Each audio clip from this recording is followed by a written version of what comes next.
Good afternoon, everyone. How are you doing? I hope you're having a fantastic weekend. Um, Here we are, ready for leg 14 of the Amelia Earhart memorial flight. And today we're going to be flying from Fort Lamy, which is Ndjamena in Chad, over to, um, I'm going to forget where we're going now, El Fasher in Sudan. And so let's say a quick welcome to those already up and with us. So we've got Viper Strike, who's flying the DA62 today. Hello, Viper Strike. Welcome, welcome.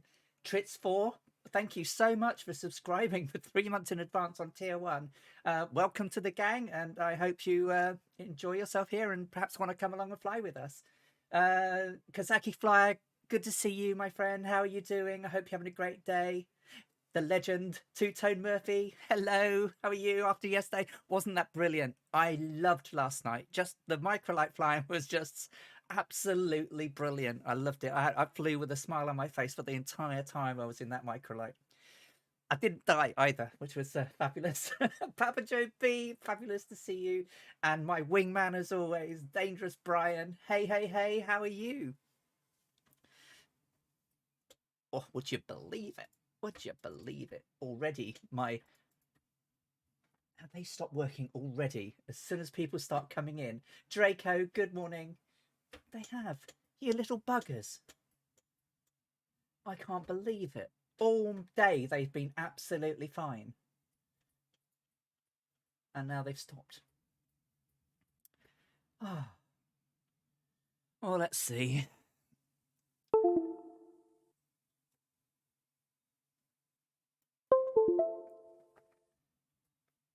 Are you going to crash my game before we even start? You are, aren't you? Yes, you are. Can't believe it. Try again.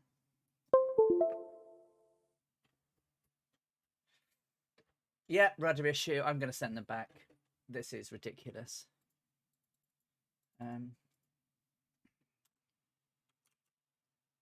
Ridiculous.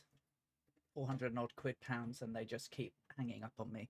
New device. So keep default. Let's just say new device. Keep default. Resume. Right. So this time it didn't crash me. It actually said I had to leave it waiting for new. I don't know. I've turned everything off I can possibly turn off. I've set it such that the USB drives are never turned off. I've set all of the global C state settings off in so that the computer, the processor never turns off, the memory never turns off, nothing. It's a shame because they are so good, but I am now getting to the point where the Logitech ones didn't do this, and they're 4 years old, and these are. I think it just could be a bad one. I think I'm going to exchange them. Yeah, but I'm not. I can't fiddle around with my desk today, so let's hope that this all works. let's see if this works anyway. So we're on the ground today. The games we're going to sort of be taking off around about 1:30 today from Fort Lamy, because that's the time that they took off back on the 12th of June 1937. Um, they had got up early in the morning and they were going to take off early as always, as they have done pretty much all flight. But they found that one of the air suspensions on the aircraft was needed repumping up, and they spent most of the morning trying to get it all fine and prepared to take off. But you know, back in those days, it was hand pumping the suspension up, and doing so in 100 degrees heat was pretty bad on the people at the ground at Fort Lamy, and there weren't many people absolutely there. So you know, a lot of people spent a lot of time in the heat sweating to pump up the air suspension. So they didn't get away until 1:30 in the afternoon. So I've got it set to blazing heat because it was over 104 degrees in the shade. And so I thought I've got some things to show you today. So obviously we've got the Electra. There it is, sat in the sun at Fort Lamy. But what I have managed to find is some bits and pieces that I hadn't seen before. So the first one I've got here is a receipt for the fuel and oil, which basically says received by the oil company at Fort Lamy, 1,000 litres of fuel, octane 87, and 25 gallons of oil, and signed by the person, I can't read his name, but I can certainly see Amelia Earhart's signature there on the bottom. So she signed for that. And we're all familiar now with airport charts and things like that. I managed to find a very old chart of Fort Lamy as well, with the instructions of how to approach the airport and very rudimentary maps, as it was back in 1937. So obviously we came across the river and into the runway last week, where I bit the dirt, which was not brilliant. I also managed to find a very detailed weather report. So Service Meteorologique, which basically had the weather planning at the destination and departure and destination. One thing that they were going to do on this flight, having set off earlier, was they were going to fly from Fort Lamy to Khartoum. But because they set off late, they actually landed in El Fasher instead. So next week's flight, it will be a double-legged flight from El Fasher to Khartoum, and then Khartoum to Massawa. So it'll be about 800 miles next week. This week's about 600 and odd. It's about 3 hours 45 en route. Oh, nice. Viper Strike. Glad about that. I saw your score. What was it? 1.6 million. Top 50 or something. Crazy good. Yeah, I'm rubbish at landing challenges. I can land, but I'm rubbish at the challenges. Right then, so having found some bits and pieces there, what else have I got? Anything else? No, not until we get to El Fasher. But I thought that these documents were really nice to share. Having found them, they're slightly different from pictures of the aircraft. Having sort of written documentation of her paying her way around the world. Okay, so let's get fired up. We're going to depart runway 23 today. We've got a slight tailwind all the way, so it shouldn't be too bad for us. And the other thing I have to apologise for is my hay fever has really hit home today. So I'm snuffly and croaky and all sorts of stuff. So please apologise if I start sneezing. I'll try to remember to turn my mic off. But it's a beautiful day up here in the in Newcastle. I hope it's nice where you guys are and you've had a great Saturday so far. So let's get ourselves started. Let's get the throttle cracked. Let's get the battery on. And oh, you have. Oh no, you haven't cracked it. There we go. That's better. I thought she'd gone to sleep again. Right.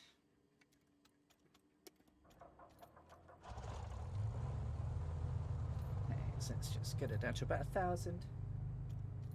So the route today is from Foxtrot Tango Juliet over to Hotel Sierra Foxtrot Sierra.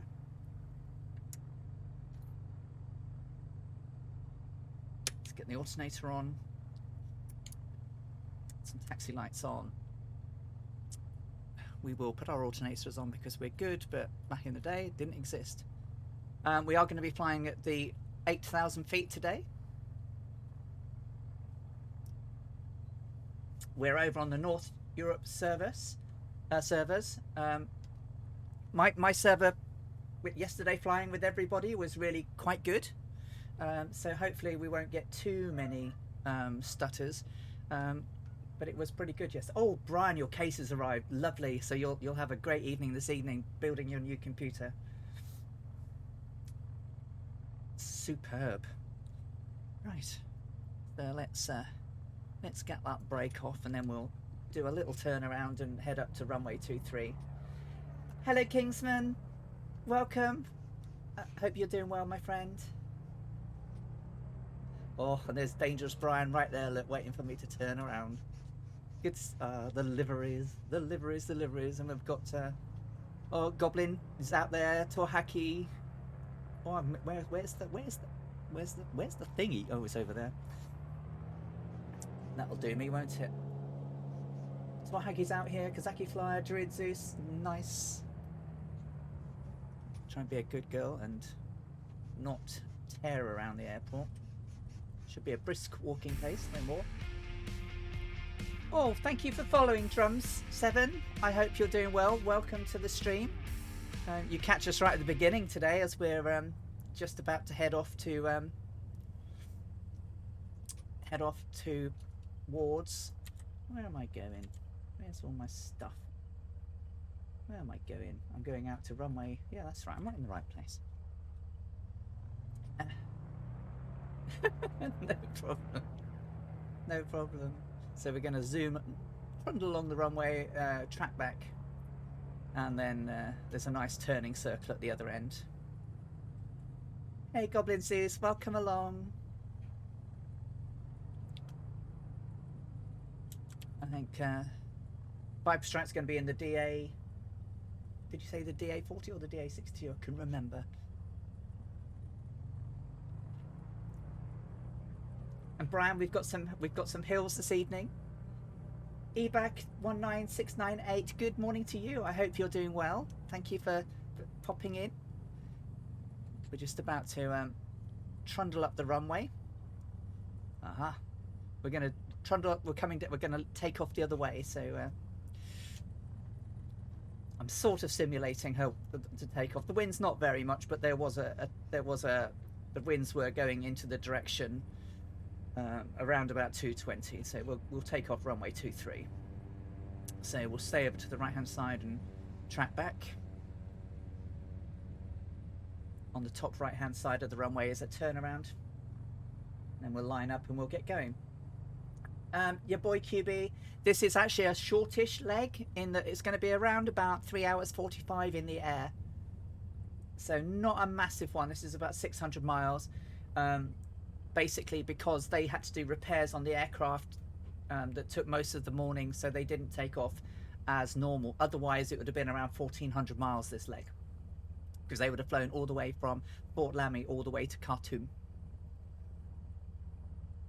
So next week's flight will be a double legger, because they flew from El Fasher to Khartoum, where they refueled, stayed for 2 hours and then took off again. So we will simulate the landing, the refueling, and then we'll zoom off, but we won't sit on the ground for 2 hours, that's for sure. And then we'll head down to Massawa.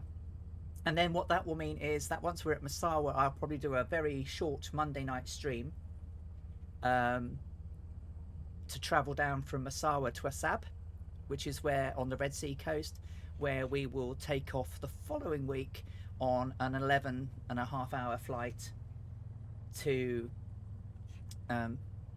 Karachi.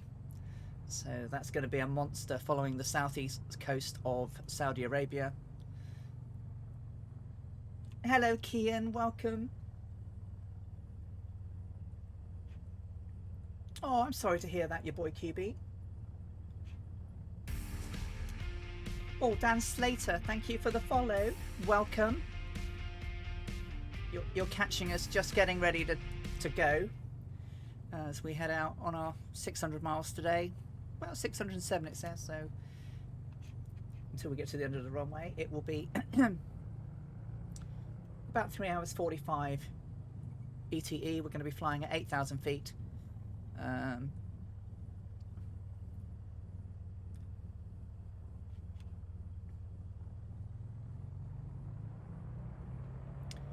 If my rudders do go wrong in flight, I will hop out, save it, try and restart them, and just sit there and wait to see if it recognizes them when I turn them back on, and then carry on. But no, I'm going to be returning them now.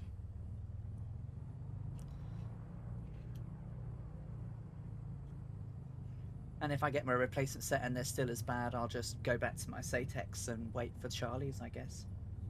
A drag race down the runway. Yeah, I guess we have, right? Yeah, everyone's coming along. I mean, really, we shouldn't have any airspeed alive as we're taxiing, to be honest.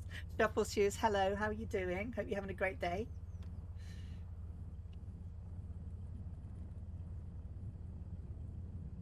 So if anything goes wrong on my takeoff and my rudders die on me, apologies for any weirdness. I'm still running pretty much vanilla, as much as well as I can. I did enable some bits and pieces yesterday. Dougal, hello, how are you?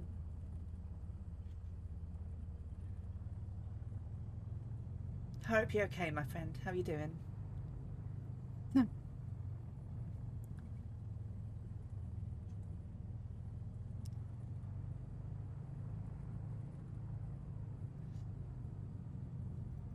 So, date and time, June the 13th.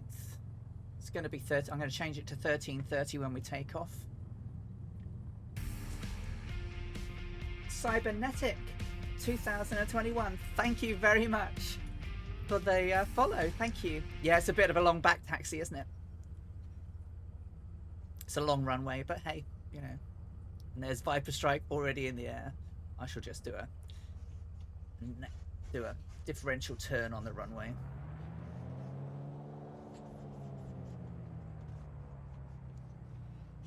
Just pull ahead of you a little bit, Brian, so you can turn in behind me.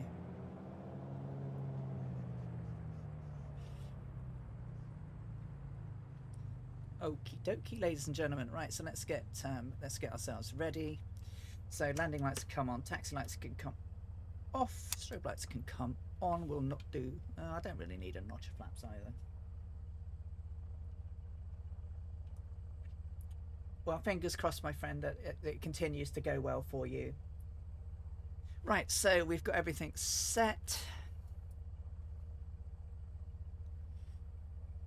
Okay, let's.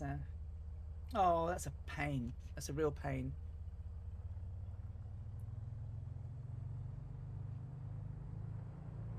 Okay, let's trundle along, get a rollout going.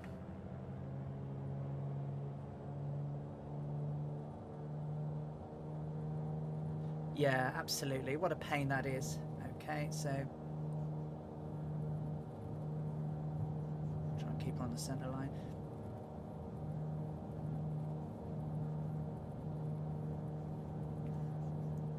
Yeah, it's 80, and then we can start pulling. Okay, nicely lift off. Positive rate of climb then, so gear can come in. Continue to fly runway for a bit. We'll take off. We'll just go over the river into Cameroon for a bit, do a single circuit of the airport, and then we'll head off. Let's pull the power back so we don't blast the engine. Scorpio 49, welcome. Hope you're doing well. That stream last night of Two Tone Murphys was brilliant. You're absolutely right. I absolutely thoroughly enjoyed it. Thoroughly enjoyed it. It were brilliant. And the little micro lights, they are so fun.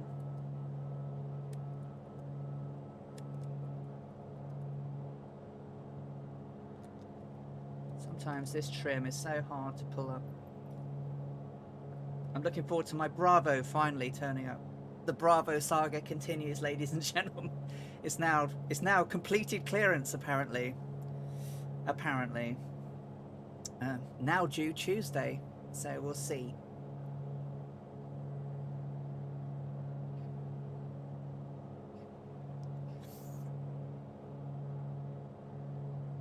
Thank you very much, Scorpio. We'll catch you later. Let's try and just keep her around about 500 feet a minute, just to gently take her into the air.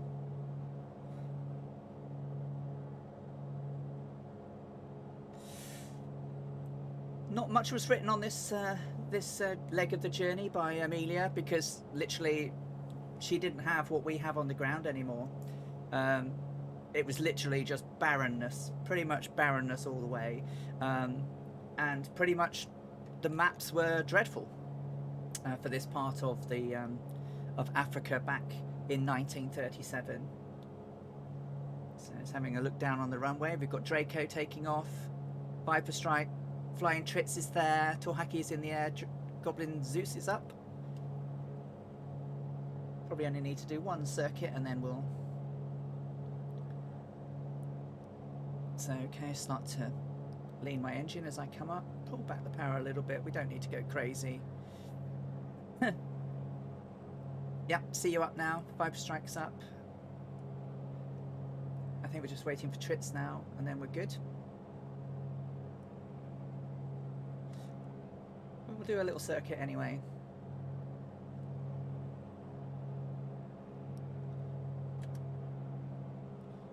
Try not to chase the needle on the trim. Flying Tricks is up now as well. Okay, cool. So we'll do a circuit and then we'll get on track.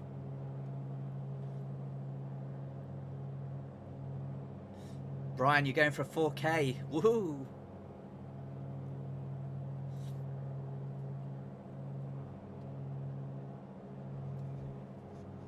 Oop, it's me being clumsy.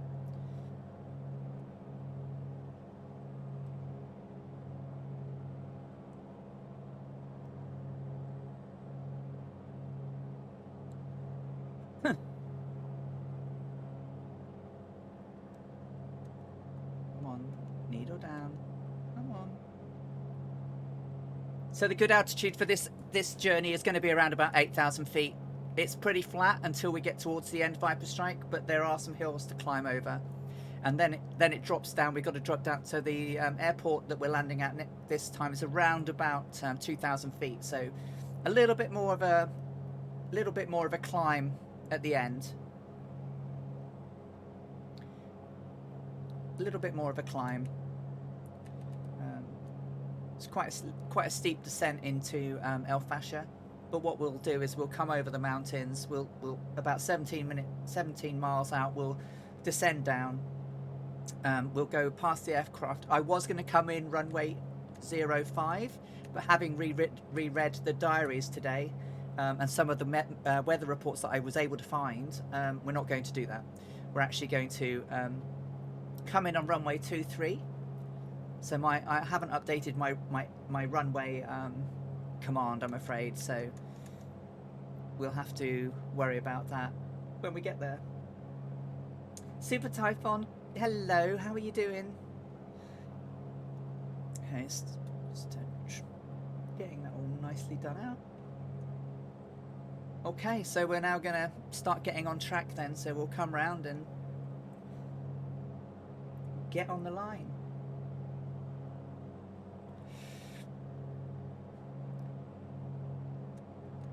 Still want to keep climbing, so nose up,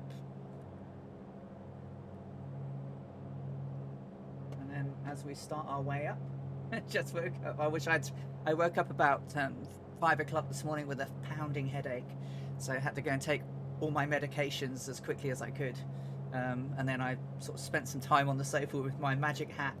It's around 609 miles today, yeah, around 609. So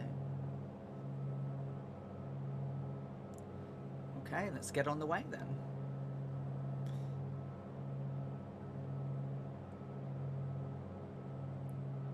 No problem at all, Murphy. I'm glad that people come along and you fly how you like to fly, to be honest. And I'll be here yakking away to you all. So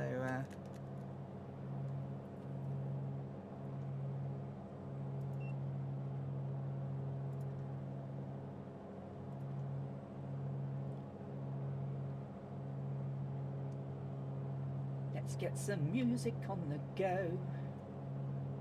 Tell me if this is too loud, because guess what turned off again this morning? Yeah, all my sound. I'm not having a very good time at the moment, but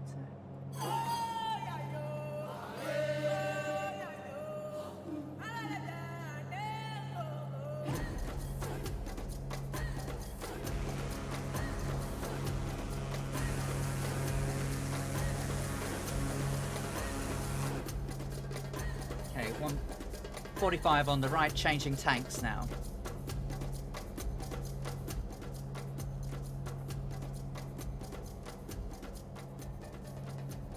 I've turned it down, Brian. Is that better? Better? So I'm having a bit of a mare with everything.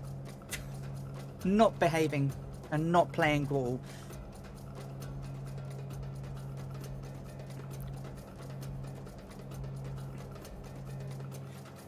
Cool. Right then, so we are now leaned out. 3 hours, 58 minutes to go. Thank you. Yeah, it's just trying to find the right gain on the microphone, really. Oh, the micro. We must do that again sometime. Just that was brilliant. I felt that you got to explore a lot more.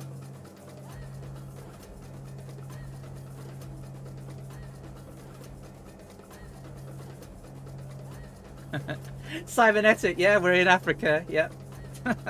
We've just left Fort Lamy, which is Njema in Chad. We're heading over to El Fasher, which was Anglo-Egyptian Sudan back in 1937. What did I do with that? I knocked you, didn't I? Yep.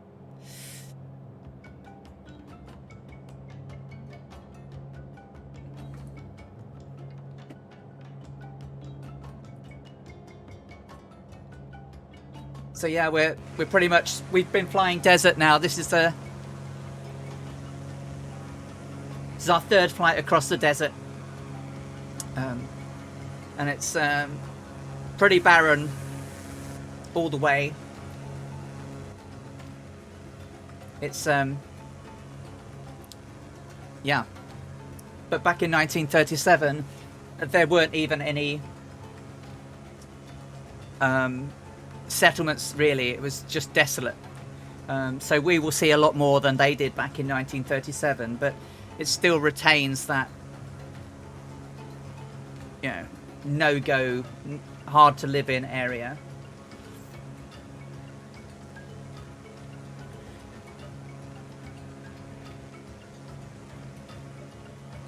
So we've got flying ahead of us. We've got Flying Tritz, Papa Joe B, Two-Tone Murphy.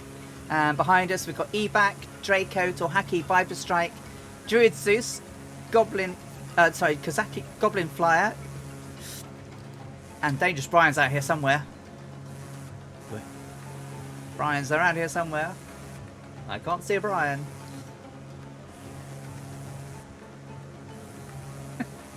No camos today.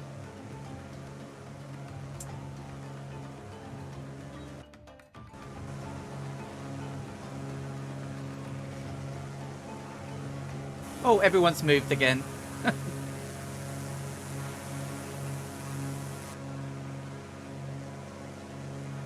It's so hard to get it all balanced.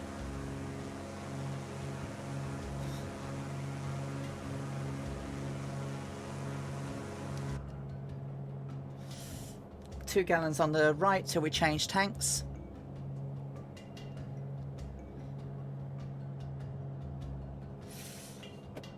Just so we're going.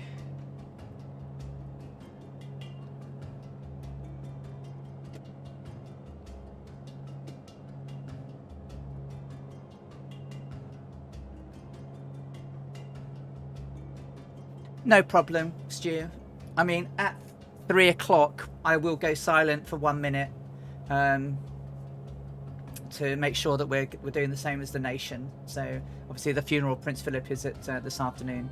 So I will do a minute's silence in conjunction with everybody else. So I will just mute everything.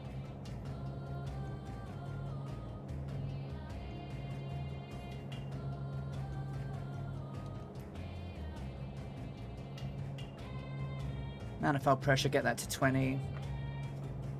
Pull back the RPM. Just keep that nice and gentle.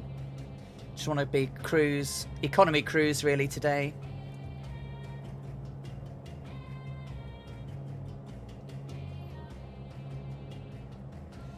About 4 hours, so we should be approaching the airport at El Fasher in 4 hours time.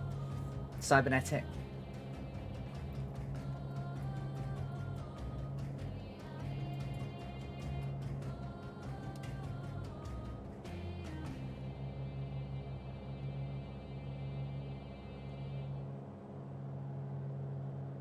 Nice. Yeah, sad times. Yeah, especially as he planned it all, right? Literally everything. Oh, there's Brian now, look.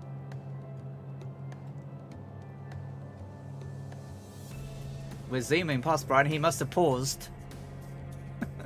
Or skewing backwards. No, Tuesday, apparently. Finally got through all of the customs palaver and has now cleared.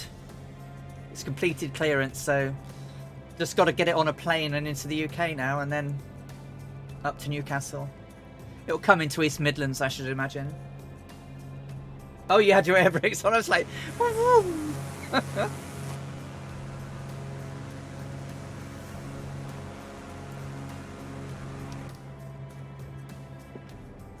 I'll let you know when they've turned up, Stu. I've been raging all week at UPS, but it's not UPS's fault. It's actually all this Brexit nonsense.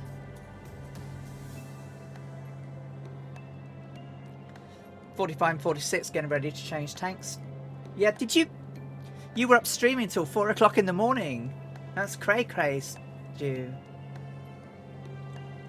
Are you streaming tomorrow?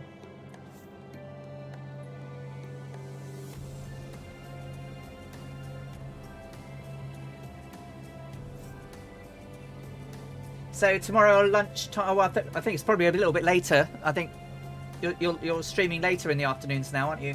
But Ailerons Into the Wind will be streaming tomorrow.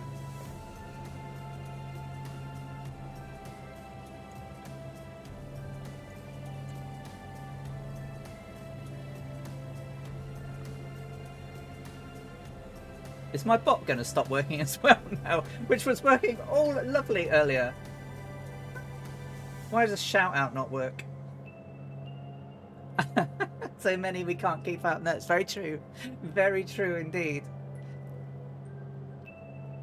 But it's good though. We've got lots of people to follow. Nice. I'm looking forward to that. I shall come along and have a fly.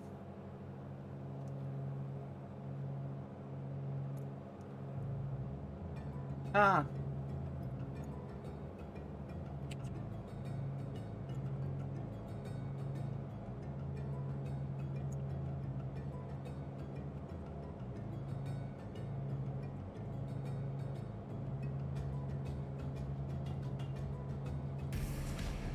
No, it doesn't want to play. I will set up a chat one for you. Because I'm having to do it this way. So, you know, for Two-Tone Murphy, I have to do that. I have buttons. Thank you for the follow. Who was the follow? I missed it. Sperrybot. Scar TDS, thank you for following and welcome to our flight today on leg 14. Insert random username. Hello. How are you doing? You flew with us across the Atlantic.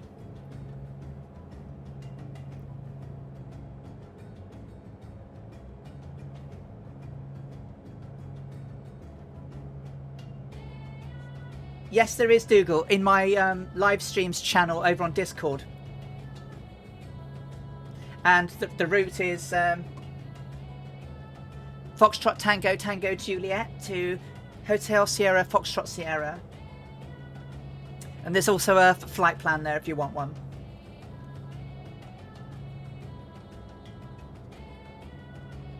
Okay, still 45 and 46.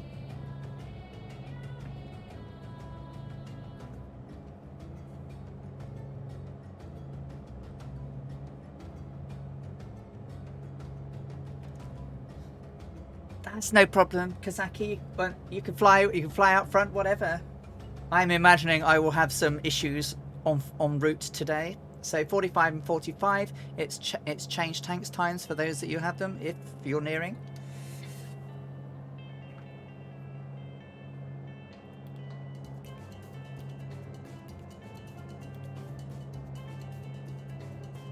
Take care, Stu.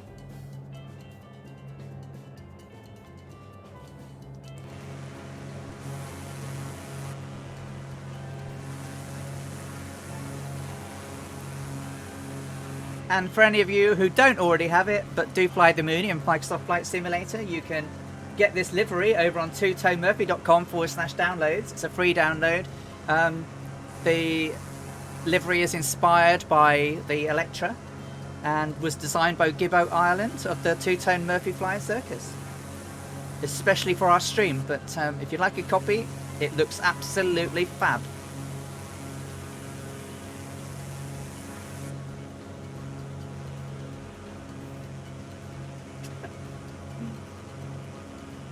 I think you're right there, Draco. I actually did not turn the pitot heat on today. On the grounds, it's 104 degrees in the shade on the ground.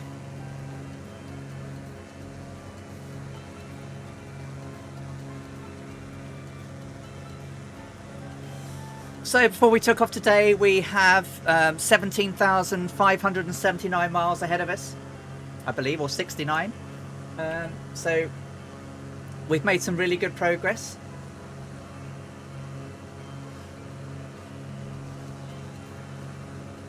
Today's route takes us from Fort Lamy all the way across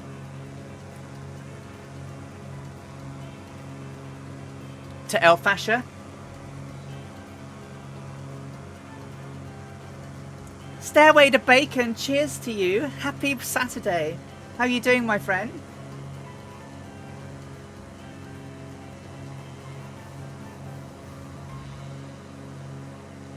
Hope you're doing well.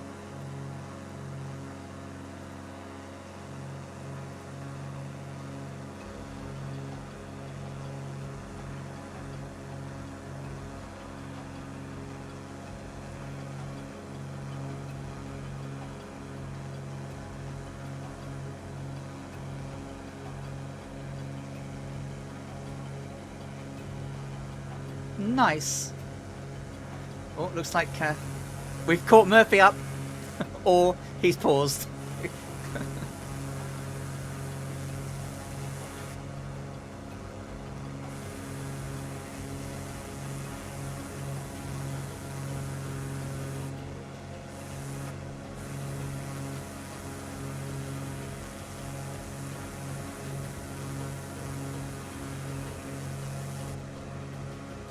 Oh, lovely. I bet that'll be fun.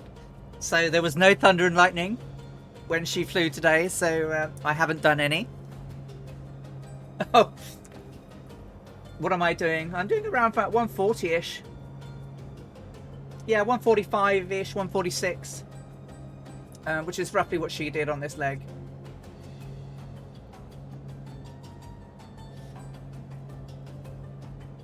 Manifold pressure a little bit low, as is my... There we go, that's better.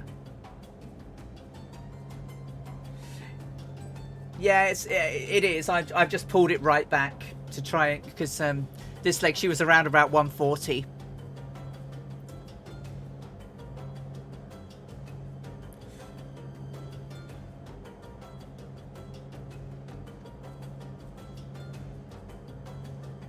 Okay, so everything's good. Everything's in the green or blue. Yep. All good, good, good. And it's pretty desolate. I wonder if there are camels out here. Perhaps I need to come back in my aerolite and fly around and see if there are camels. Because there are certainly camels at El Fasher.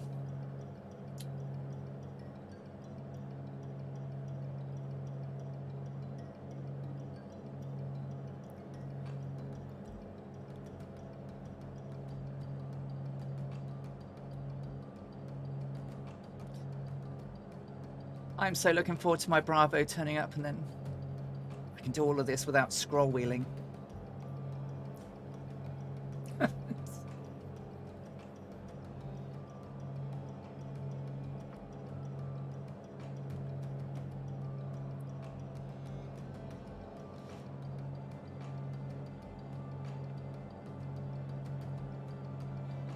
Oh, Tritz, I'm sorry to hear that. Ah, Reaper Olivier is here. Whack-A-Mo has joined us as well. Kingsman's here now. Stairway to Bacon. Lovely to see you here, guys. Whack-A-Mo. Welcome, welcome. How's your Sims behaving, guys? Mine's pretty flawless. I'm not seeing any stutters or anything today.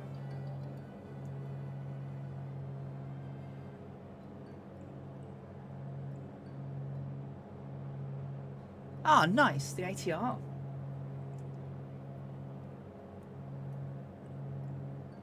So I did what Murph said, which was I removed the latest Windows update, rebooted, rebumped, and then re-added it, and it's been absolutely fine. Oh, I hope so. So next week's flight's around about 800 nautical. The week after is huge. We've got the big flight from Asab via Aden all around the southeast coast of Saudi Arabia, over to Gawada, and then finally into Karachi. So it's going to take us around 11 hours, I reckon.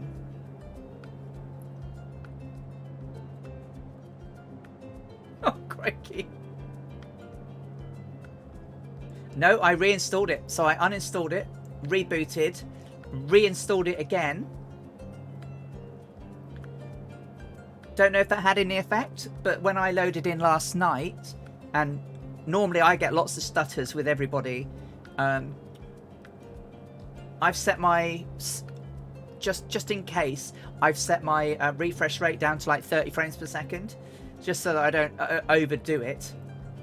And I was solidly getting that. It didn't pitch below. Oh god, yeah, absolutely. The things we have to put up with. Controllers, crashes, drivers, stutters. But when it works, it's absolutely fantastic, right? It's just brilliant when it works.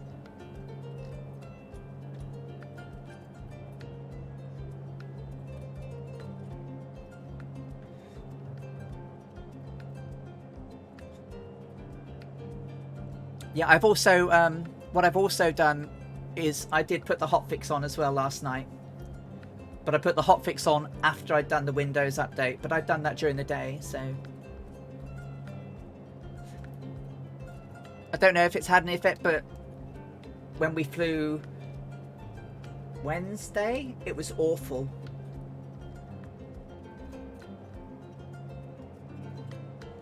You know, I literally had to jump servers to... My propeller was literally going. It was almost like, yeah, it was unplayable, unflyable. But it got better, so that suggested it was server related. So, and it could well have been server related that everyone jumped onto Europe servers. I don't know. It was quite good on the West Europe. I was on the American servers.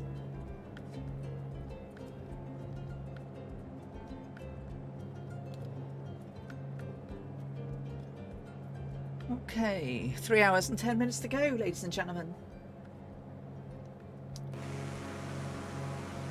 Quite a hazy day out. So I'm running with blazing sun today. When I turned on the desert conditions, because desert conditions map roughly what's happening in the game, it was very cloudy. So I couldn't use that one. So we would have had storms, which we don't have now.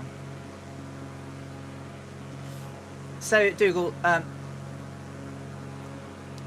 if you go into Windows Update, you can actually, there's a way to, I can show you on Discord afterwards if you like, but you can go in and you can view the installed updates. You literally click on the one that you want to remove, and then you click on Install. So you can do them individually. You don't have to do a system restore. Whoosh Blammo, hello. Welcome. Thank you for the wave. Welcome to us. I hope you're having a great day. We're got 3 hours to go now till we get to El Fasher in Sudan. So we only actually fly majoritively across Chad today, which was Anglo-French Africa at the time. It's 1937. Very colonial out here. By the time we get down to El Fasher and then on to Khartoum, Khartoum's obviously British colonial Africa. Interestingly, and I don't know if it's true, so I'm going to go and try and find this out, but I read that Amelia thought that the streets of Khartoum had been laid out like the Union flag. So I'm going to have to go and look out some old Khartoum maps from around between 1900 and 1937 to see if that's true, but she certainly wrote it in her diary.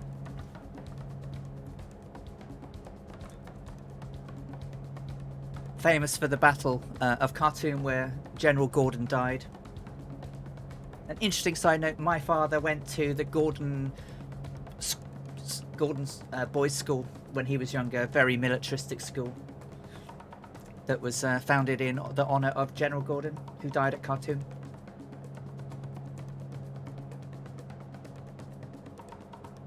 So we were meant to be heading towards Khartoum today, but obviously the problem that they had with the aircraft back...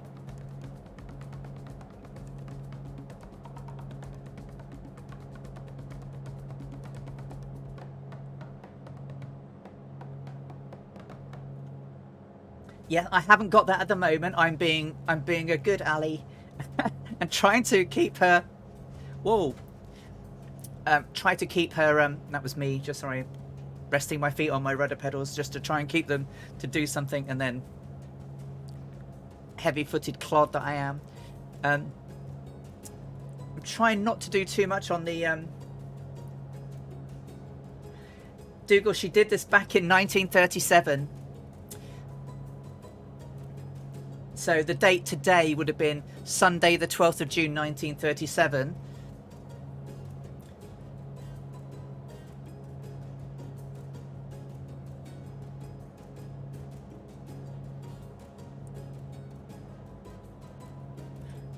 Nice.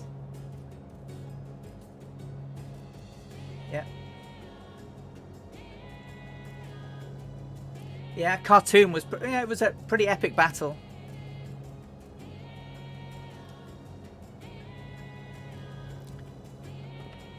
I don't mind the alley wobble if it means my rudder's still alive, right? Nighty Night Owl. Moin moin. Wie geht es dir heute?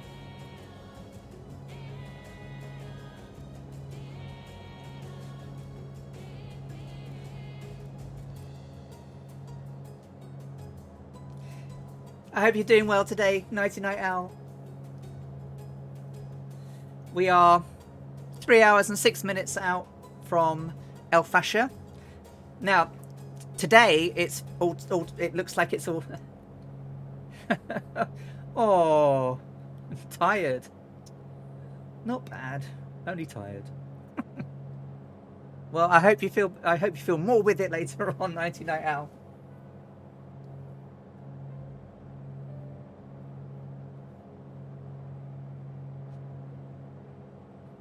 Es geht mir sehr gut, danke.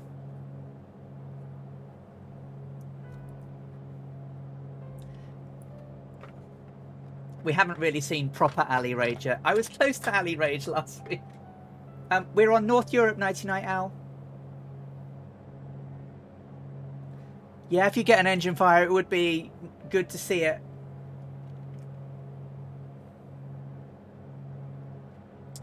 I'm sure there's something in the licensing deal that don't want people's aircraft manufacturers don't want to see their planes on fire, but it would be realistic, right? I have so when I get enough followers and subscribers to open the next emote, the next one's Alley Rage, which I have designed.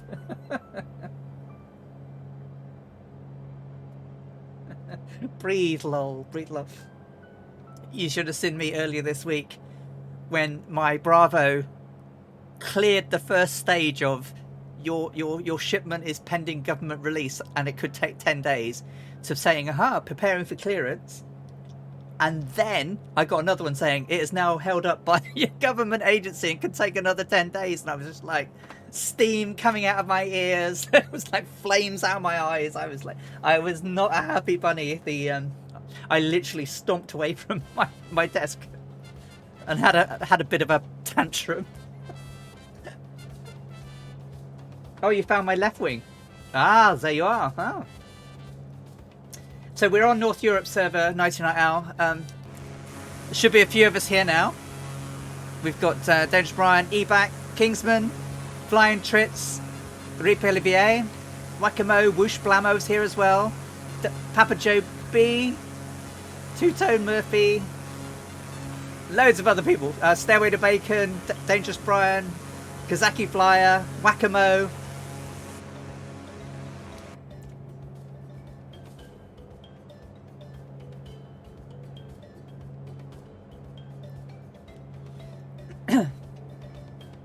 I'm not going to go into the politics of my problems, but oh, there should be.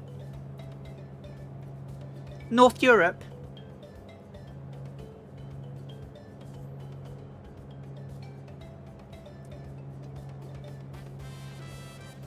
It's such a shame that we're having to do what we do.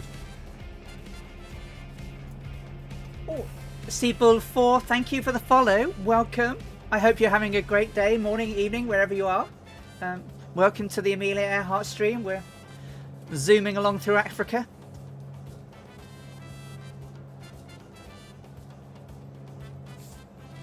And I'm joined by the Two-Tone Murphy Flying Circus as we head towards El Fasher in Sudan.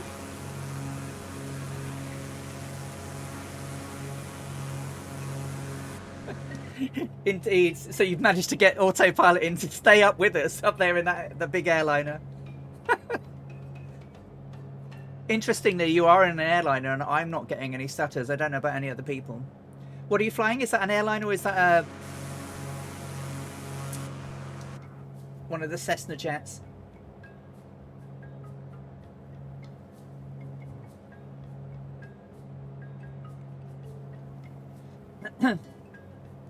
Oh, it's because I'm flying generic models at the moment. So we have had some problems with non-generic models. Oh, it's an ATR. So that'll be me. That'll be my settings. Okay, that's cool. I don't know what it is, but whenever I turn off generic models, I get CTDs. So given that we've got quite a few with us at the moment, I'm going to leave it on for the moment. I might risk it next week and see how we get on during the week. But crashes are not a good thing. So 42, so 2 on the left before we change tanks to right. Everything's all in the green.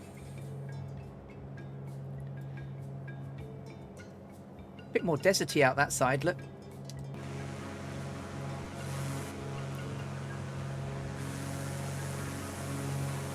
I was thinking they might be dunes, but they're not, they're hills.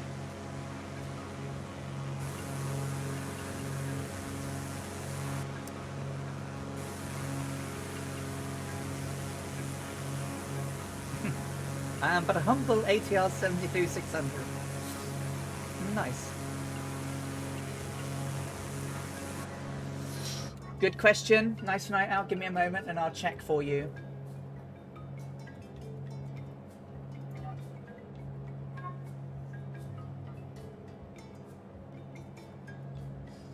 Ooh.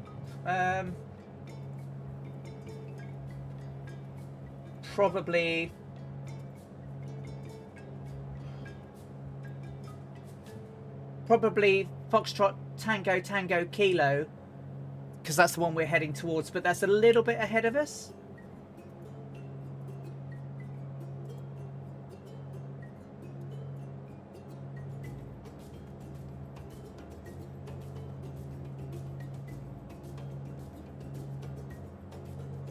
It's about 32 nautical miles ahead of us.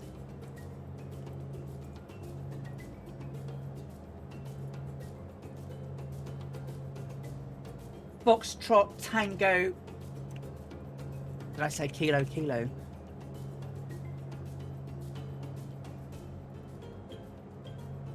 Foxtrot Tango Tango Kilo. It's about 30 miles ahead of us.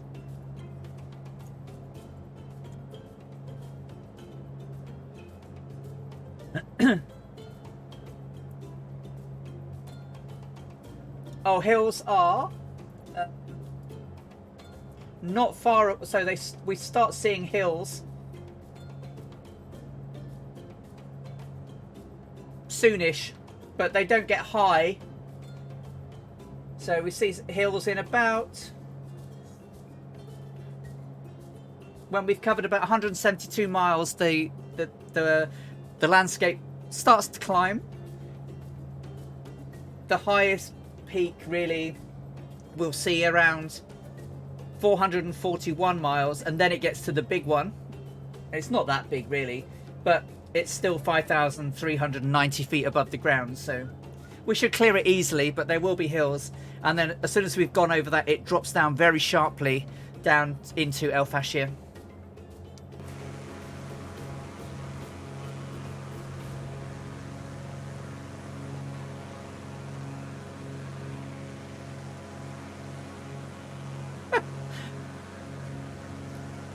Well, if it's still working, Brian, don't knock it. If you plugged in 2 Logitech panels while we're flying, then that's pretty good, right?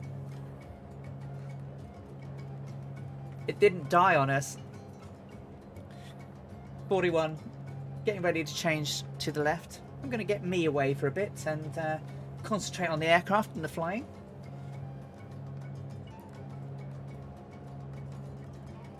It's absolutely glorious here today. Got the windows wide open, a nice breeze coming in. And of course it's nice, because my hay fever's here. Oh, Draco, oh God, Draco, buttons! Draco, what have we said? No buttons! So that was interesting to see that when I had to reset the pedals, the flight sim automatically said, I've detected a new thingy. So it might be I just have to wait a little bit and then it will find them again. We'll see.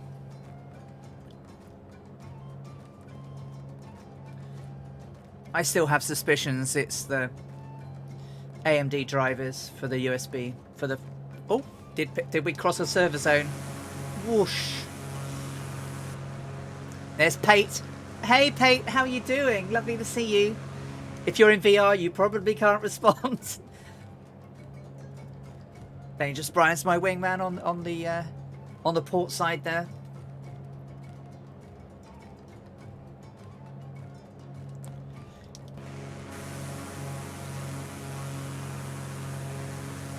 Old Veteran 965, good morning to you, Scott. How are you doing, mate?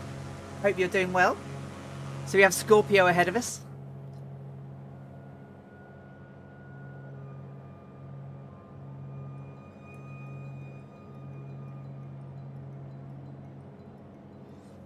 Yeah, I mean, they are sensitive, but you know, if you're gentle with them, you can move them very gently. You know, I'm moving mine really gently there, and they don't wobble. You know, if you've got lead feet sometimes like me, then yeah, I can wobble them a little bit too much. But they are just like a real one. I mean, that's the shame about these Thrustmasters, is that they are really, really like being in a plane. Oh my God! We missed the 3 o'clock. Should we do a quick minute silence now, even though it's a bit late? We'll do that now.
I'm sure he won't mind me being a little bit late, but there we go. A minute silence for Prince Philip.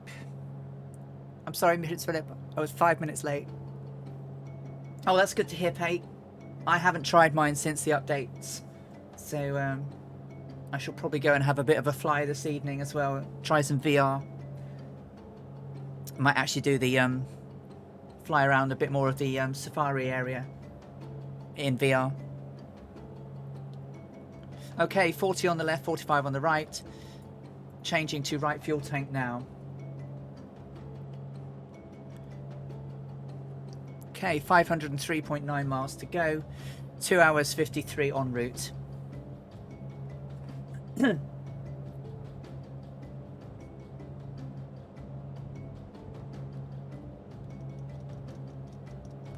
Yeah, the cheap. I don't have the cheap ones. I bought the TPRs, and they are just supremely built.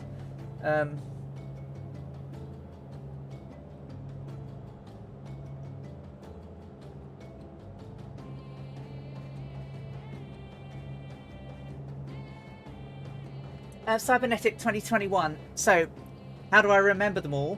I've actually built a whole route for the whole journey in advance as part of my research, and I can show you the main route. So, is it this one? Around the world, that one. So, as you can see, this is the main route that has all been mapped out based on the airports that she flew to when she did it.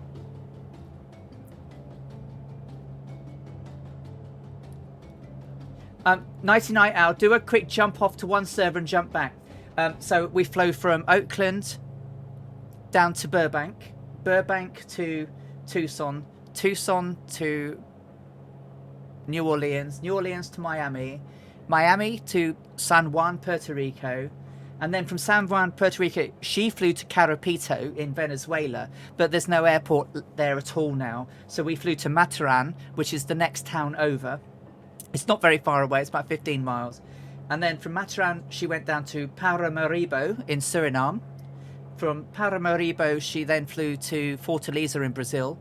And then from Fortaleza down to Natal.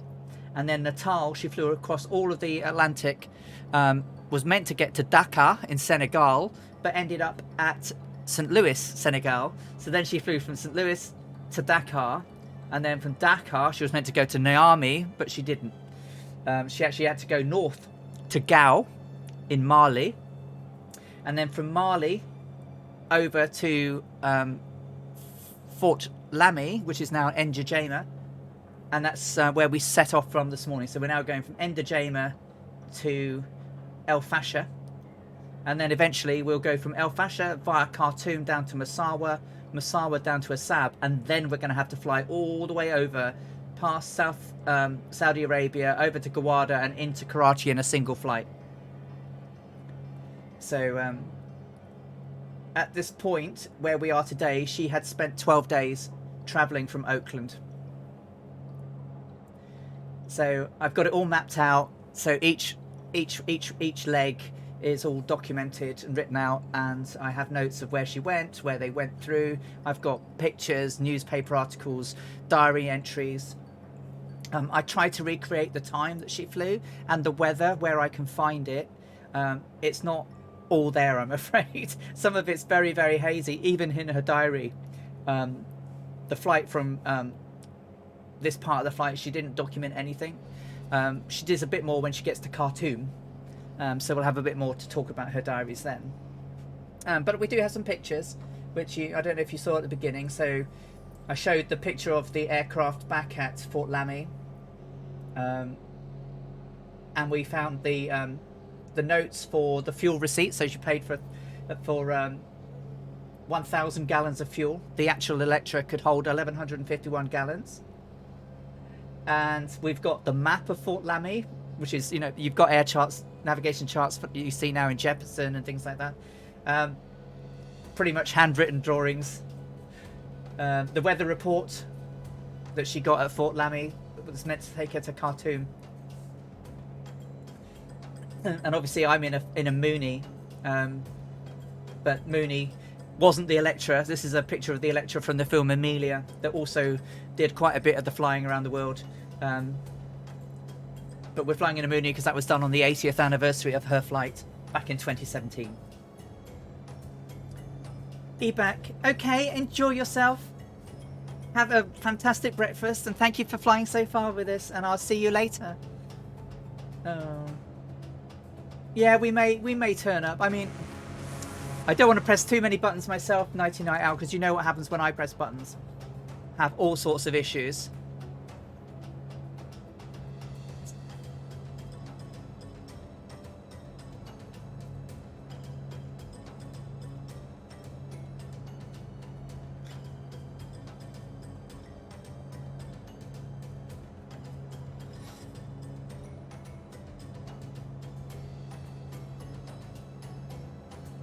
Yeah, so her total flying was around about 28,800 miles. She was aiming to actually arrive back in San Francisco on the 4th of July, 1937. The buttons of Murphy has rolled off. Oh, you should see it, Scott. I've got my Stream Deck and I've got all my things over there. So I can do lots of things and bring stuff up and... Yeah, it's very cool though. Take care, Papa Joe B. Lovely to have had you with us. We will see you soon. Take care. Have a great rest of your day. So yeah, we have a lot of flying ahead of us, and because of work, I have to do it at the weekend because I certainly couldn't do 10 or 11 12-hour flights during the week, or my boss would shoot me. So next week there's a double leg.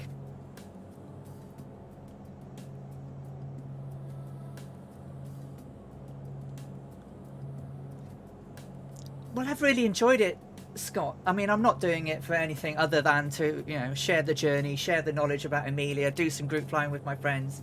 But obviously I want to do a series of flights that focus in on, you know, famous aviatrixes, and not necessarily famous ones that people don't know so much about, you know, like Amy Johnson, who will probably be the next target of the flights.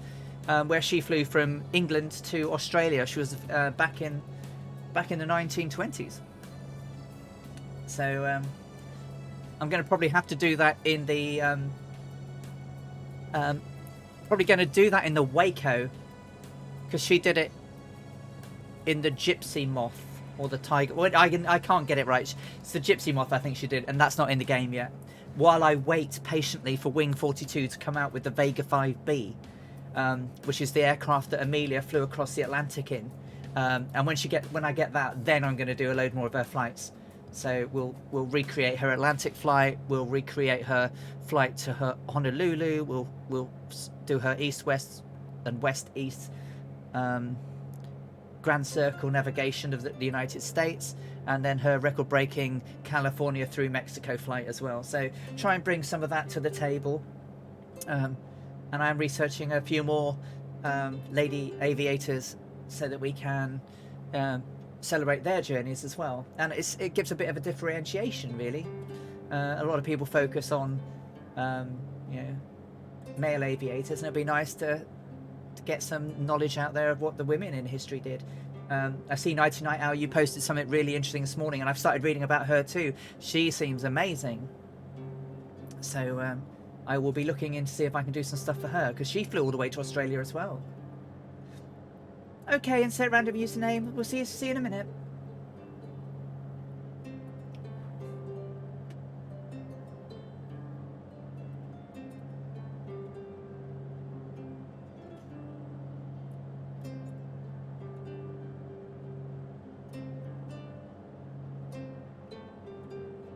There's Whack-A-Mo in front of us. Get outside for some flying in the air.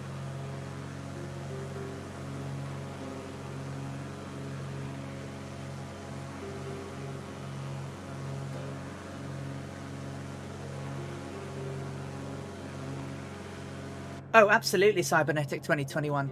Yeah, I mean, this is what was unusual about this flight. Although Fred could fly, he was in the back.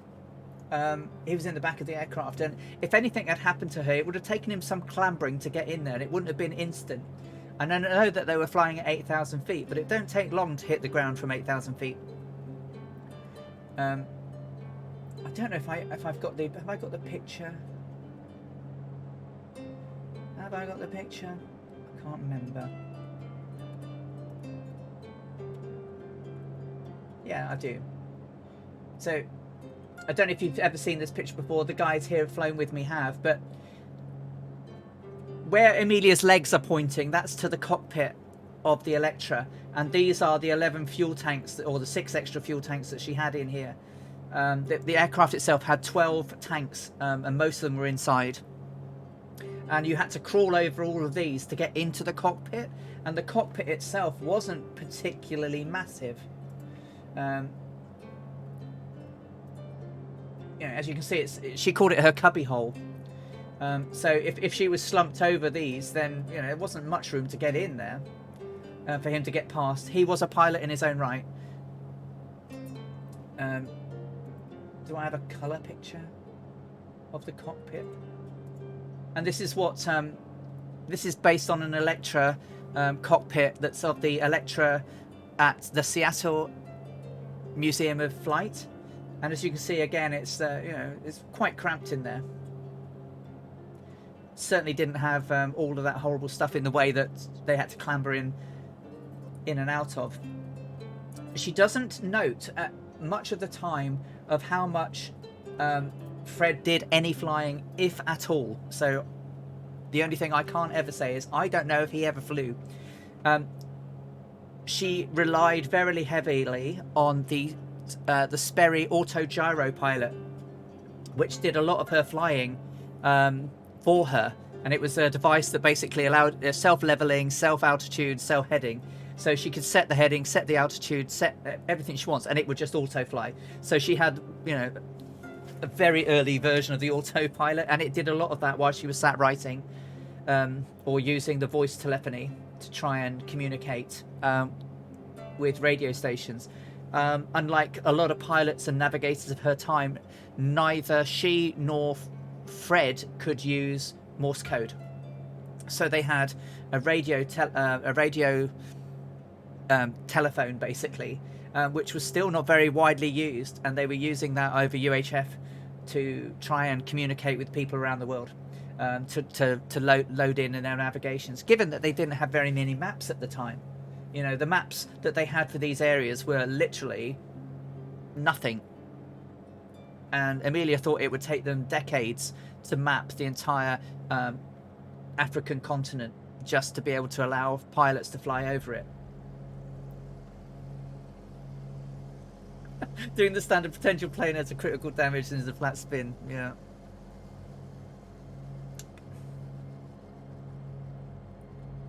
They didn't know, but do you know what? A lot of it's not that much difference, right? From when you look at the cockpit of the Electra, you've got your 6-pack. It's pretty much, they're not that much difference from that you see in an aircraft now. The big one that's to the right, the big one in the center is the auto-gyro pilot. Not very much different, really. But all of the rudders and all of the trims were great big pulley handles that they had to fight with. I'm hoping that they will bring an Electra to the game. Oh my word! Oh, it's the Catbat. It is the legend. The legend. The legend himself, gifting 5 tier 1 subscriptions. He's now given 30 donations. Catbat, you are such a star. Happy Saturday to you. Oh, you are lovely. Can I have some sub hype in the chat, please, for Catbat? Thank you for gifting subscriptions to Scorpio 49, Ebec 19698, Mr 90, and Solzy. Thank you. That's really, really kind of you, Catbat. So yeah, that's Stu. It is. It's incredible, really, when you think about this. That's 1937. Not that many years have gone by since, World War One, and very little in terms of avionics. And the Electra for its day was pretty well fitted out. Even the colour version of the cockpit, which does have some upgrades on it to fly in today's world. This aircraft here at the museum still flies, and I've shown you that picture of that aircraft before. which is obviously the Electra in colour, which is that one. So that's the cockpit of that aircraft there, flying above the Seattle Museum of Flight. They occasionally take it out and do tours in it. It costs a fortune, but I'd love to do it. There are some YouTubes on it on video, so if you look at Electra Seattle Museum of Flight tours, you'll see people going up in it.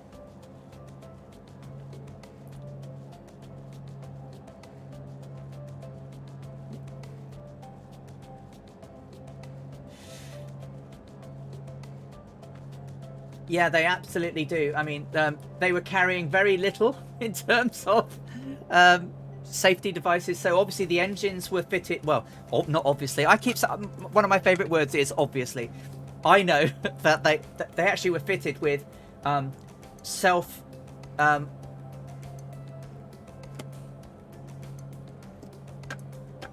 fire extinguishers that turned on themselves in the engines, which saved them from a massive fire at Tucson, because the left engine caught fire as they were landing, or just after they refueled, and the device went off and basically extinguished the fire. But they thought they were going to lose the engine, but they actually only lost rubber spark coverings and things like that.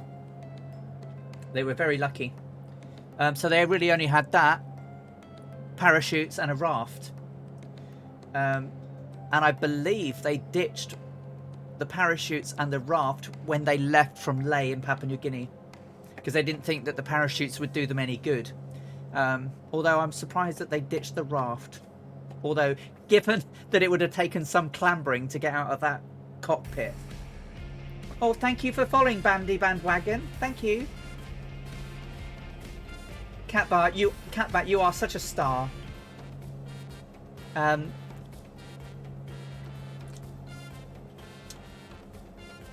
But a similarly laden Electra, without the extra fuel tanks, actually crash landed in the ocean in the I think early 40s, and it stayed buoyant and actually floated. And as they were really nearly out of fuel, depends how they hit the water, I guess, but potentially the NR 16020 could have floated. It could have been actually really quite buoyant with the extra fuel tanks it had and the air capacity. So we'll never find out, though, will we, what happened? 42 on the right, 40 on the left. Brian, we've got some hills coming up. I can see elevation. They're very little, but they're still hills nonetheless.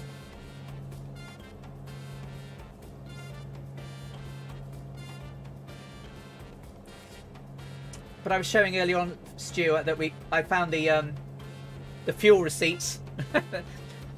Pretty much what we write out these days, right? And I also found an airport chart for Fort Lamy. Jefferson charts of its day back from 1937. And then weather reports, which, if you fly in real life and you fill in weather reports, they're not that different today.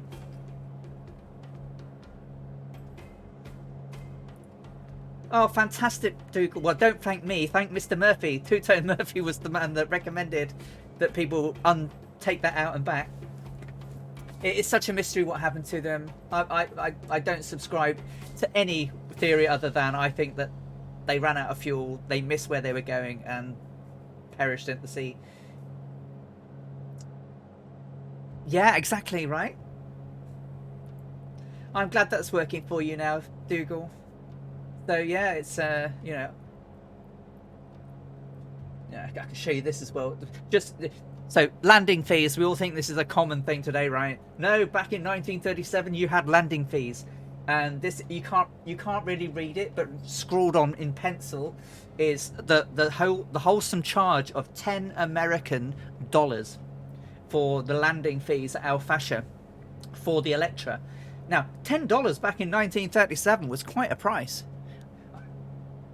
When I was learning to fly, it was £24 at Newcastle for landing fees, which I thought was quite a lot then. But $10 back in 1937, $10 American in Anglo Egyptian Sudan was almost a king's ransom. Oh, that's brilliant, Dougal.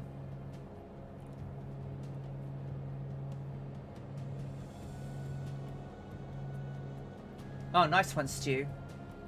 41 and 40. Getting ready to change tanks.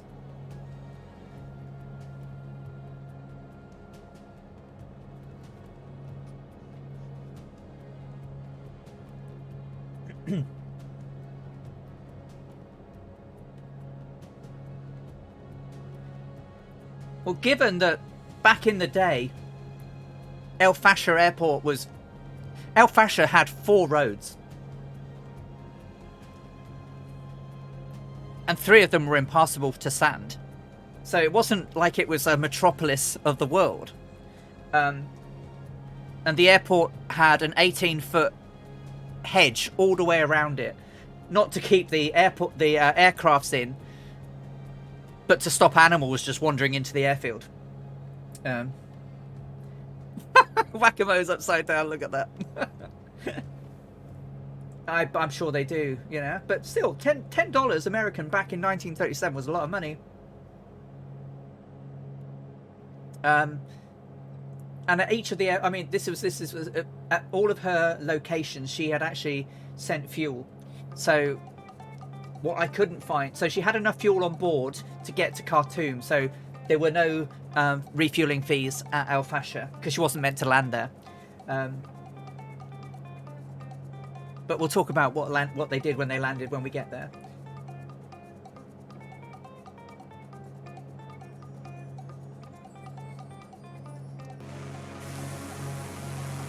So here we've still got Hate, Scorpio, Flying Tricks, Tohaki, Draco, Kazaki Flyer, Whoosh Blamo, Stairway to Bacon. I really can't see who's who. Dangerous Brian's out here on my my port side. Scorpio's ahead of us. Some nice fly in there, Pate. Whack-a-mo. Scorpio, Flying Tricks, Tohaki, Kazaki Flyer. I keep getting in. I can't see everyone's names. Yeah, absolutely right. That's a lot.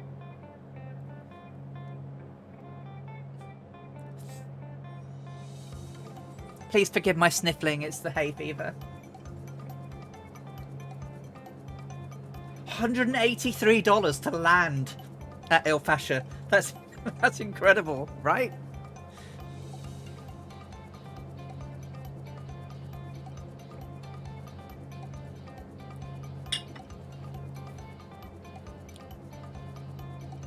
That's a lot.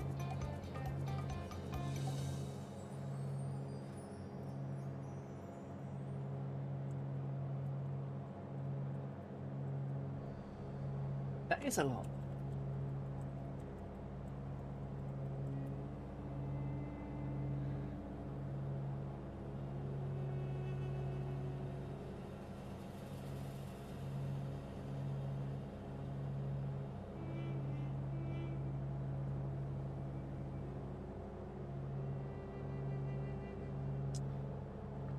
So it's literally what it sounds like. So there are 2 types of it's an orange drink basically. It's called squash because of the way that the actual how it's all made. So basically when they say it contains a whole orange, it's a whole orange squash, they literally take the juice out of it and then they squeeze absolutely every last thing out of it, including all of the pith and everything else. And then once that's all squeezed and everything, they then concentrate it, and then so what's it? I can't remember what it's like. It's just like a juice, but basically you put it in, you put the concentrate in the bottom of the glass and you pour water on it to dilute it. So squash is also a sport, Brick Rhymes. Hey, welcome. But it's a squash it's just a drink made from fruit. But I didn't realise that if it says whole orange, they literally use the entire orange in making it, including the skin and the pith and everything. Okay, 40 and 40, changing to left tank now.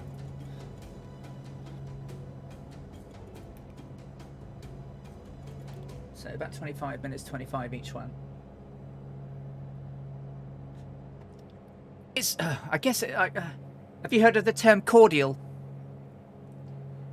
Hey, Sim Aviation Erling. Jacobus de Horen Brodo, Guido.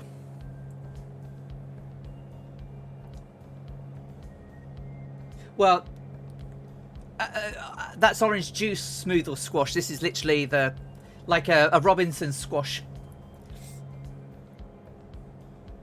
But it was fairly interesting when I found out that's what they did to it. Yeah.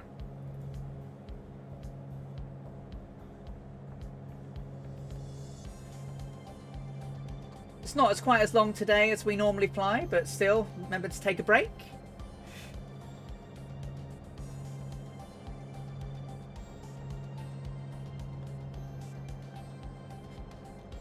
Sandwiches and hot chocolate were a favourite of Amelia's.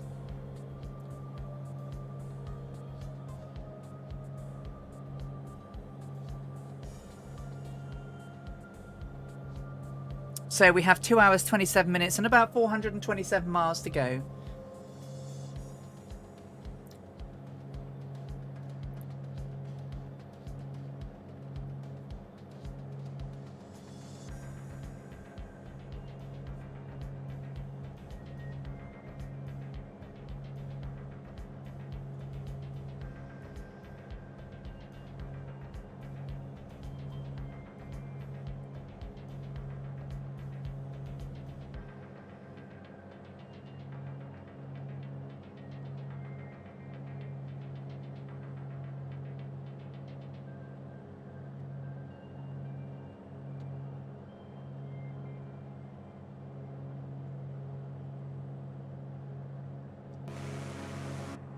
They've done it again, folks.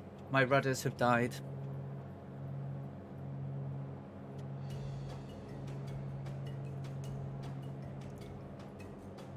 I am at the front, yes.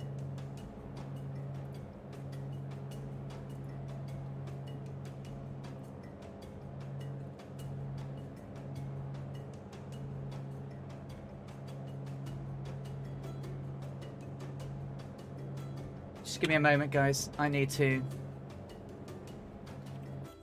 do a quick pause and a save.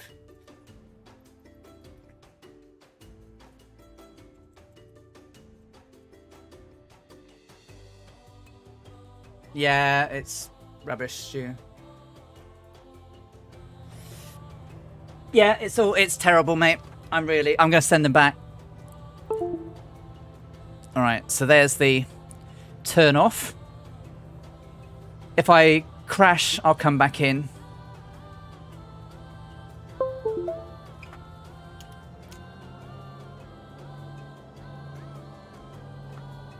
Okay, so I'm back in. It's turned off all my autopilots, so let's get that back underway. Yeah, rush. I'm going to send them back. Okay, it's get my RPM down now. I've just dropped back in. Every time you go out of the game, it resets everything. Yeah, it's my TPRs. Yeah, I'm going to send them back.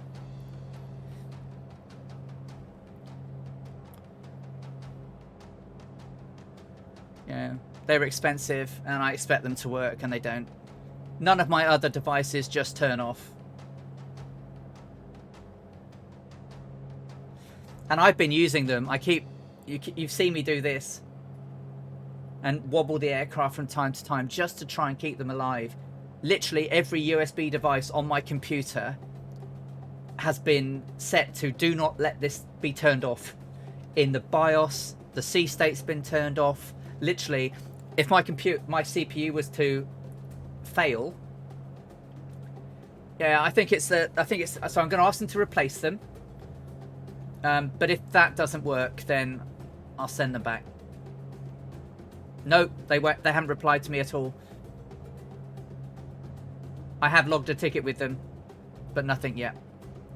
Apparently, there is an issue that they only like USB 2 ports. And I've tried it in USB 2 ports. I've used it in powered hubs. I've got it in I spent 50 quid on a new USB hub that's got power you can turn on and off. Still nothing. I've taken off. I thought it was something to do with the Synapse drivers. Nothing. Can't get it to work. I can't get it to stop turning off after a while. But it's ridiculous because sometimes, like last night, no problem. No problem at all for hours. We flew across it, we nearly made 8 hours last week, and then they turned off right at the end. I have actually flown with them for a whole 10 hours. Well, yeah, I know. Well, what I can do is I could just go, no, I'll have a refund, please, and I'll put my Cytex back in, because they don't turn off, and they're old. And then wait for the Charlies.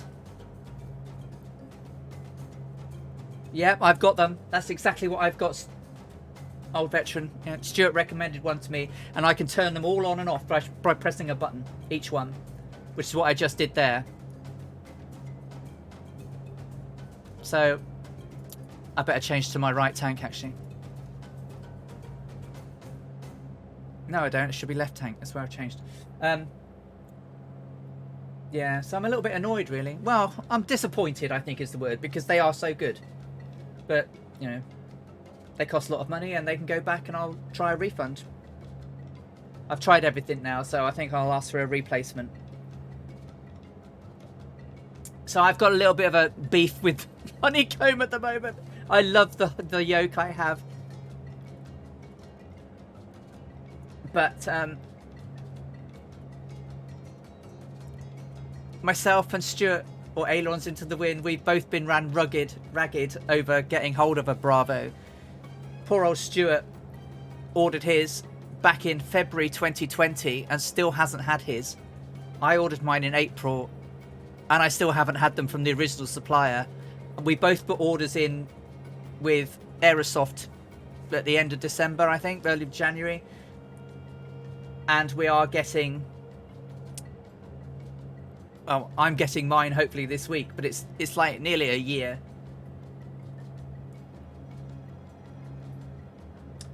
Yeah, well, we've been waiting a year. So please don't get me wrong. Their stuff is good. The Bravo stuff, the Honeycomb stuff is really good. And I will love it when I get it. But when they released them, they said buy them from these suppliers. Amazon UK was one of them. Aerosoft was another. So we've ordered from Amazon because it's UK. They have not been sourced them.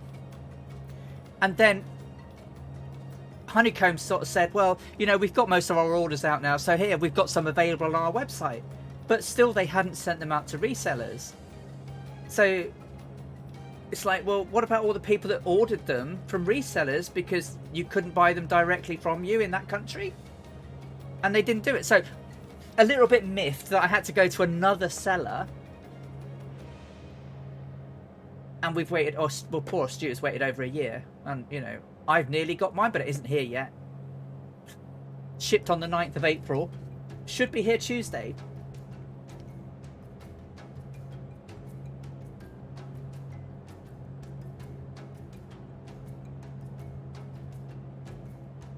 Yeah, so we do absolutely need clearance. When Amelia did this journey, she was warned that Africa would be the hardest place. Because it's the remoteness, the fact that it wasn't so well travelled by aircraft. But what she actually found in her when she wrote in her diaries was that every time they got to where they were going, they were afforded the utmost courtesy.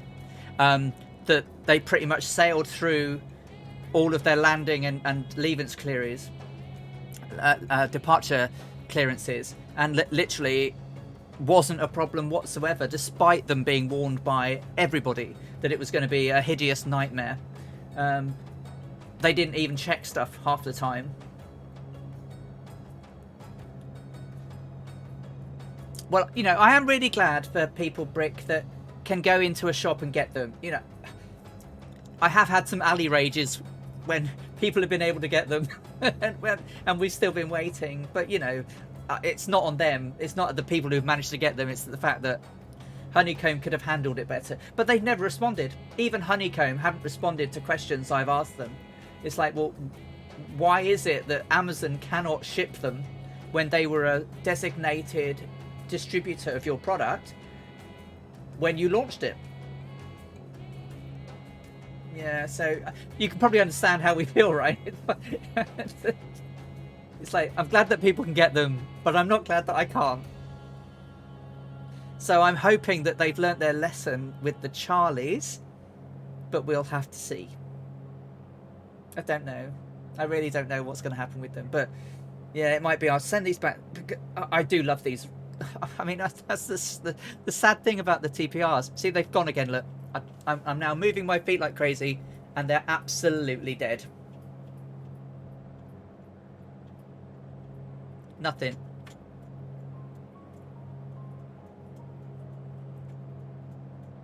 It's absolutely crackers. I'm going to leave it now for a bit, and I'll worry about it when I get closer to the airport in about 2 hours' time.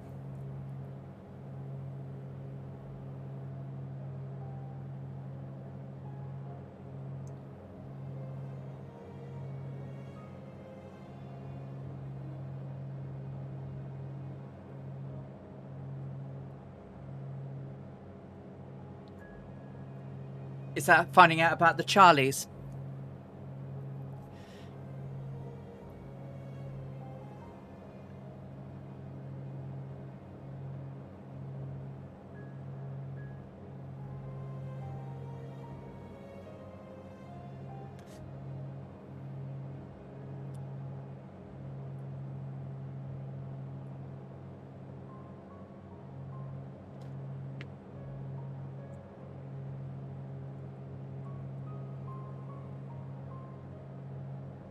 Yeah, and the weird thing about these rudder pedals is there's no errors or anything in Windows Event Manager or anything. There's nothing.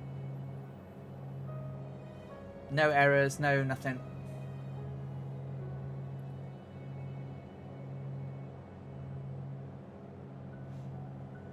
Yeah, it would be certainly nice if they could do something about that. Customer services.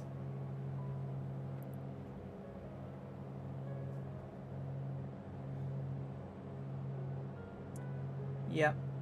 Some companies are really, really good, Brian. Others, not so much.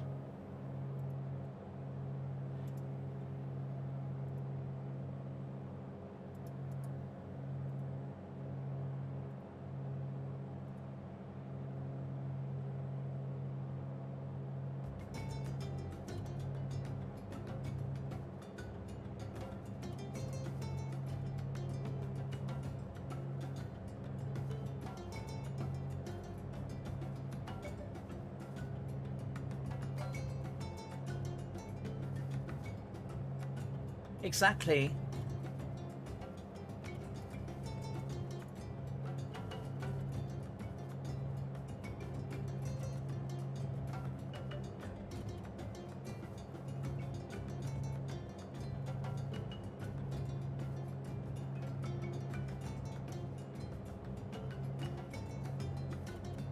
Yeah, so I just wish that they'd respond. I mean, they don't respond to tweets, they don't respond to emails, and that's poor.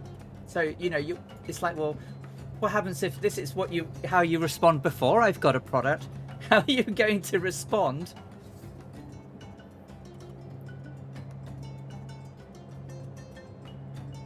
if I've got a problem?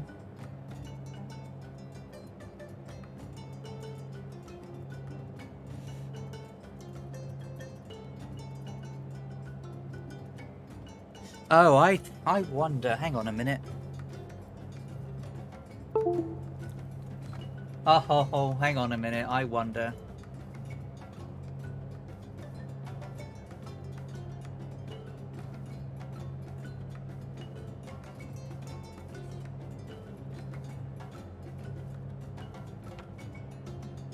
Oh, I've hung again.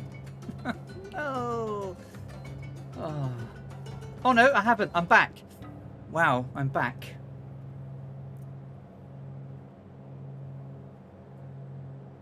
Phew.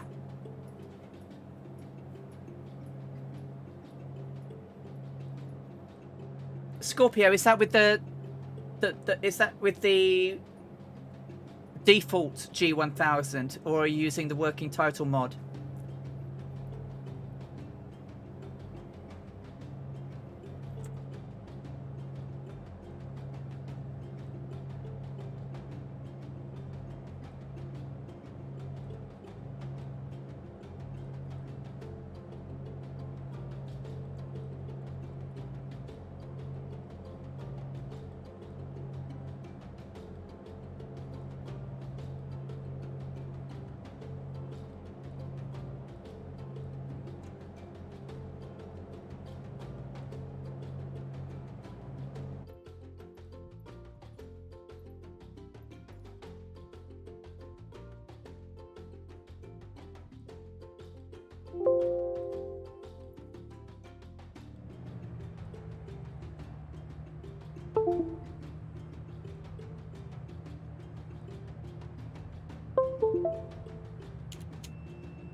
Oh, that's a bit crazy, Scorpio.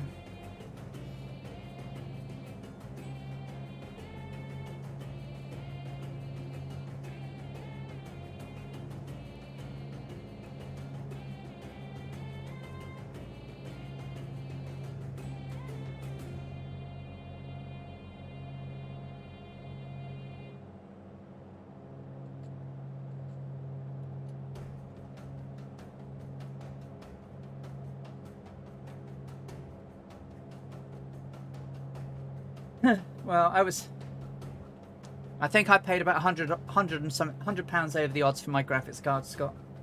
But yeah, it's crazy at the moment.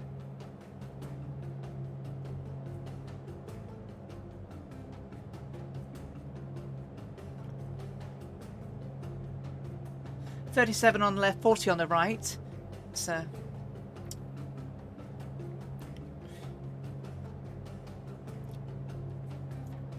I will be back in 2 minutes.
And back.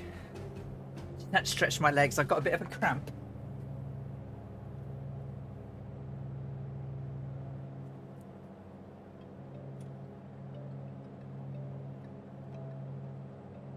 So 36 and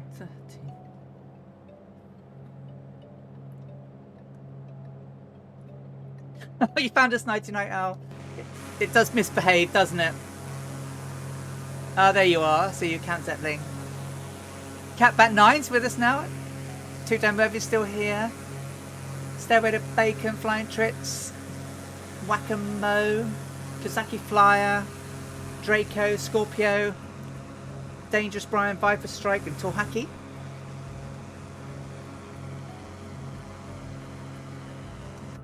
Slightly less flat now. A little bit more.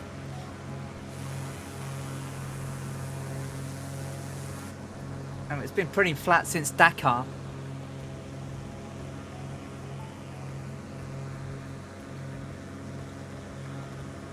We do have some hills ahead of us.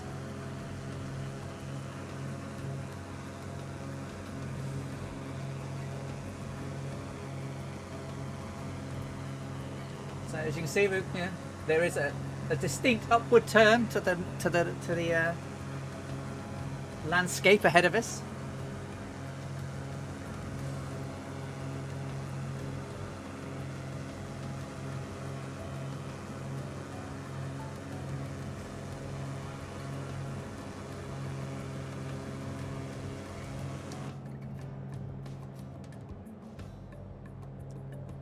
Hills. It's quite nice to see some hills after all this flat land. I mean, it's been flat for hundreds and hundreds and hundreds of miles. Jay Winokur, good afternoon. How are you doing? Or good morning to you.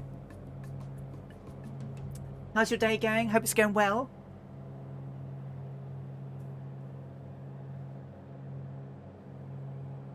I haven't tried it with X-Plane 11. I guess I could. I could also try it with my Intel gaming laptop to see if it has the same problem. I have a sneaking suspicion it's the chipset drivers, as it could be in play there as well. But then I'd expect all my other stuff to turn on and off. Well, the thing is that I don't even have to be playing a game and they turn off. So they can just be connected to Windows and stop working. Perhaps I'll do it on my Intel one and see if they stop working. You know, literally, I can sit here at work with the configuration tool open and it will stop working. See, it stopped working again, look. Well, you can't... Well, I'm saying I'm literally running on the spot on my rudders and nothing. There's something horrible. I actually have a Gigabyte X570 Aorus Ultra. But all my other USB devices that are plugged into it all work. No, yesterday was not, well, yesterday was fine, yeah. And the other day when I was doing a whole load of testing, they were active and didn't stop working for over 10 hours continuously. But other times they can stop in 20 minutes. It's weird. Yeah. I'll download X-Plane 11 and give it a go on that, but I've got it on my laptop, so I could try it there too.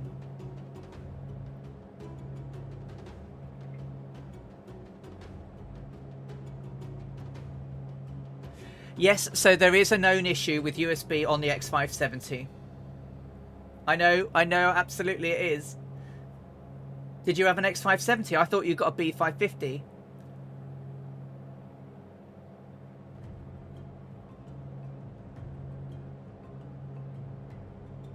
Did you get the Aorus Ultra? Didn't you have an Intel board, Dougal? Didn't you get a Z board? Yeah, so you had the Intel board. So the issue is specifically with AMD. Yeah, it could well be, Draco. So it could be a lot of things, but I have turned a lot of stuff off. Ah, that's right. Yeah. Well, when we get closer to the airport, I'll press the magic button again, because it seems to. I'll do a save and then a magic button. It is a pain in the bum. I mean, because literally all my controls work. Yeah, my yoke works. My throttles work. You know, they're all working.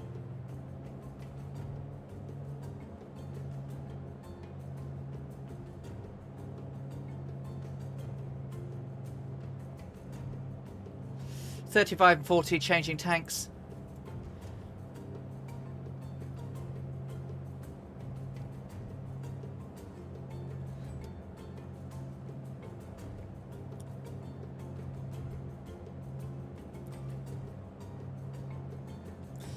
I mean, AMD have been very responsive. I will give them that. You know, they've responded to a lot of my emails almost straight away. They've asked me to try lots of things. I've done what they've tried, and yeah, they at least acknowledge that their engineers are looking into the issue. So, but I would expect it to be all of my USB devices, and I have tons. Literally tons. I mean, 1, 2, 3, 4, 6, 7, 8, 9, 10, 11, 12, 13. I mean, there's 13 plugged into 2 hubs. Not counting all the ones that are plugged in at the back.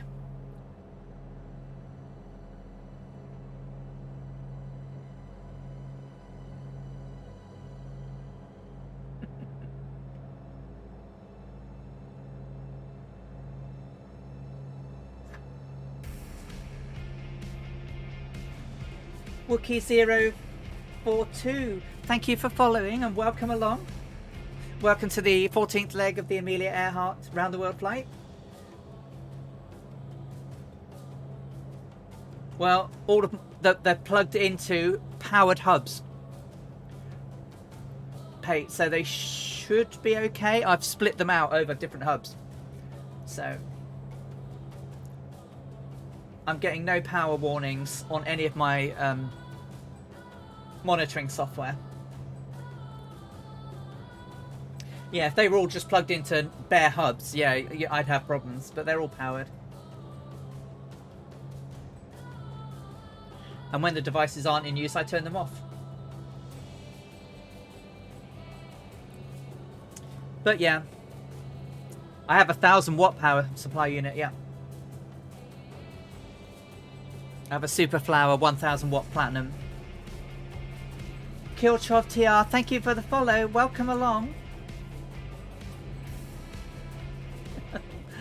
welcome. Yeah, so yeah, 1000-watt power supply, yeah.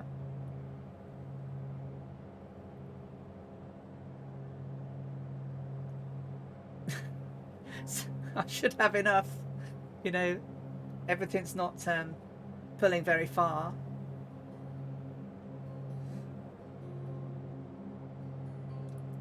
Well, I still don't need that much. Even with my Radeon 6800 XT, you know, that's still not drawing huge amounts.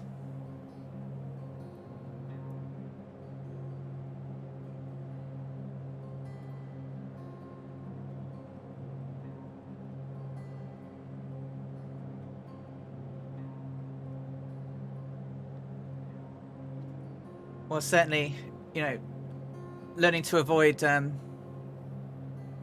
IMC conditions when you're doing VFR pilot training is important, and to know where you need to get to very quickly, because flying into IMC conditions is probably one of the major causes of inexperienced pilot crashing.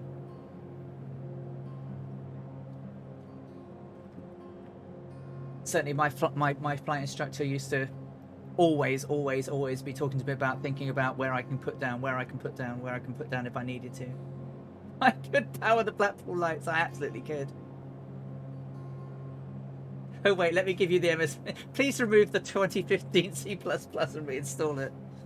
Yeah. Yeah, that's the only thing that they do. Is that to do with the VC 140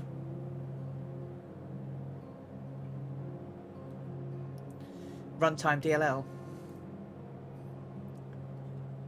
Yeah, of course it is. Yeah. The trouble with removing those, all of them, is that if you remove all of them, you've got software that needs an earlier distributable, your earlier software stops working.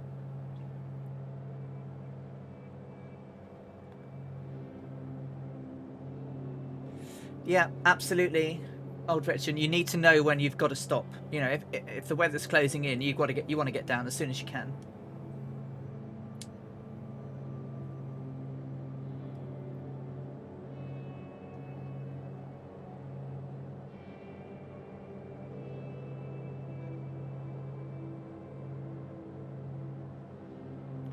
Seamus McNeil, welcome. Good morning to you.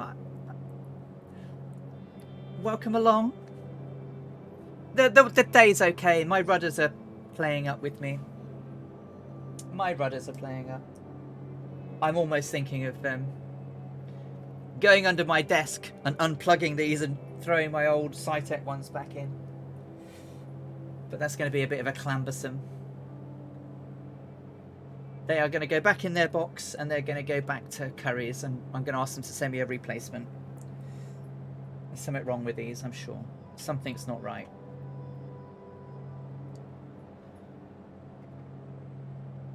Welcome back, Joe Winokur.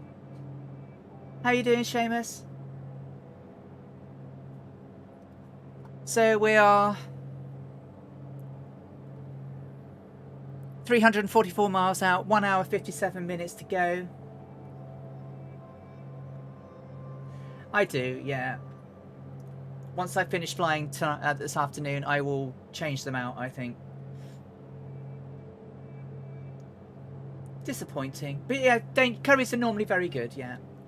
So, because it's a real shame. They are really well made, and they feel like the real thing. You know, reminds me very much of my rudders in the old Cessnas. So it's a shame. So yeah, we are in 12th of June 1937, travelling from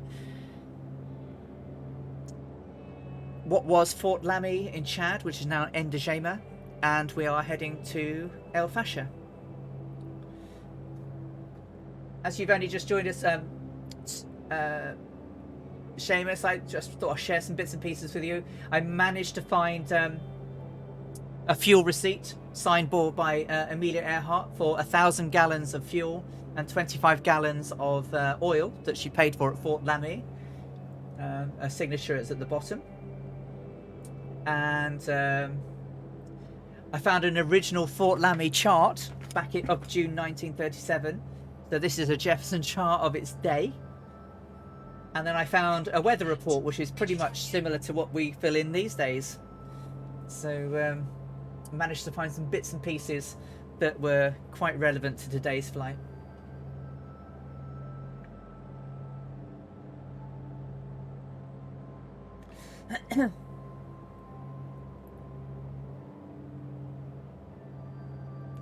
Yeah, Draco, I do. Yeah.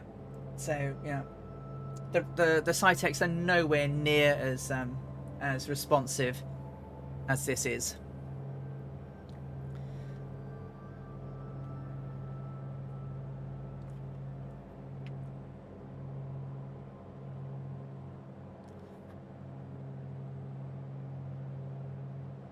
Hey, Bort Panda, yeah. Siri is being helpful in the background, as always.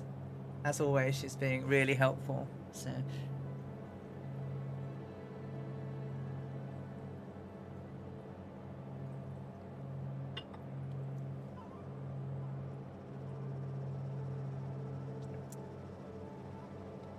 Viper Strike still out the front.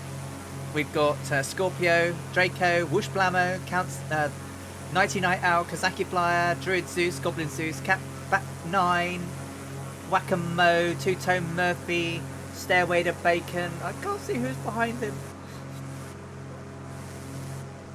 And Dangerous Brian's out there with Torhaki and Scorpio. Oh, Mark the Pilot, thank you for following. That's really kind of you. Welcome along. You find us in the desert between Fort Lamy and El Fasher.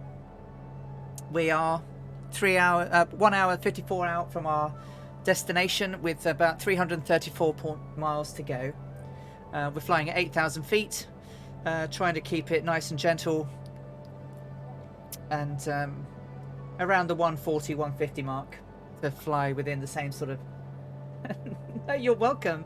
And you know, if you're in the game and you want to fly along, we're on the North Europe server. Still got a bit to follow. You should see us.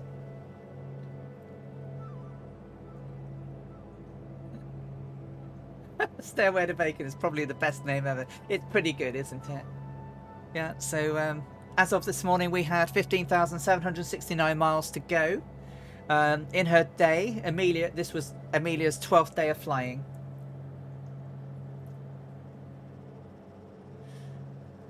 Catbat, are you in VR again? That's really won you over, hasn't it? Oh, old veteran. Oh, Scott, that's very kind of you. Thank you very much. Old Veteran is paying forward the gift sub that he got from Two Tone Murphy and has gifted 5 tier 1 subscriptions. So welcome, old. It's gonna bingle now. Brick Rhymes, Mothom, insert random username, GoGaman7, and Scotty Dotty Gaming. Enjoy your subscriptions. Thank you so much for your generosity, Scott. That's really, really nice of you. Thank you. Can I have some sub hype in the chat, please, for Old Veteran 965? Thank you so much.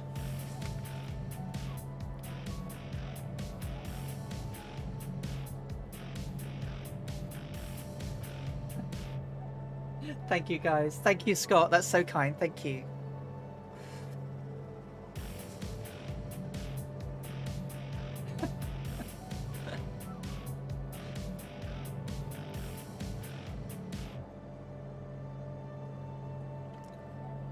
What a glorious day it is. I mean, so on this screen, I've got beautiful blue skies, and literally right above me, beautiful blue skies. Oh, thank you, Scott. Yeah, we've got a long way to go yet. Nearly just under 16,000 miles. This week's quite a short one in comparison to the ones we've done recently. That's really lovely of you, Scott. Thank you. So, yes. Next week will be a 2-leg flight. Yeah, total lesenges. You're all so wonderful. I'm so proud to be part of this community. And I'm just so glad that you're enjoying coming along, learning a bit about Amelia, seeing all the things I've dug out to show you of all the examples of things. Normally I'd be doing more talking about her diaries, but this particular leg, she didn't write very much. A, because they left late from Fort Lamy, 1:30 in the afternoon, which was very late for them. They're normally in the air by 7 o'clock. They wanted to avoid the heat because obviously 104 degrees in the shade, the heat inside the Electra must have been absolutely boiling. It was an all aluminium frame. It would have deflected some, but it was pretty darn dusty by the time it got to El Fasher because they hadn't given it a clean since they got to Dhaka. It would get a good cleaning down at Asab, but still, that would have been very hot in there. With Fred in the back doing all of his celestial navigation out the 2 windows at the back. He found it really hard.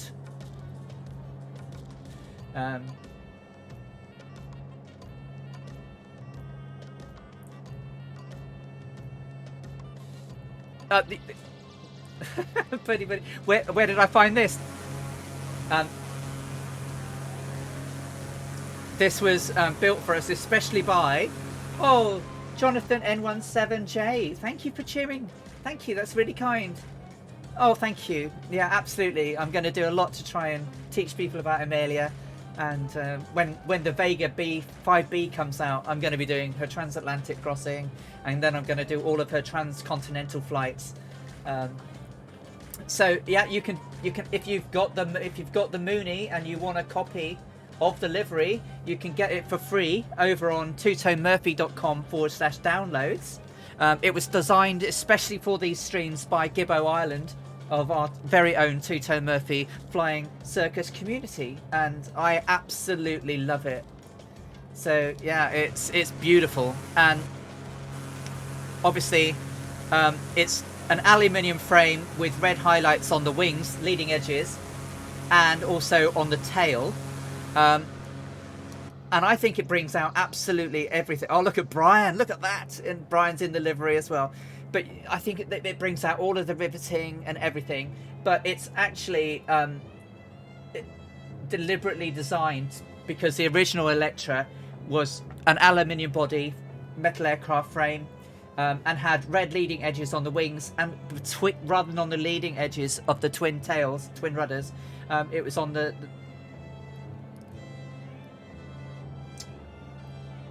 I've completely forgotten the word of the Anyway, on the middle between the crosstail. It's so Gibbo did that especially for me so that we could fly around in this flight livery. So it was very similar to hers. And of course, the Mooney flew around the world in the 1980th elevator. Yeah, the cross elevator. But in this case, yeah, so tail plane.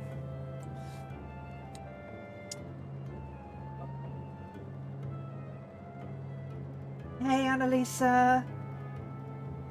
Welcome. That's fine. Yeah, thingamy doodad will work for today. I hope you're having a great day. We've got about 1 hour 47 minutes to go, 314 miles.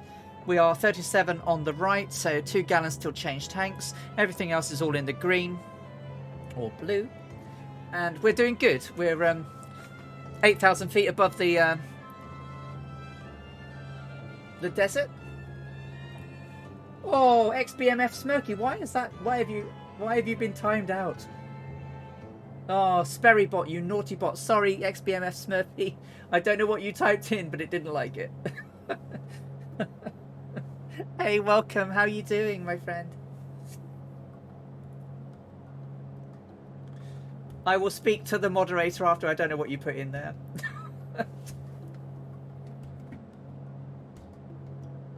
Oh, you see. Oh, your mum's car. Oh, how wonderful. I hope you have a great time with your mum. I'm having rudderage problems again, so as I get closer, I will press a button. I will save it. I will press my buttons, and then I'll try and land.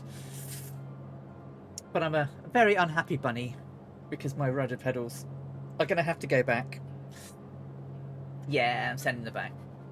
There's something not right. I would expect all my other USB devices to be turning off, and they're not. There's no error messages, nothing. It's very hard for me to track down, so the only thing I can think of is the actual unit now.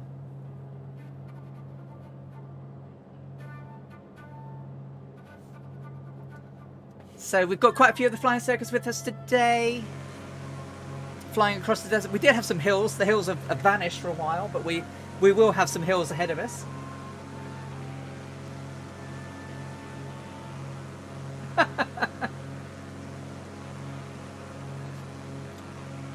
Oh well, I don't quite know why it thought "but" was that obnoxious. I will fix it, XBMS Smurfy.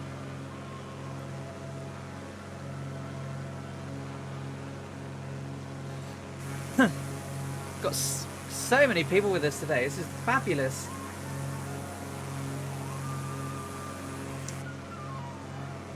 Oh, my snackage today, to be honest, it's been coffee and soft drinks. Jamie, hey, how are you doing? Welcome, my friend. Oh, that worked. Oh, dear. Never mind. Sorry about that. Jamie, how are you doing? Have you had a good week? I popped in very briefly whilst I was at work this week. Yeah, I'm good. I'm fighting with the gods of USB. My rudder pedals keep dying on me, so I'm probably just going to try a reset when I get closer to the destination, and hope that it doesn't do what it did to me last week, which was as I flared, turned off all my USB devices, everything died, and I just went nose first into the tarmac, which was yeah.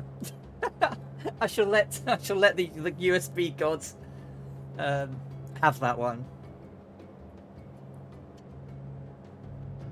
Hey, the demon god, how are you doing? Welcome. Oh, I'm sorry to hear that, Jamie. I hope you feel better soon. I just don't know how you do it, mate. When I watch you and you're controlling so many people, it's just like, oh my god.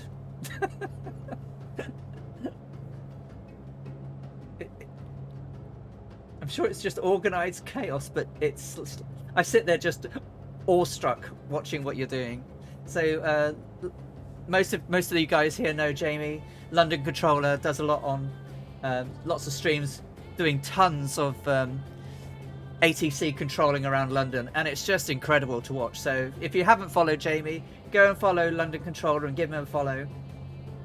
It's really interesting to watch, and it's good if you're wanting to get into things like VATSIM, because you get to hear what the controllers are doing.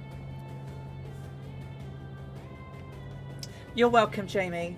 No, I really enjoy your content. So and you've been very generous to the channel. So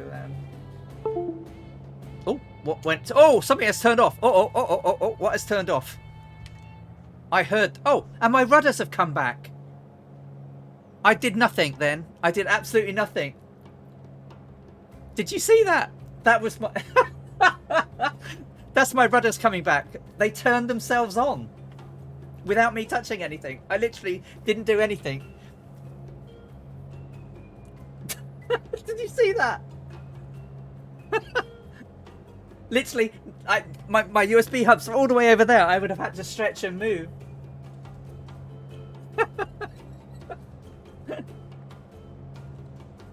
They are cursed, yeah. But I literally they turned on in my ears. But they're in a powered USB hub with a button, and the button is still depressed. Wow. you heard the boom boom boom. Yeah, so I did nothing. I've sat here. I was innocent. And now they've turned off again. Look.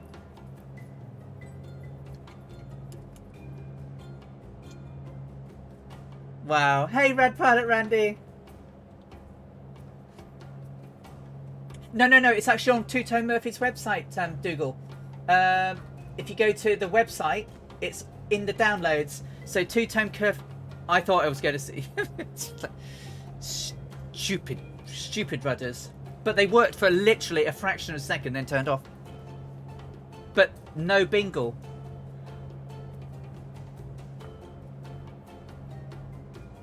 I have done the latest one, but these ones have been doing for a week. They died on me last week as well, before the update. So, and yeah, but it's doing something naughty. No cat, no, my cat's all downstairs. She's got no teeth, can't bite through anything. She only comes up here very rarely now.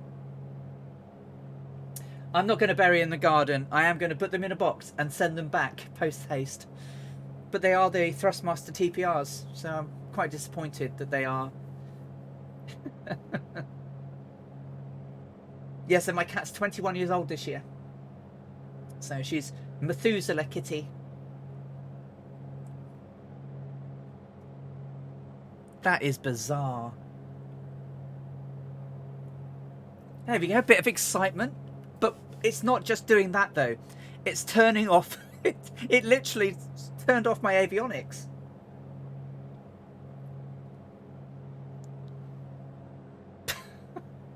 How bizarre. What is it doing? Yeah, exactly right. So, I mean, I've only had them a couple of weeks. And I've tried everything. I've literally reset every USB port on my computer to never turn itself off. I've set all of my power settings on the CPU never to turn off. Even if it was to blow up. Yeah, I'm going to get them back. I bought them from Currys, and Currys are pretty good. Exactly, yeah. Because, I mean, they are very well made, you know, and they are solid. But my Cytex I've had for years and years and years, not as good as these by any shake of the imagination. I've never had any problems with them. Certainly like this, not disconnecting and everything. Well, we'll keep it going. We'll see if we have a little... Yeah, Jonathan, yeah. So she's a rescue cat. We've had her for 19 years, and she was about 2 years old when we got her. So she's definitely Methuselah Kitty now. She doesn't go outdoors. Never has really, because she was so traumatized as a cat. A big hammer. Yeah, we got some of those. But she's lovely. Took us a long time to get her. Nice flying, Ryan. Look at that.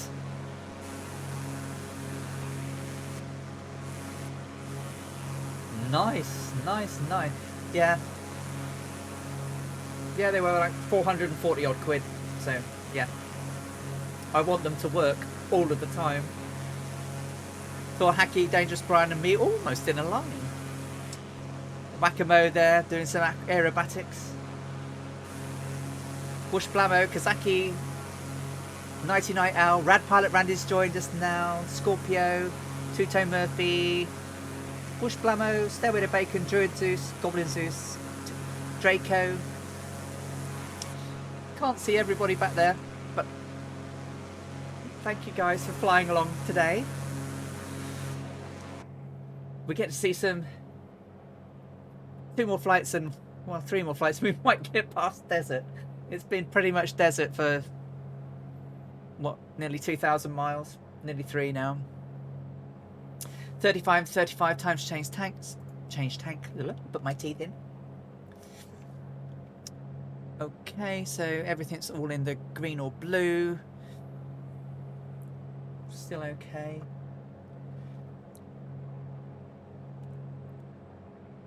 And it's just that horrible feeling because you know that Microsoft Flight Simulator can hang when you plug a USB device. I literally plugged my phone in the other day and it crashed it. So I dread when I heard that bingle, it was like, oh my god, what's he going to do now? Woo! There's Pate. Thought you coming past there.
Whack-a-mo out in front.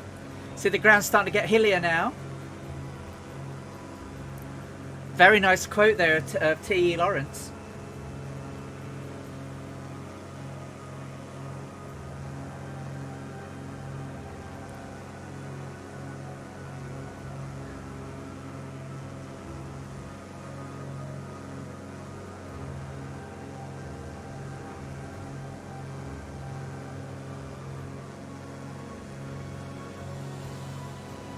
Definitely, Jamie. The GA stuff is really fun actually, and in a sim such as Microsoft Flight Sim. I mean, last night we were flying around in the new scenery of a Kango Delta, and we were flying around in microlights. You know, literally treetop height. That was a completely different experience altogether. This is one, you know, pretty much one of the first sims out of the box that I've been able to do VFR flying like I did when I trained. I could go to all of my, through all my training routes and see all the VRPs and everything. So it was a real difference.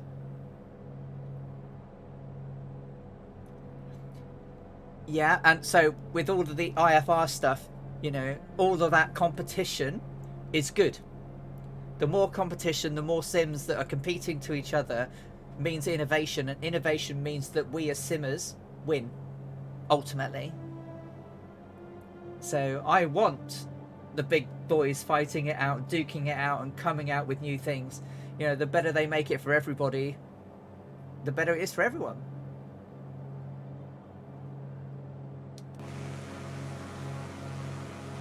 It's a little bit more detailed, but still pretty browny yellow that we've...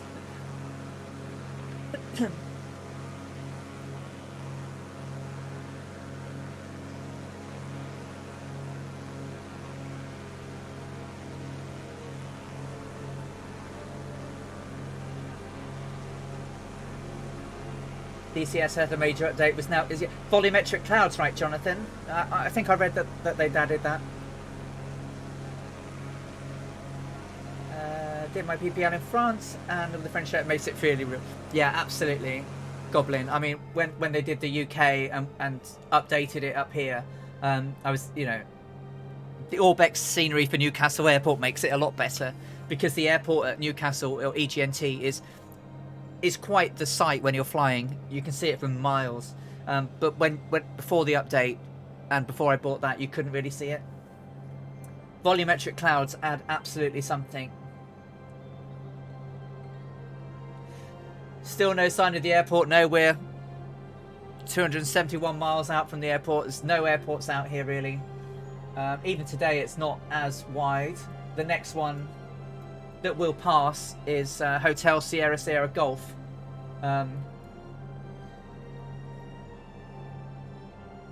As we head into Sudan. But we're still quite a way out from that. The ground is actually rising below us now, Brian. You can see that we've actually got some bigger hills. Brian, or Dangerous Brian, has a magnetism about him that drives him to mountains.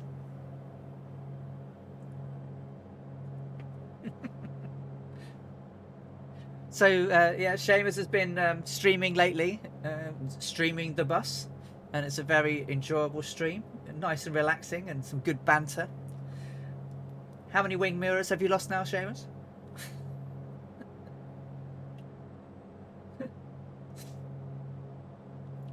Well, these not quite mountains, but you know, infant mountains. There's one that we have to cross. It's about 5,000 feet, so, but we're way above it anyway. So, and we're flying at the.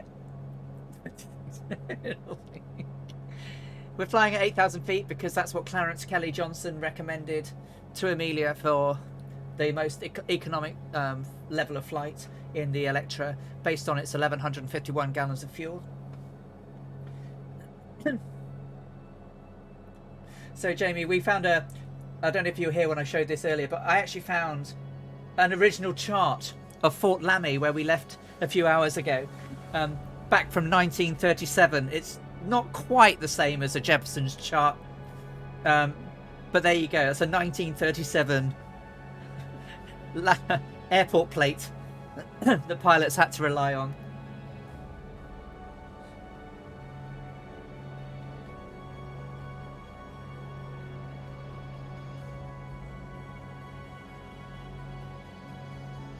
And a weather report, which isn't too much different from what we have to fill in today, right? So, pretty good. That was both of those are the actual documents that Amelia used in 1937 to arrive at Fort Lamy, and then this is the weather report that she had from Fort Lamy to Khartoum. She was meant to fly to Khartoum this leg, but didn't because of the problem with her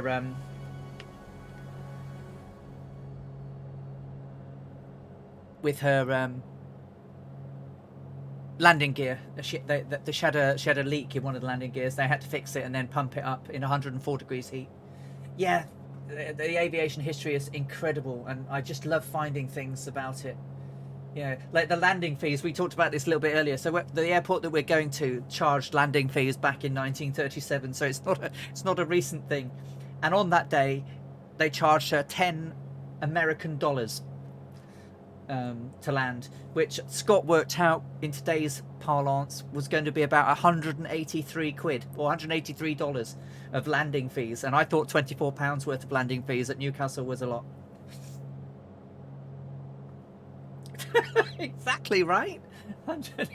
10, but it's $10 American is actually written on it. You can't see it on the picture, sadly, but on the picture I found, it's quite clearly it's written in pencil. So I wonder if they were trying to negotiate.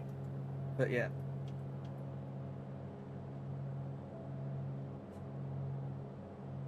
And they hadn't planned at landing at El Fasher this time.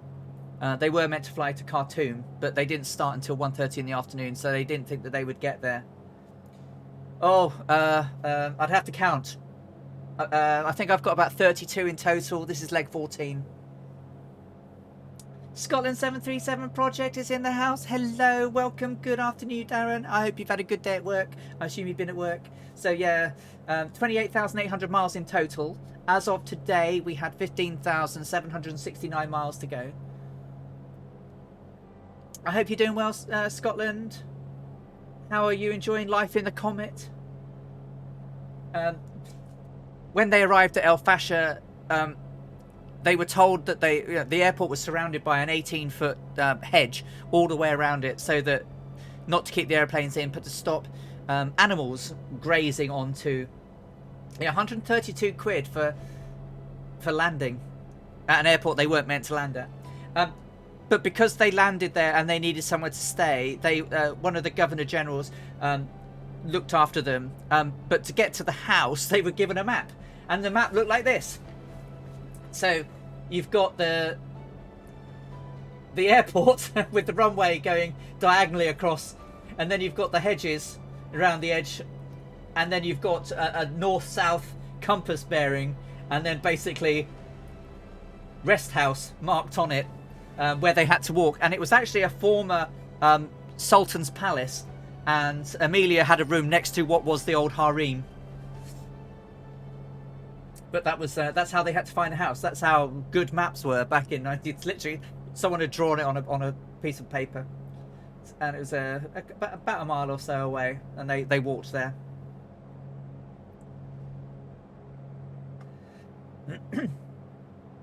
So obviously we've got there's a picture when we get there. This is what the Electra looked like when she landed.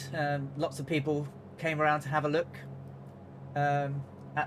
I'm afraid the pictures are very, very grainy, but it looks like it was from a newspaper. And then what I also had a picture of is two gentlemen. Two gentlemen stood by the aircraft, but what you can't see is that they're flit sprayers. So basically, you know the device. It's like a tube with a can at the end, and it's like an air spray, and you pump it and you spray insecticide everywhere. It was their job to basically spray the aircraft and spray all their goods. So they only had their suitcase, each suitcase, and there wasn't very much else in there. But these two gentlemen posed for a picture whilst they were on flit duty. Flit was the name of the insecticide that was very popular in the day, and it was used to basically stop bacteria and spread of mosquitoes, given that it was incredibly hot and in June. So they wanted to, even back then, you had to have your aircraft sprayed. The only time I've ever really had that since is in Australia and New Zealand, when I've landed there and had the aircraft completely disinfected on the outside before it even gets to the gate.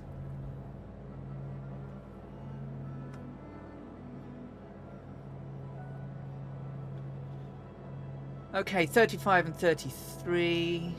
Keep down there until we go to 30, and then we'll change to right tank. We've got 1 hour 24 minutes to go, 247.8 nautical to go.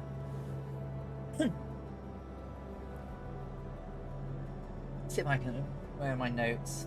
She didn't say very much on this leg, I'm afraid, about her flight, other than they got away late.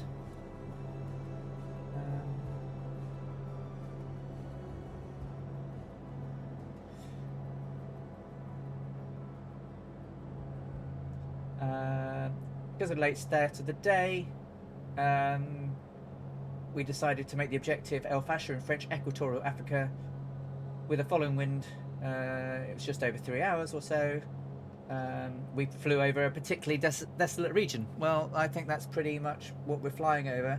And as she said, because of the detailed information given to us, I was told to look out for a thorn hedge that surrounded the airport, which hurdle coming and going we successfully negotiated.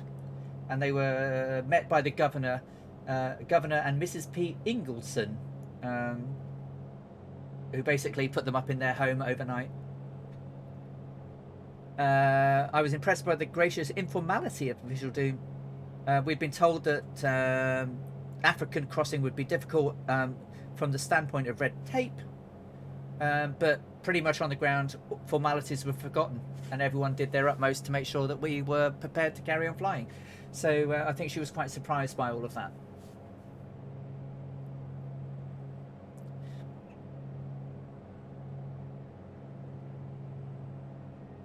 The weather's been glorious, hasn't it? Absolutely glorious. I'm expecting to get blinded by the sun when it comes round in a bit. It literally blinds me into my window. 32 and 35, 2 gallons still change tanks.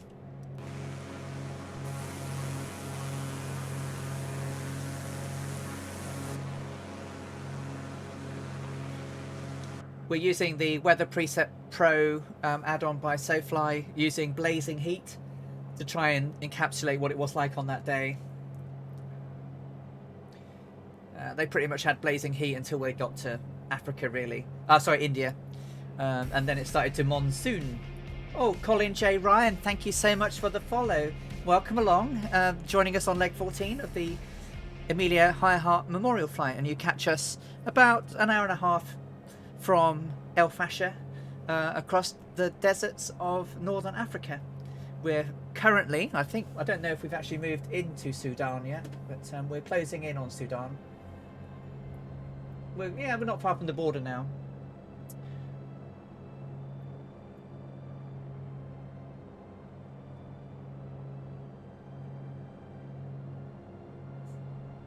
Coming into the hilly region on the border. Shouldn't give us too much trouble, Brian. We should be well and truly over it. Blazing sun, yeah. Sorry, I've picked blazing sun. Because it was 104 degrees in the shade when they took off. So I'm using Weather Preset Pro blazing sun.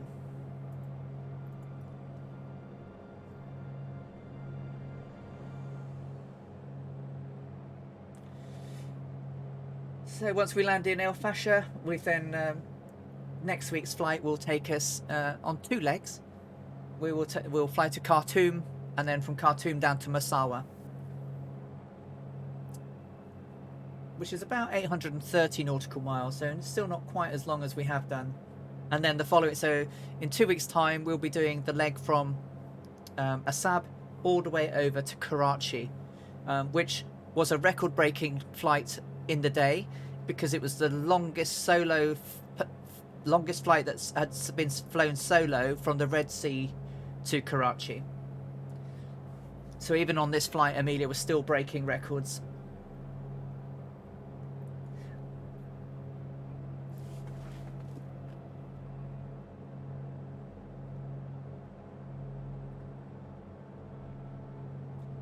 Batmobile, hello, welcome. Thank you for joining us. Welcome to the stream, and you catch us with the Fireflies flying through the northern Africa on our way to Fasher in Sudan, simulating leg 14 of Amelia's flight around the world. This was back on, would have been Sunday the 12th, 1937. So not commercially, have flown, but only GA aircraft. Cessna 152, 172 and the odd Piper, but I no longer real-time fly. I got ill a few years ago, and it means I can't pass my medical with the medicines I'm on. So flight sim is my escape now, and I'm trying to recreate journeys of famous female aviators or aviatrixes. Definitely not, no. Definitely not.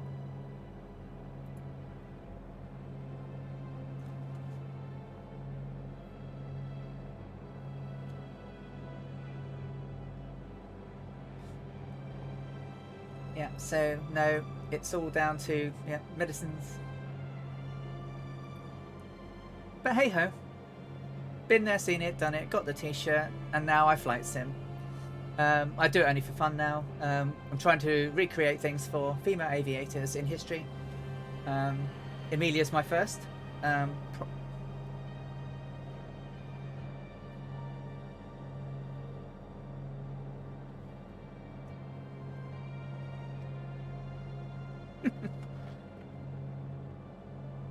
Kevin 601959, good afternoon, I hope you're well. Yeah, flight sim's a good substitute. Yeah, it'll do. And especially it's kept me pretty sane.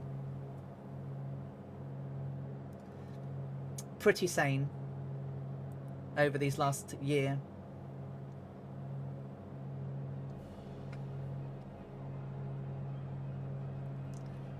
Thank you, Seamus.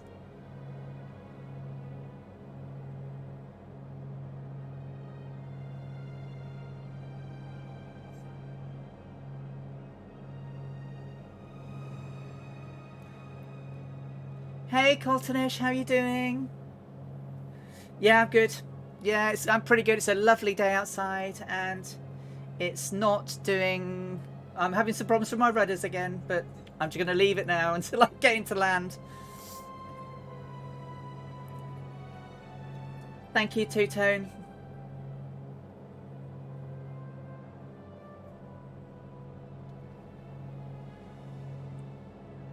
Well, I don't know. I'm hoping there are camels down there. I'm hoping there's always... Well, there's now always two. That's the second one. Second one in 14 weeks. Not too bad, I guess, right?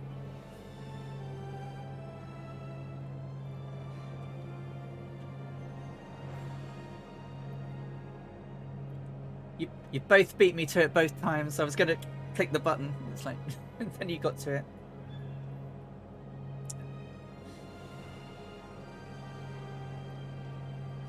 Apparently camels do spit. Yeah. I have never got close enough to find out. Oh, Mr. Murphy, you are such a legend. Oh, thank you so much. Two-Tone Murphy has now gifted 25 gift subs to the channel, and thank you so much. Thank you, it's really lovely. Port Panda, BMX F Smurfy, Fort Noob 15, M Trance, 45 Trance, and Mechanical Madness UK. Enjoy your subscriptions. So now have some sub hype into the chat for Mr. Two-Tone Murphy.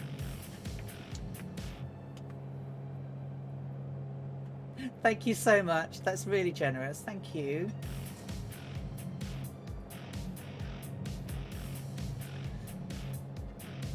Have you? I have not been on a camel. Definitely not been on a camel. Nor an elephant. The closest I've got to something with 4 legs is a horse. And it wasn't that fun.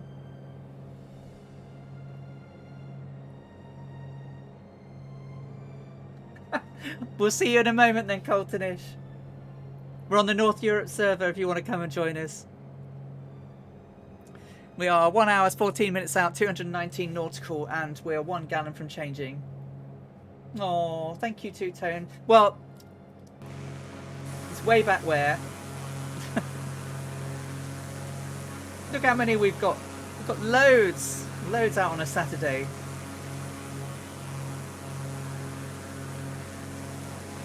I bet.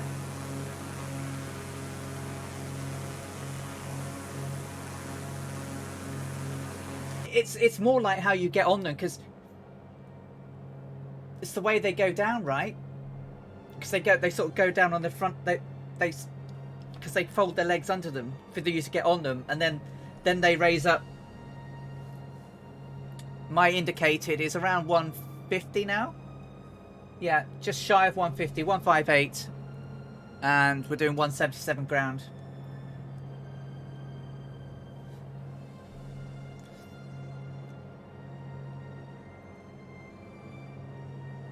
Sorry, Murph.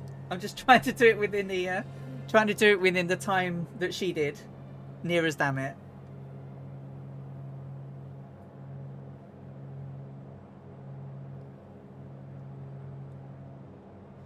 Well, they'll have the turbo arrow out at some point.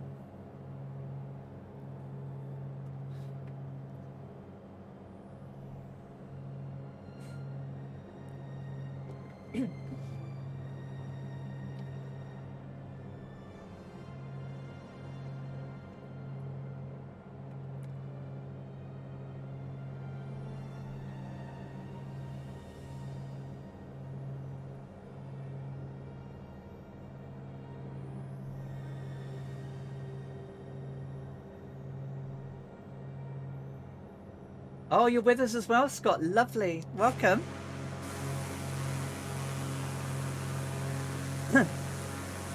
Ah, Dougal's got the livery. Nice.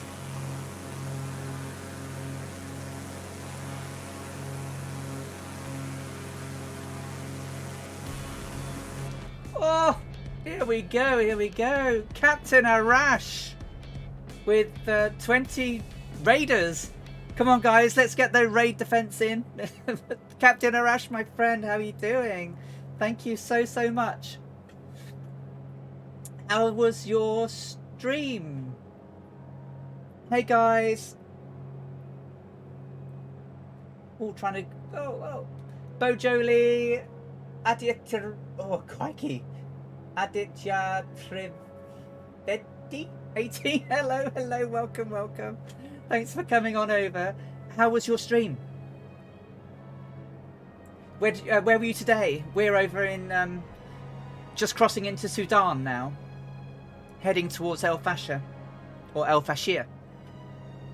Depending on how you spell it. In 1937 it was spelled El Fasher with an ER. So Captain Arash, as you know, is a good friend of mine and streams regularly and is flying around the world in a Cessna, real world, real time, real navigation, no autopilot, doing a grand job, and has got a... I mean, our journey seems quite large. His is humongous, and I've been watching him for quite some time now, and always worth a watch if you can, if sneak in at work like I do.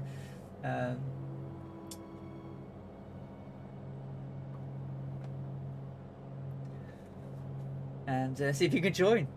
Was it going to be some issues with automatic powers and lag? So Captain Arash, we've all had this lagging problem ourselves since the new update, but it's actually what some of us have tried, and I don't know if it's actually done it or not. But we took off the last Windows update that came out this week, uninstalled it, restarted, and then reinstalled it, and it was fine. Shall we see? If you're flying along with me this afternoon, would you like to put a 2 into chat now, and we'll see how many we've got flying along with us? Because all I can see is names. We have a lot. Oh, Dougal, look at that.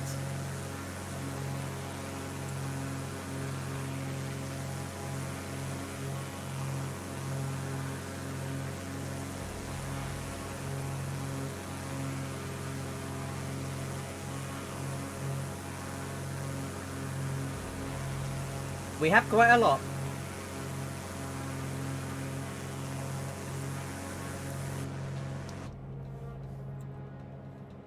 If you give me a moment, Captain Arash, I'll tell you. Just bear with me.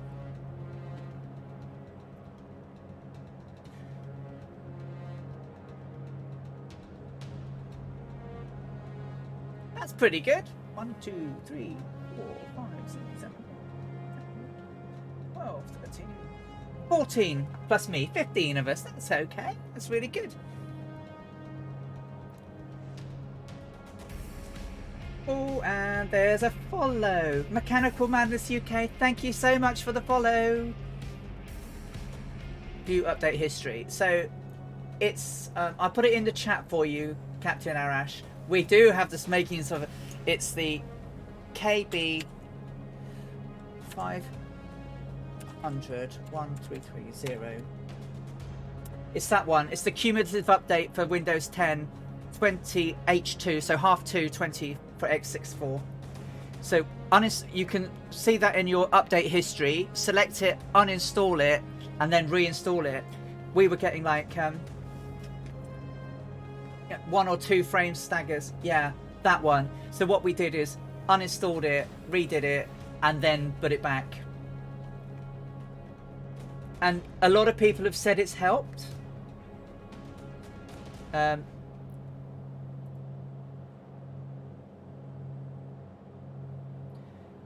You're welcome, Captain Arash. I hope Emma's doing well as well. I'm yakking away. I've got to change tanks, otherwise I will be listing to one side. Change tanks, guys. Just make sure my RPMs are up. 1 hour and 7 minutes, 198.6 nautical miles to go. Everything else is in the blue. Just tweak that a little bit. But since then, it's been okay. But I don't know whether it was. There was also a Microsoft update last night.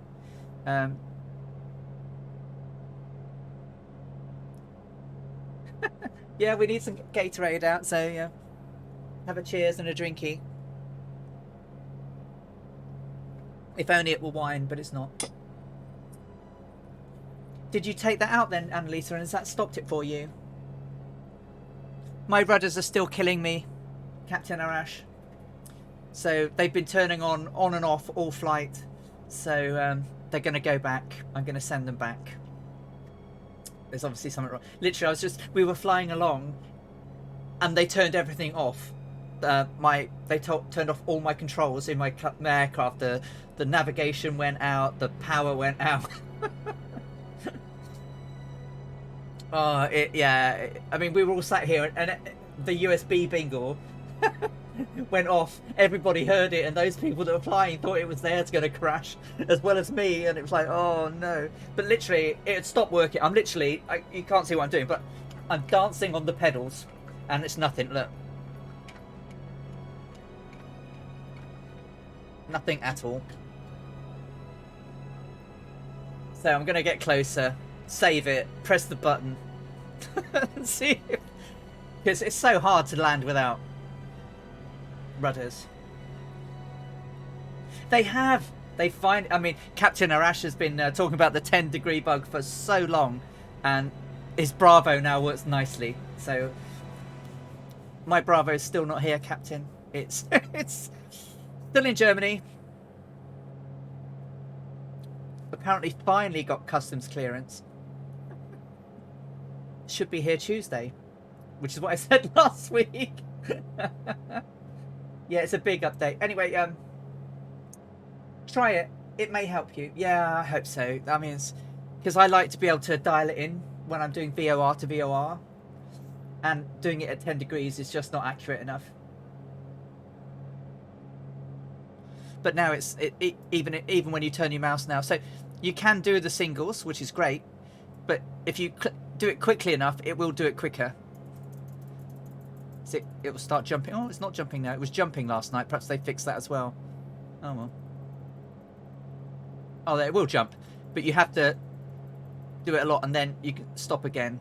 So it's actually much better than it was. Oh, we've only got about an hour left now, Captain Arash.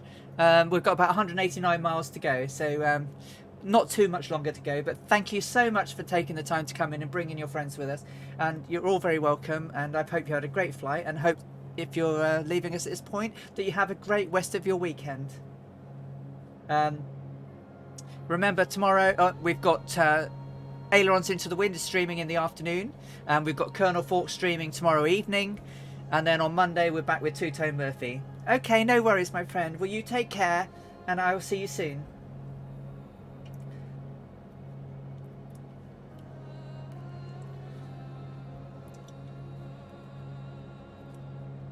So get some nice external views, get rid of me for a bit, and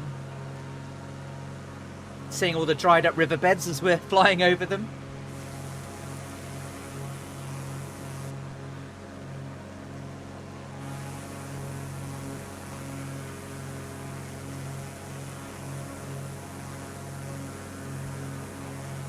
The all-metal livery just looks fabulous, doesn't it?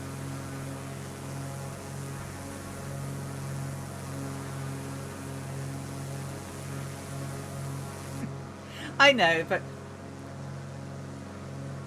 I was thinking about crawling over the tanks and running to the little cubbyhole loo at the back of the Electra in a few moments.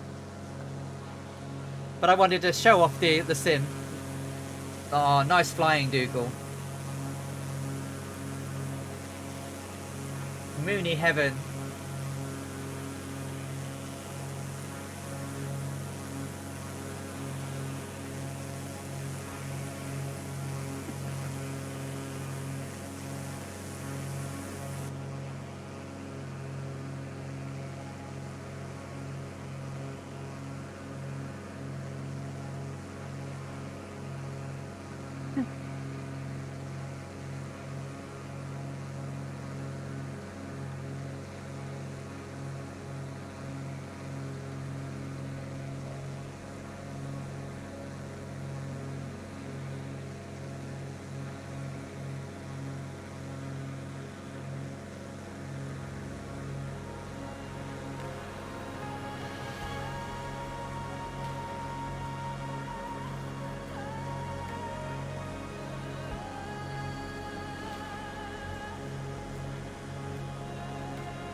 Oh, Draco, you had your flaps out.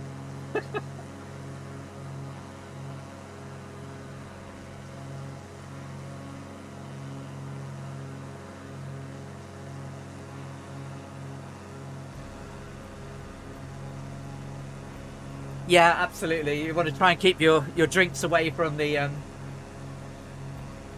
equipment.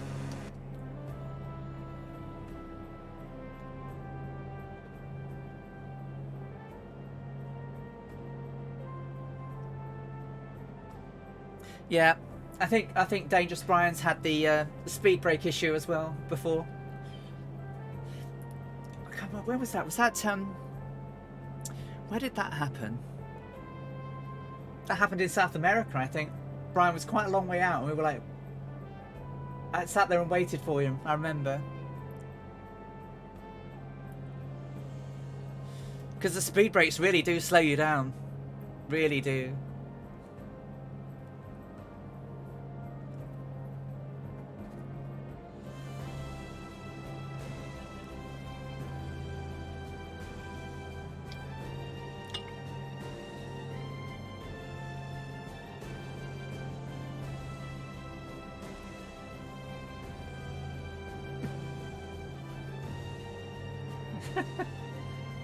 Absolutely.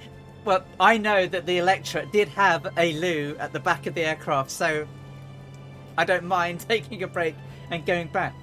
As I say, I have not found any information that if they needed to use the loo, whether Fred got up the front and just looked after the aircraft. I bet you they didn't. I bet you they put the trust in the Sperry auto gyro pilot. But there's nothing in any of the records that suggested that he actually did fly any of the flight at all. But could have done if he needed to.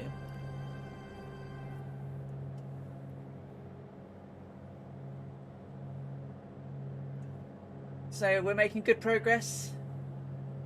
Coming up on the hillier regions. Nothing like Canada or New Zealand, but still not bad that it's actually got some form of terrain change. It's been pretty flat for a long time.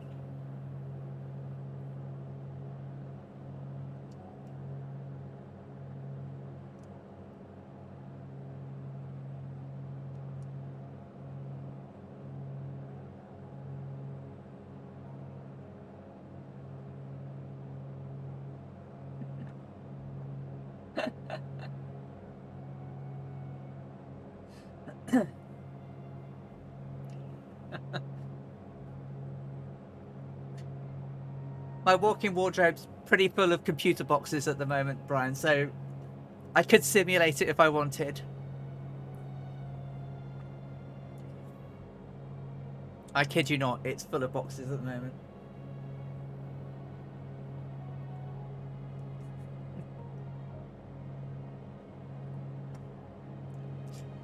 Well, I wondered whether she would wrote that Fred had flown for a particular period of time, because she often wrote that Sperry did the flying and Sperry was the autogyro pilot. So, and she's written that many times in her diaries of this flight. But she never said Fred did the flying. So I assume he hasn't. But I could be wrong. I would imagine she chucked it on the autopilot, went to the loo, and Fred sat in the back.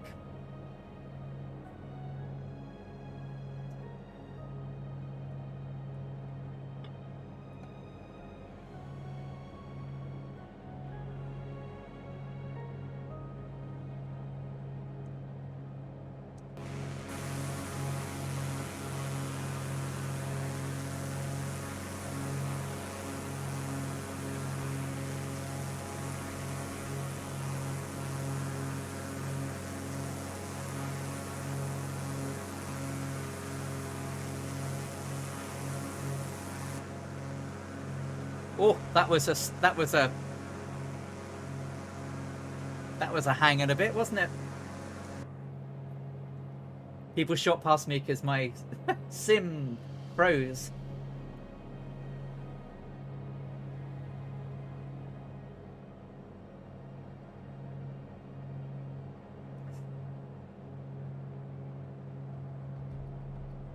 I'm behind you guys. Yeah. my sim like stuck for a few moments, and in that time you've all jumped. So I'm literally right, but I'm on your 6. But a little while back.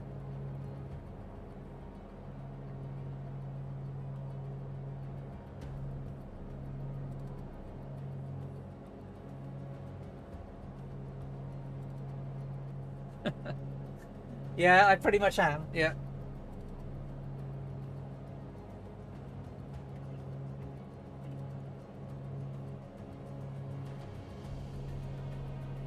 The alpha yoke is brilliant, Draco. It is absolutely lovely.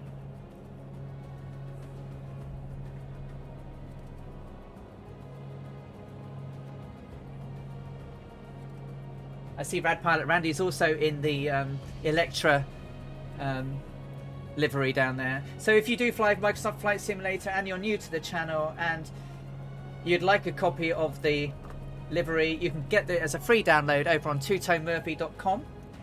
If you're interested in coming along and hanging out with us, whilst I have my own Discord only for the announcing of streams, you'll find us all over on Two Tone Murphy's Discord. I'm a very proud member of the Flying Circus, and I am a great member of that community, and I don't want to dilute anything, so I do all of my flying with Murph and the gang, and they all support me, which is fabulous.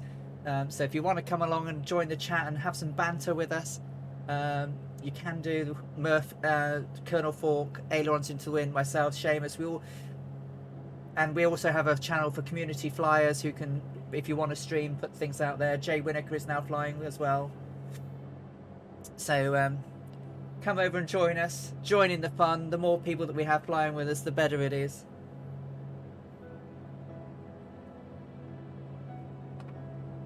Isn't it just, Dougal?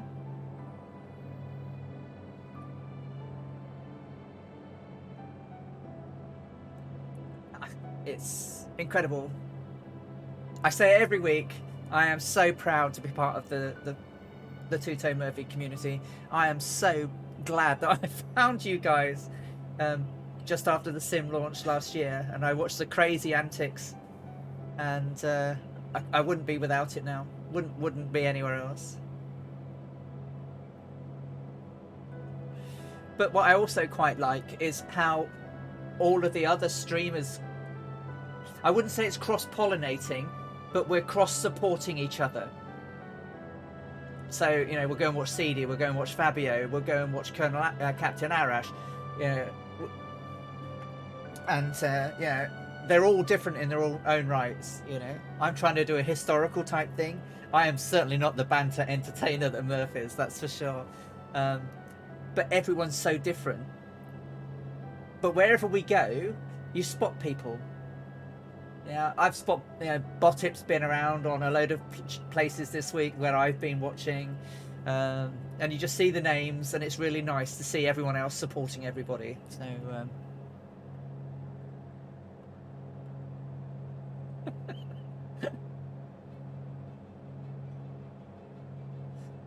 well, I ain't gonna put no wig on. That's for sure.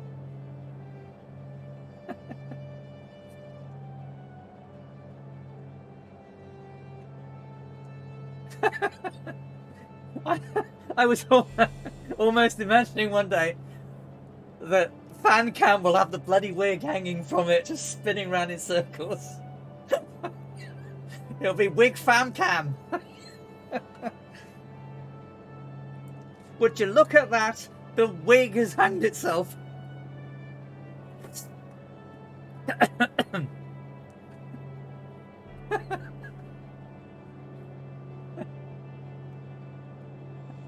Would you look at the state of that wig in the wind? Yeah, exactly. It's brilliant. Makes me chuckle. Sorry, Murph. I'm not trying to get your wig to commit harikiri.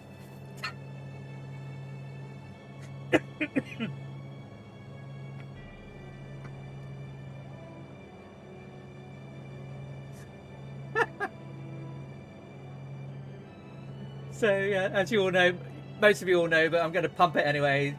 Sudan Murphy streams Mondays, Wednesdays, and Fridays over on Mondays on YouTube, where he's Lucy XX24, thank you for the follow. Where he's doing on Monday on YouTube, we're doing the Orient Express. We're following the route of the Orient Express on Wednesday and Fridays, and then tomorrow we've got Ailerons into the Wind.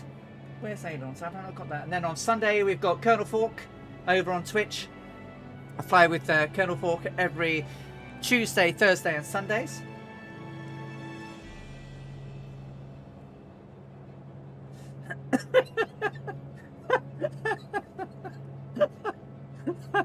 I think Mrs. Totone would have a fit if that. Sorry. Now that's kicking off my nose. The wig man is here. I can't even do the accents that he does. He's just brilliant.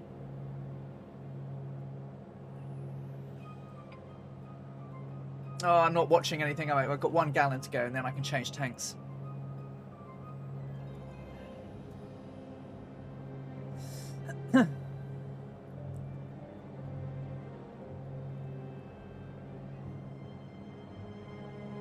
So many memes, so little time.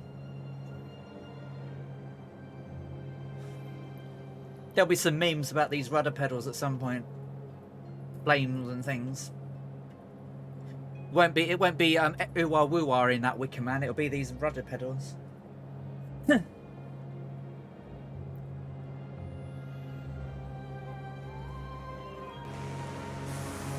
Oh, so you have.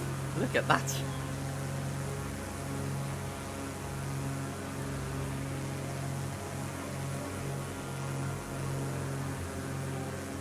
Wonderful stuff.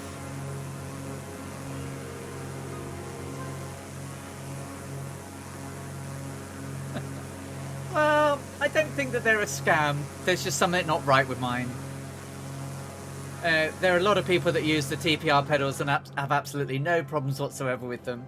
I've just been unlucky.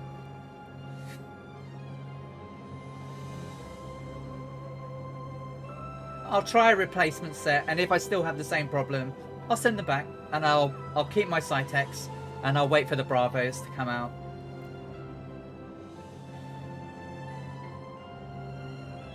As I say, none of my other USB devices just turn themselves off. So, you know, everything else is hunky-dory. Oh, what? There was a road? Is there? Oh, there might be. Back in the day, though, there was only 4 roads. Coming out of El Fasher.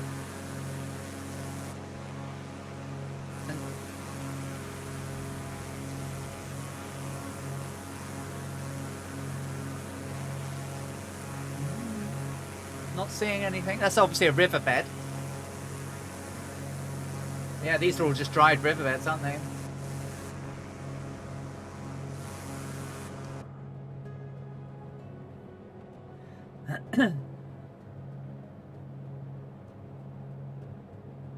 Katie, hey, how you doing, Katie? Welcome, welcome, welcome.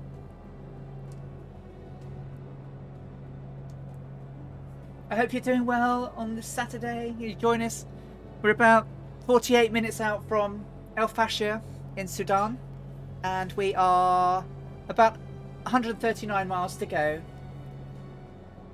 No worries, Pate. That's absolutely fine, mate. I've had a few issues with my rudder pedals. I am going to change them out after this flight. I'm doing good, thank you. Yeah, a bit hay feverish, but the weather's glorious, not only in Sim, but in here in Newcastle upon Tyne. It's beautiful out there today, absolutely beautiful. But I'm fighting with my rudder pedals. They keep turning off. They're not working at all now. They tried to kill me earlier on. Turned themselves on and turned everything off in my cockpit, which was...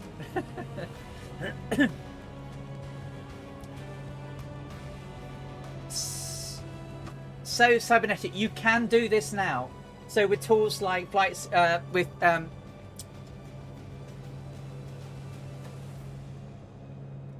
what is it we use? We use what is it we use?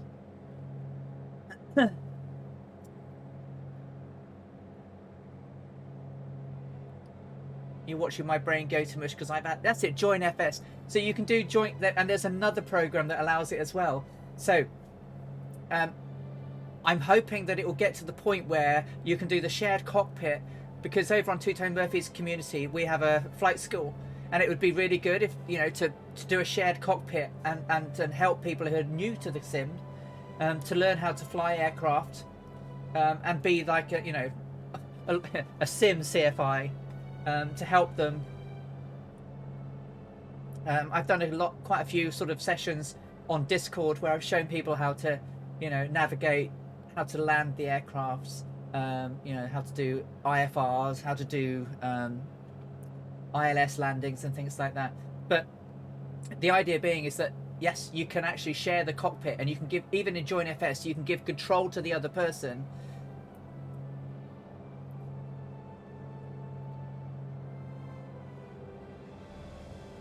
It would be really nice if Microsoft's Flight Sim had that ability in it.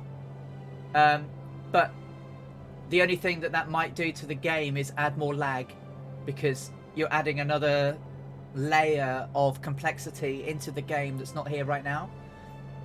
So when they introduced that sort of thing into World of Warcraft, for example, it lagged it to craziness and more buttons. But it would be good. It would help, I think. But then there has to be some form of control around it, so that it wasn't just like an open lobby where people could come in, because otherwise you're going to have the Xbox problem. Yeah, it's very inconsiderate of them, Katie, but I'm probably going to try something when I get closer to the airport and see if I can get them working enough for me to be able to do a landing, because I have no brakes. So I had to do a landing with no brakes a few weeks ago, and it wasn't funny.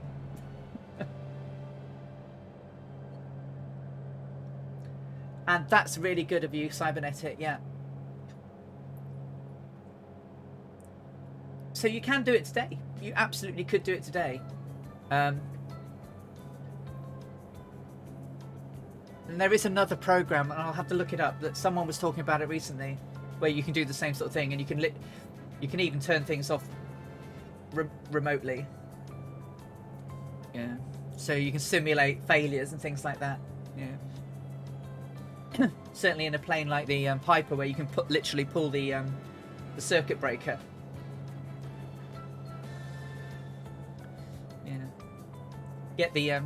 Get the student pilot to look at an aircraft that's not there, and then pull out a breaker and make something fail.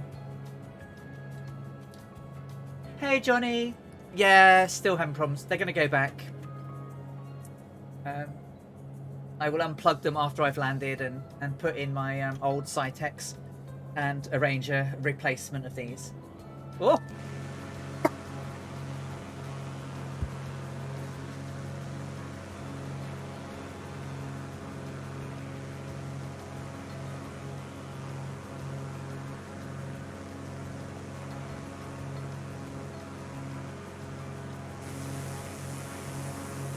Oh, absolutely. All of those lovely silver moonies. I'm going to try and get a picture.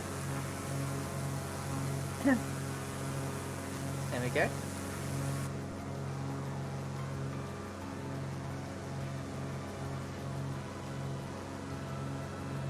Oh no, Draco. I mean, the level of detail that this game has in it is, you know, when it works, it's incredible.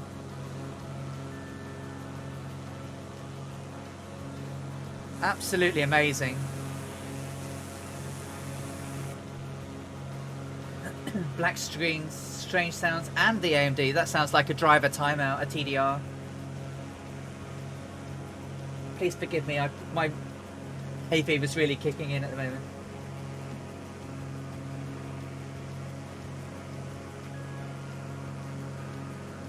Oh, I know, you've been here since takeoff. I can't believe it.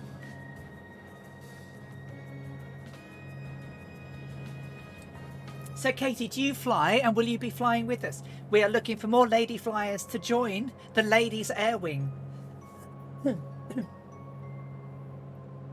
Absolutely, Cybernetic. Yeah, join Two-Tone Murphy's Discord and join the gang, and we can all have a chat. I mean, because the guys use Join FS for learning ATC. We have a base of operations in Ireland, and everyone practices out there, and it's done without the perceived pressure that using VATSIM would. So people are starting to use it, and then starting to take the steps into using VATSIM as well. So absolutely, come and join us over on Two-Tone Murphy's Discord. Join in the chat and see if we can get some more information on shared cockpits going, and perhaps we can get some flight schools going. Because we do lessons over Discord and things like that, but it would be nice to actually join in. Brian, Icy Hills.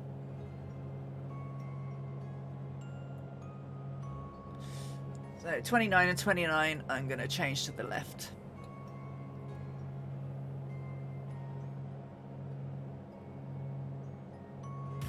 Oh!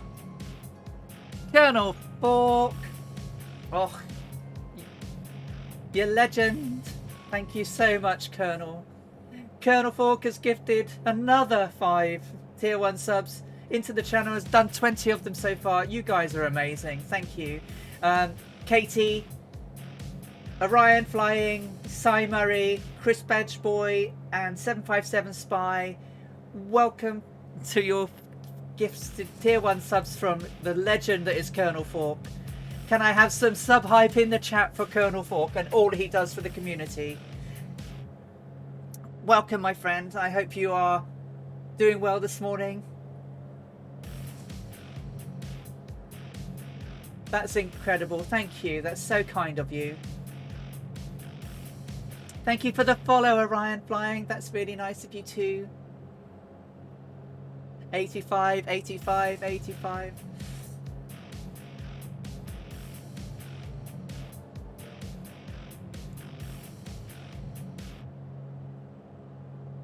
"757, how are you, Spy? How are you doing? Hope you're well." Yeah, I'm on leg 14 now.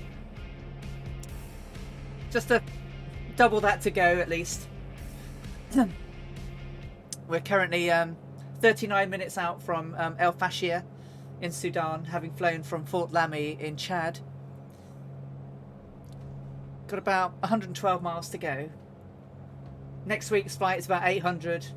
Then I'll do a tiny stream on the Monday, probably, to jump down 200 miles to Assab. And then we'll fly from there all the way to Karachi, which is going to take us about 12 hours. It'll be, that's no problem, Draco. And that was another one of Amelia's record-breaking achievements. One of the last in her life, sadly it would be. But she was the first person to fly solo from the Red Sea to Karachi. Top of descent is about 17 miles out, Scott.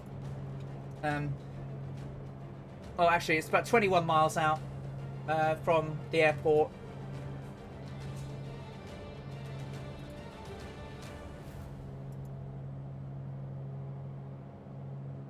It's about 87 nautical miles to go till top of descent, really. And then we're going to sort of loop down into runway 23. I think it's runway 23. What? It's in here now.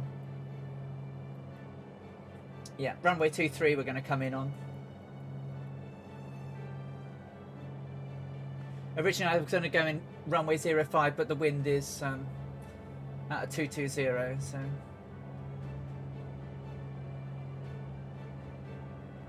Sorry, best placed out of... 23 is the best runway for the windage that we have behind us.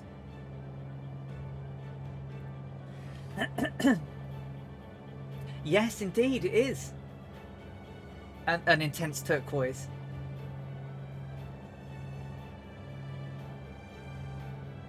That's really lovely. Thank you so much, guys. So, I still had trouble with my pedals. So when we get closer, I will press the button after saving where I am, and then see if I can get them working for my landing. But after which I'm going to replace them and send them back.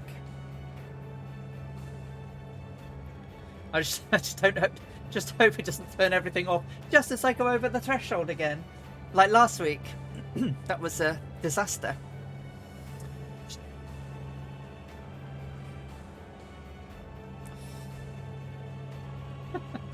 Hey, R. Singleton, how are you doing? Thank you for joining us today. Okay, Dougal. We'll catch you when we catch you. See you soon.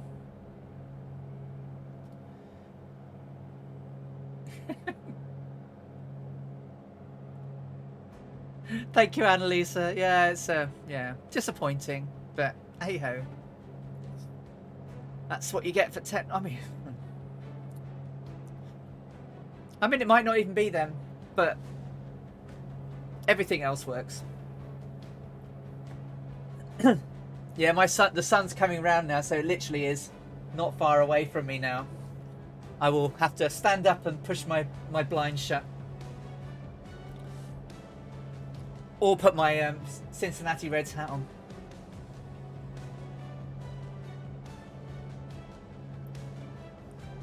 Oh, is that Brian?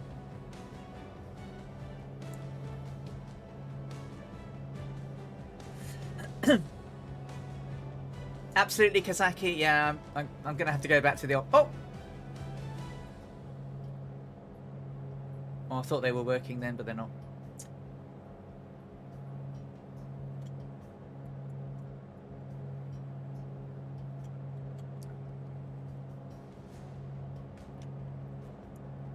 But I don't really want to shut the window because the weather's beautiful. Absolutely beautiful. Oh, there's a dangerous Brian and a Dougal McTavish.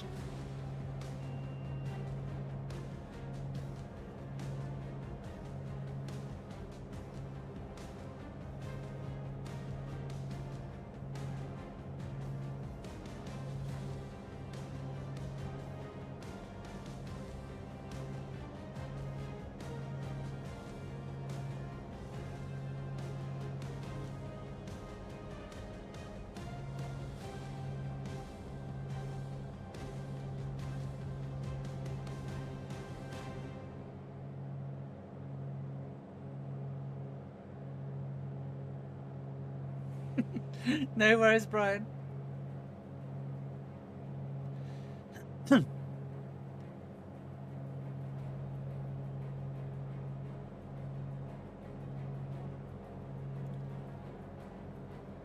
I'm still only doing about...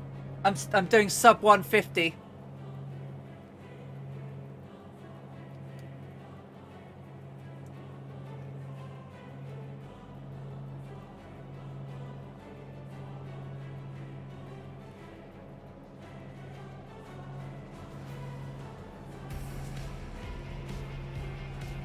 Thank you for the follow, R. Singleton. That's really lovely of you. Thank you.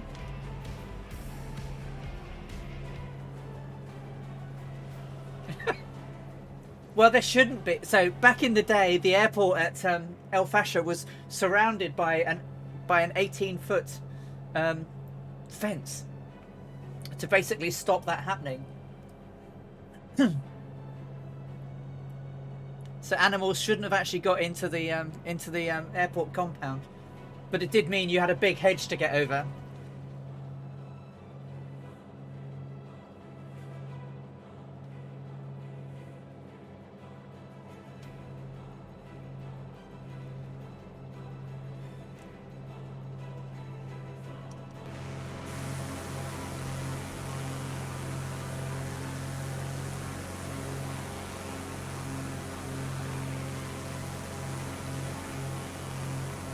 So grateful for all... Oh, there you are, Scott. I see you in the rear.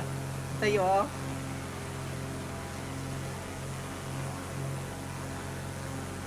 So grateful for everyone coming along, for watching, for taking part, for chatting, for your follows, the very kind subscriptions and the gift subscriptions.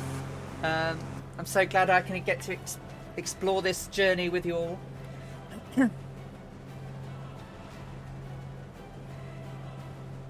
Honey badgers don't care about honey badgers don't care about anything, do they, Bork? I did climb over the fuel tanks. Yeah.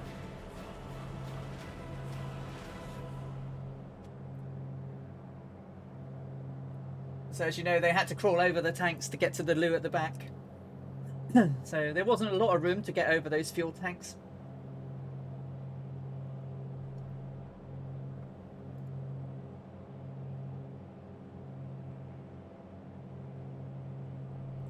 The Crimson Lights. Ooh. Be nice to have a nice cup of tea with honey.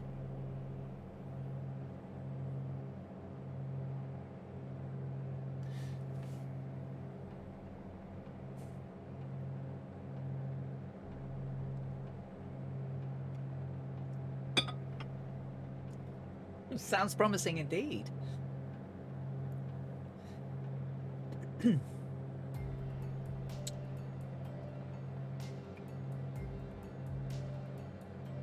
So we are landing at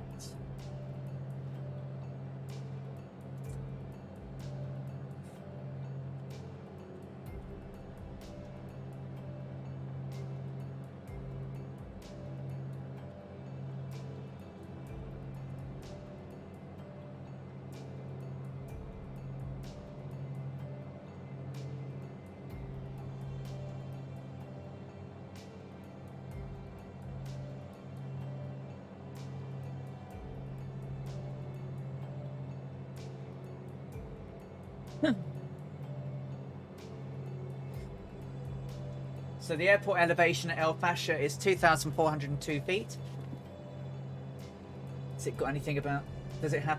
Well, it didn't have Pappies back in the day, but apparently it does. Runway elevation is... Oh, we're coming in on runway 23, so the elevation that end of the runway is 2,402 feet. And it slopes down to 2,384 feet at 05. So we're going to come in runway 23.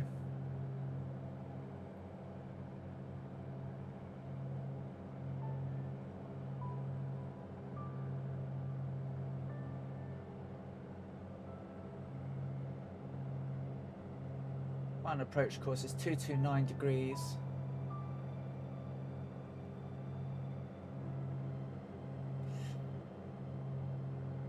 So the hills to the rear of the runway, so there are some hills around there, around about 5,000 feet,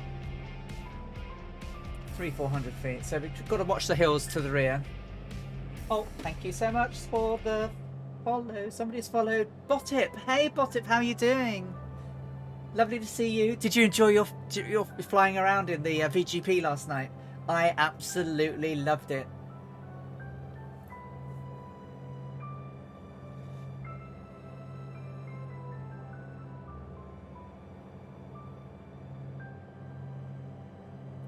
You'd have thought so, Tritz, right? So 27, 29, 2 on the left to change.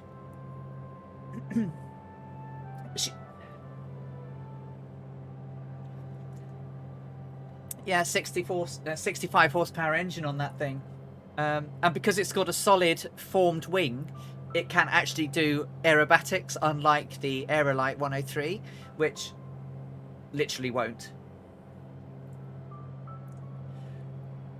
Shoe shop Kingdom of Elegance. Nice. Oh, the aerobatics. If you've got VR, do it in VR in the VGP Solo. It is brilliant. It's the first one that's made my tummy go a little bit. But I've done a loop-the-loop. I've done barrel rolls in it. I tried to do that in the Aerolite, and no, it didn't like that. Literally, the descent down in order to pull up, literally overstressed the frame. But I guess because the wings on the Aerolite are clipped together with those plastic clip things, aren't they? So not exactly the strongest things in the world. Okay, 77 miles to go, 27.03. So the airport's just on the other side of the hills.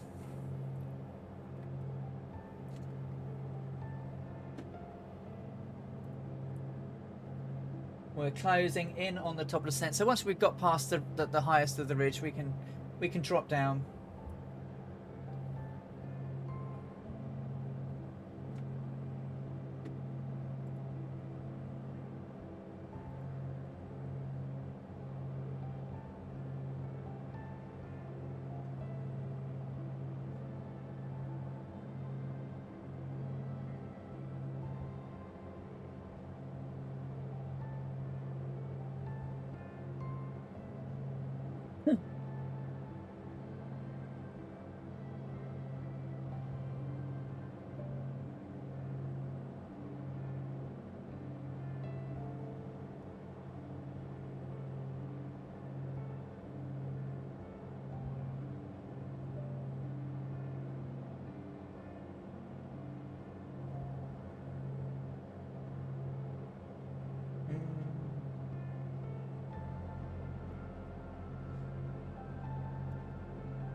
Involuntary aerobatics. Look at that. Starting to look a little bit different now. We've had such flat ground for so long. And all of a sudden, we have hills.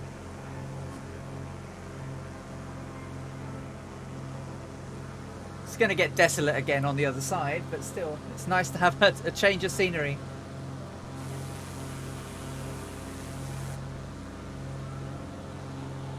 Involuntary aerobatics is the band name of the day, huh?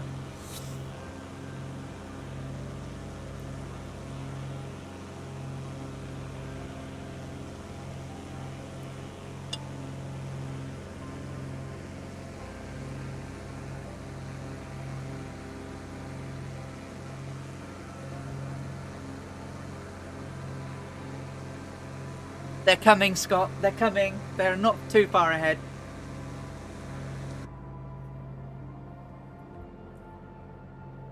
I'm still doing sub 150.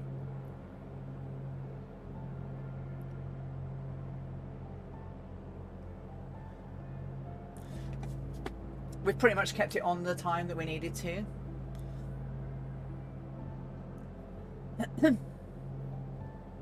Please forgive me coughing and stuff. It's hay fever's really getting to me.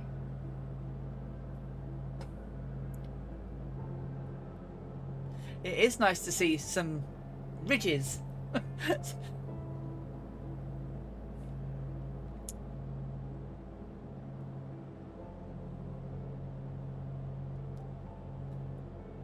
it's quite interesting because Amelia had never flown out here, and I've never flown this part of Africa. So it's quite interesting to see as it arrives in front of you, to see what you're expecting. And Amelia never had this mapped. The mapping of Africa was dreadful back in 1937, so pretty much nothing existed. Yeah, someone's working on the DC-3. I was hoping someone would be working on the Electra. You can port the Electra over from FSX, but sadly the propellers don't move. If there was an Electra, I would definitely do that journey in that, and having to manage the Electra would be a whole different ballgame. Oh, I heard clicking. What's clicking? No, not my rudders, but something clicked. 26 and 29, getting ready to change tanks.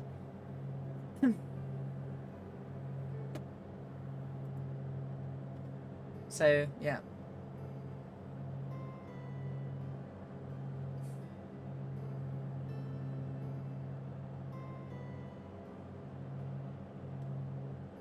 We're actually not that far from the airport now, are we?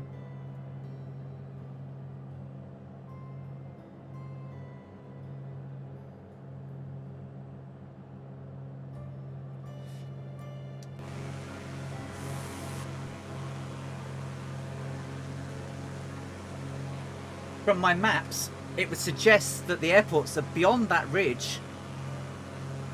But from my maps, it also suggests that we're almost at the highest point of the ridge, which is not true. Because we've got 62 miles to go. It's definitely on the other side of that. My elevation mappage is not great then. Because I'd imagine that's certainly the highest part of our flight, and those mountains to the rear would be roughly where, beyond this set of ridges, is where I'd expect the airport to be.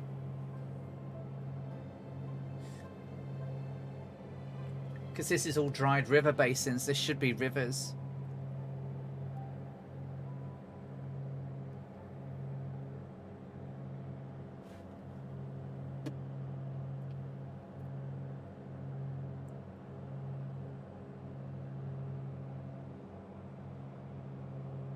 Not far at all, no.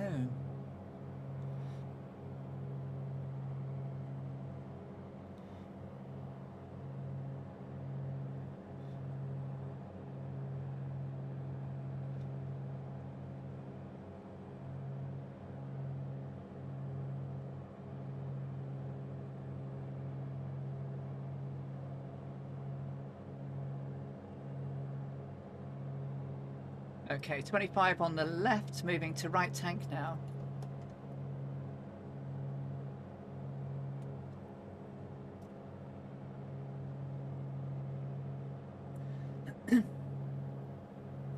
Yeah, it would certainly look very red, wouldn't it then, before sunset?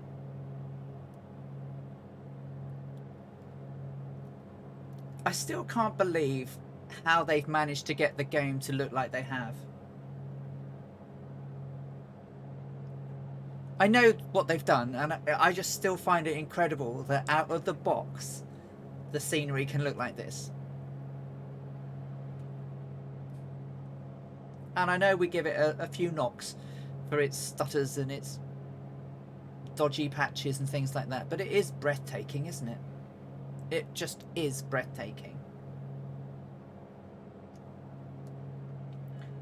And think when they do an elevation update to Africa, I must fly around here again and see how that does.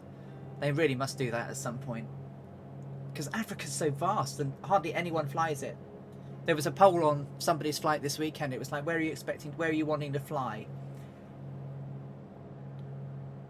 And like 40-odd% was North America.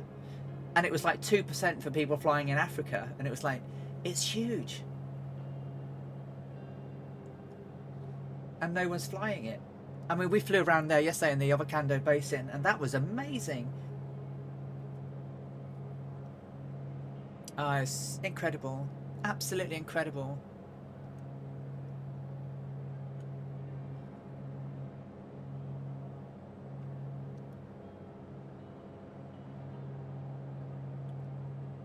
Yeah, the better the AI, the computing, the mapping. Yeah, the fact that this is all streaming at us as we're flying as well is just, you know, a testament really to what Microsoft has done in its Azure platform. As a technologist myself, it's when I saw this, and I've said it many times, I saw this. Oh, it's bumpy over the mountains. I didn't think it was, when I saw the sort of previews of it, I thought it was all CGI, you know, or generated video. Wasn't going to be what we saw in game, and then it is what we see in game.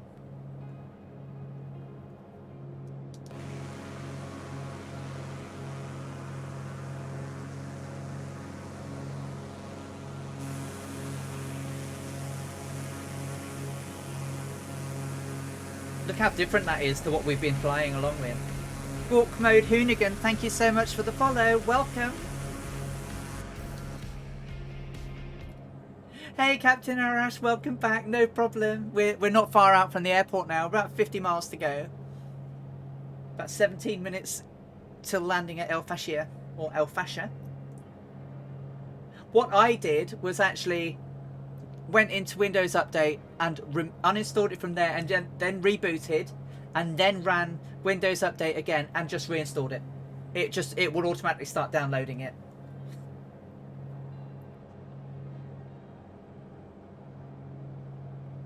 It may be that when I jump out, I've moved my mic a little bit. That's maybe better. I knocked my mic a little while ago. Yeah, so the auto update thing. So go into Windows Update, see the recent updates and remove it from there, then reboot, then come back in, and then let it do it again.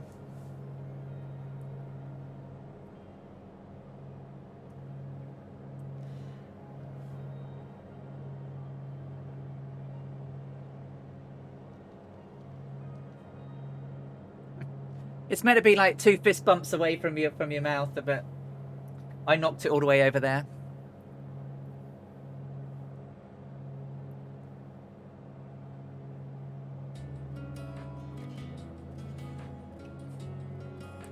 So I think we can start just coming down a little bit now. We can definitely start coming down now. So let's bring her down to about 5. We should be okay. I'll probably go down about 4 actually. Let's get it down to 4. I'm going to start descending down to about 4,000 feet. I'm going to take my time. I will slow myself down so I don't overspeed as we go.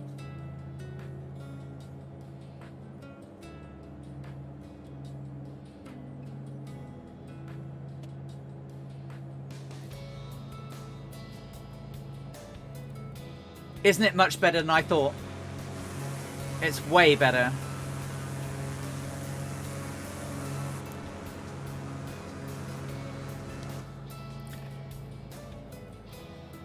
Yeah, I keep moving the mic. Sorry, guys. It's my fault.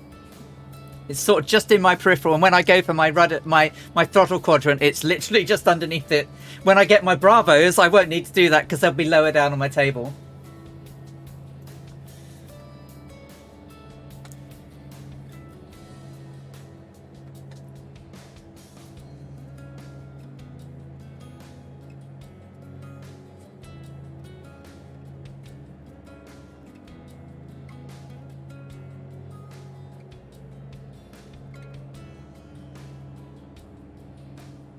Okay, remembering to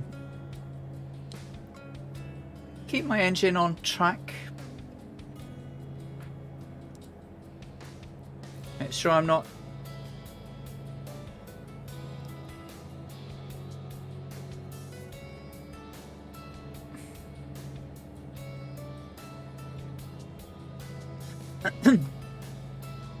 "13 minutes to go, 39 miles.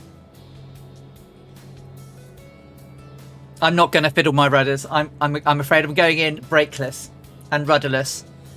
But thankfully the wind's not too bad. So I doubt it'll be butter, I'm afraid, guys. But needs must.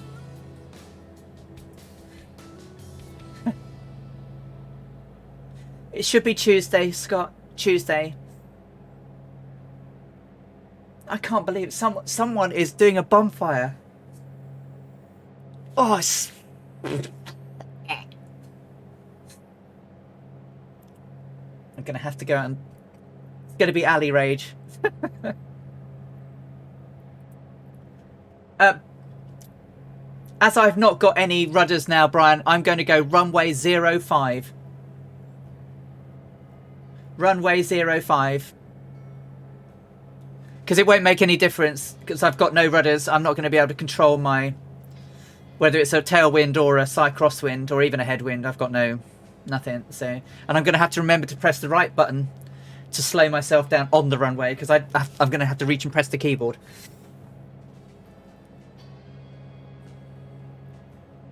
Throw the biggest... I've got some big books.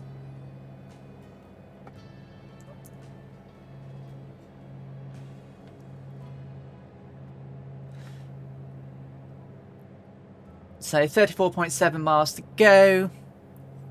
11 minutes 23. Thank you so much, guys, for flying along today and joining me on the Amelia Earhart Memorial Flight. It really means the world to me. I just can't believe how many people come along and fly with us and talk to us and have some fun learning about Amelia as we go. It's been fabulous.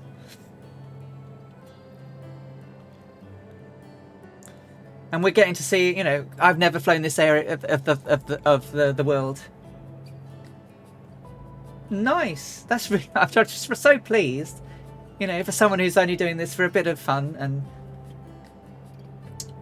you're very welcome, Nighty Night Owl. Thank you. So I'm enjoying seeing new places that Amelia never saw when she went there. You know, she's seeing it for the first time. I don't know where this... I've not actually gone out and looked at these airports and tried to land at them. I have no idea where they are. I just know they're on my route. The only one I have landed at. My old pedals, and they sort of are, but I would have to go under my desk and remove all of my old ones and go and grab them and bring them in and slide them in and then connect them. So I'm just going to I'm going to wing it, Kazaki. I'm going to wing it. It won't be too bad, I'm sure. Ah, we found that road with cars on, have we?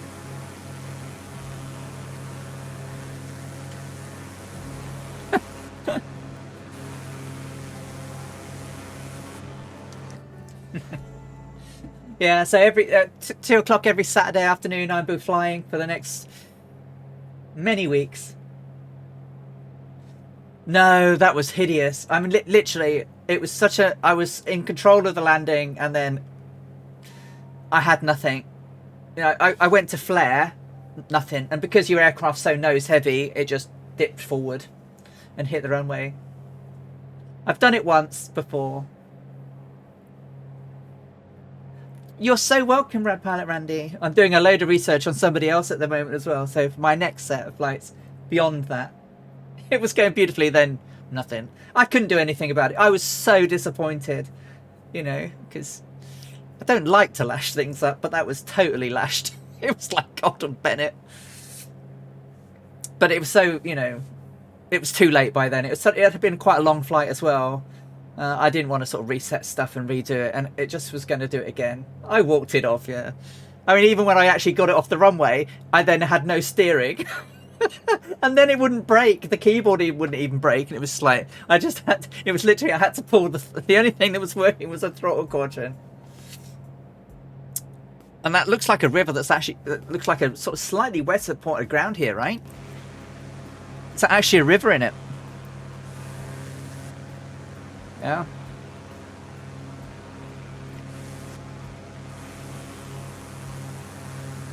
Well, that's a road, definitely. But that area over there looks like it's had some water near it for recently. Could just be, I guess a river could have gone through it. Yeah, I just had to kill the power. Just oh, there's a town. Crikey. We haven't seen a town since we left. There's 2 towns. So this must be, there must be water here. There is water here. Yeah, I know, right? We haven't seen buildings for ages.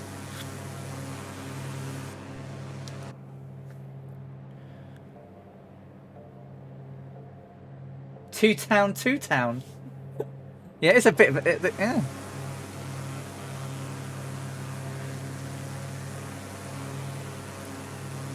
I mean, it almost looked like fields, but not.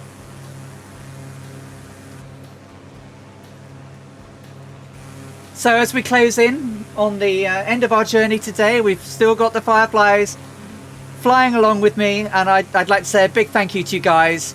Dangerous Brian, my wingman, Dougal McTavish, Pate691, Scorpio, Count Zeppelin, Botip, Goblin Zeus, Kazaki Flyer, Draco, Rad Pilot Randy, Old Veteran 695, Stairway to Bacon, Torhagi Pate. Thank you so much, guys. Whack-A-Mo, Viper Strike. Thank you so much, everybody, for flying along with me today.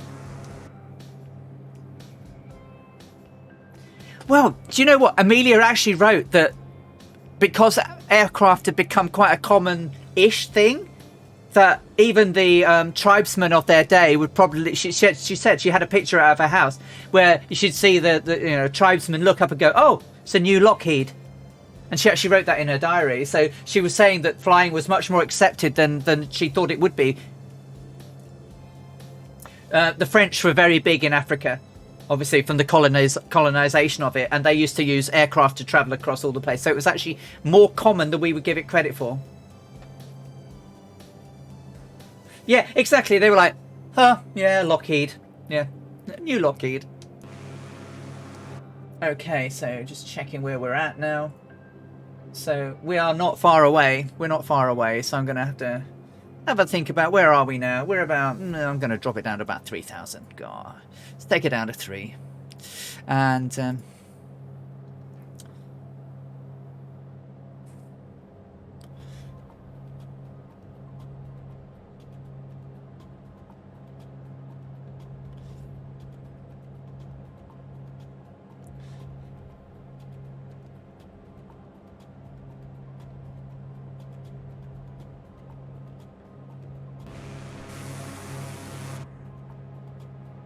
perhaps 3.5.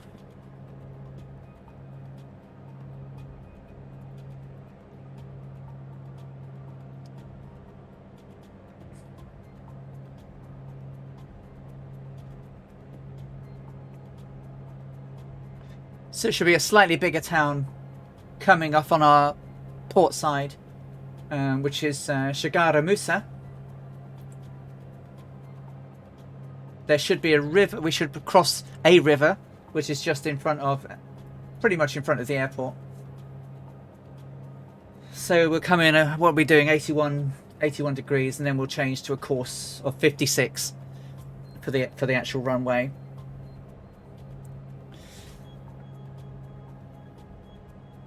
Definitely the colour of the ground has changed quite dramatically from what it was earlier, where it was like more of a yellow. This is more reddy, more orange and ochre than we've seen, right?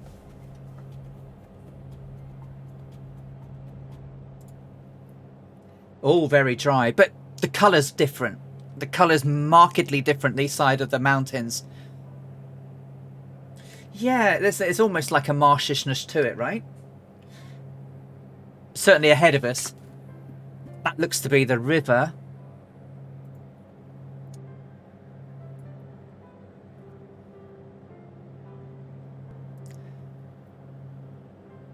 If we do bring up the in-game map and have a quick look, so yeah, there's a river that just crosses off in front of the airport, so yeah.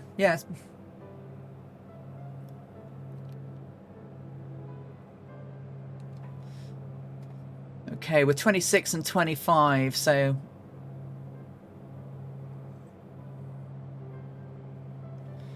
8 nautical miles out now.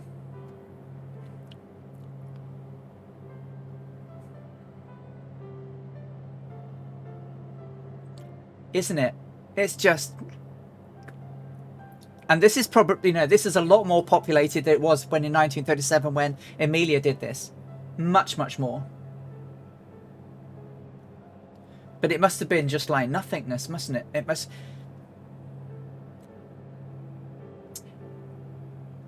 Oh my god, Una Wunschstück HG. We're North Europe we're playing on, but we're just coming into our final landing, which is about 6 miles away. But we're here every Sunday.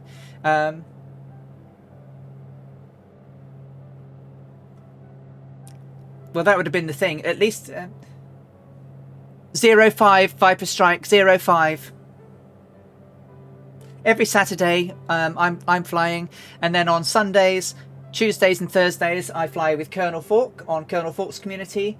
And on Mondays, Wednesdays, and Fridays, you will find me flying with Two Tone Murphy and the Flying Circus, members of whom are all following on behind me here today, taking me across this 28,800 mile journey. Okay, nighty night out. Right, well, I'm going to start slowing down because that looks like a runway. Yeah, it's the runway. I'm going way too fast, so let's quickly get that down and take the autopilot off. I'll follow the river a little bit.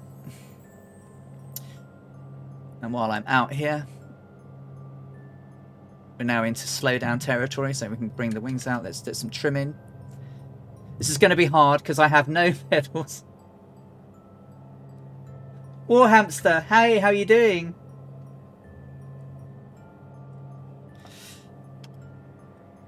Okay, so I'm in flap range now. This is going to be tricksy. My rudders have given out. 05.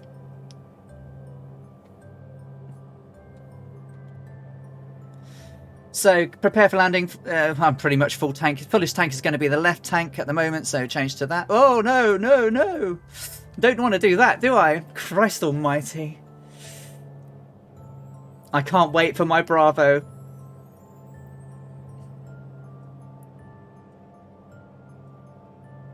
I'll wait for you, old veteran. I'll sit and wait on the ground and wait for you to come in.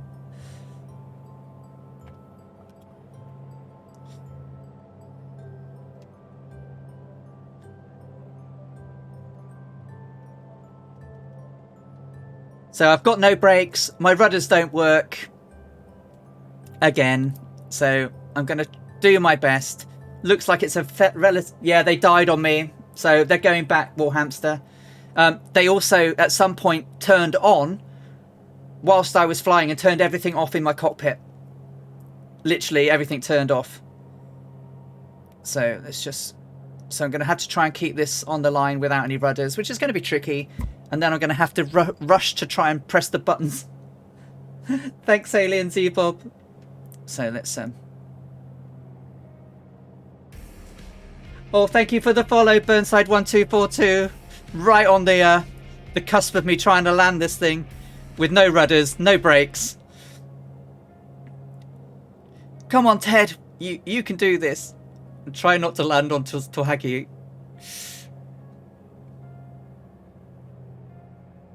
Okay, it's a slightish crosswind. There was no one on the run when I got here, so bring it down a little bit. Let's try and float her a little bit. Oh, I'm going to float right into Tohaki. Sorry, mate. Come on. Bleed. Bleed. It's that one and that one. That's not even stopping me.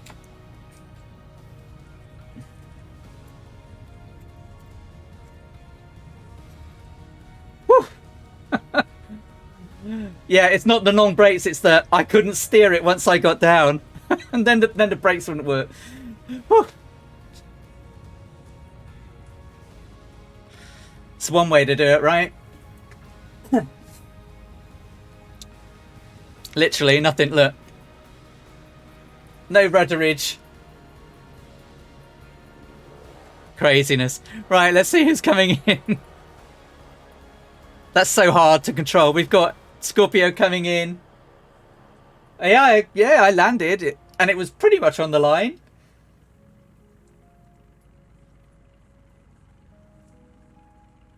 Whoosh Blamo's in. Nicely done. Rad Pilot Randy.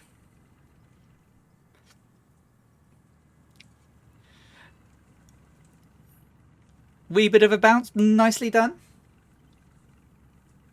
First time flying, listening to a stream, hear the engines, think, woohoo, you took fast. For me, it was my engines. Oh dear.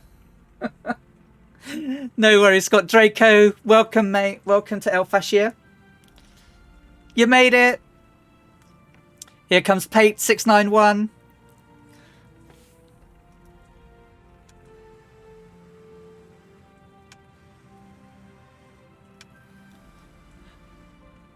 Nicely done.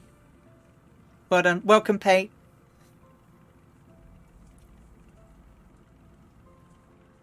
Yeah, I didn't do it last week. Alien Z-Bob. Literally, all my controls died as I flared.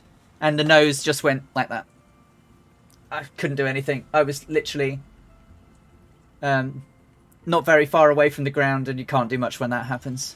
So I wasn't going to refly it just for that. It is quite a posh little runway. I wasn't expecting it at all. I was expecting a bit more dirty, like it was at Fort Lamy. Dougal McTavish is in. Welcome. Kazaki Flyer.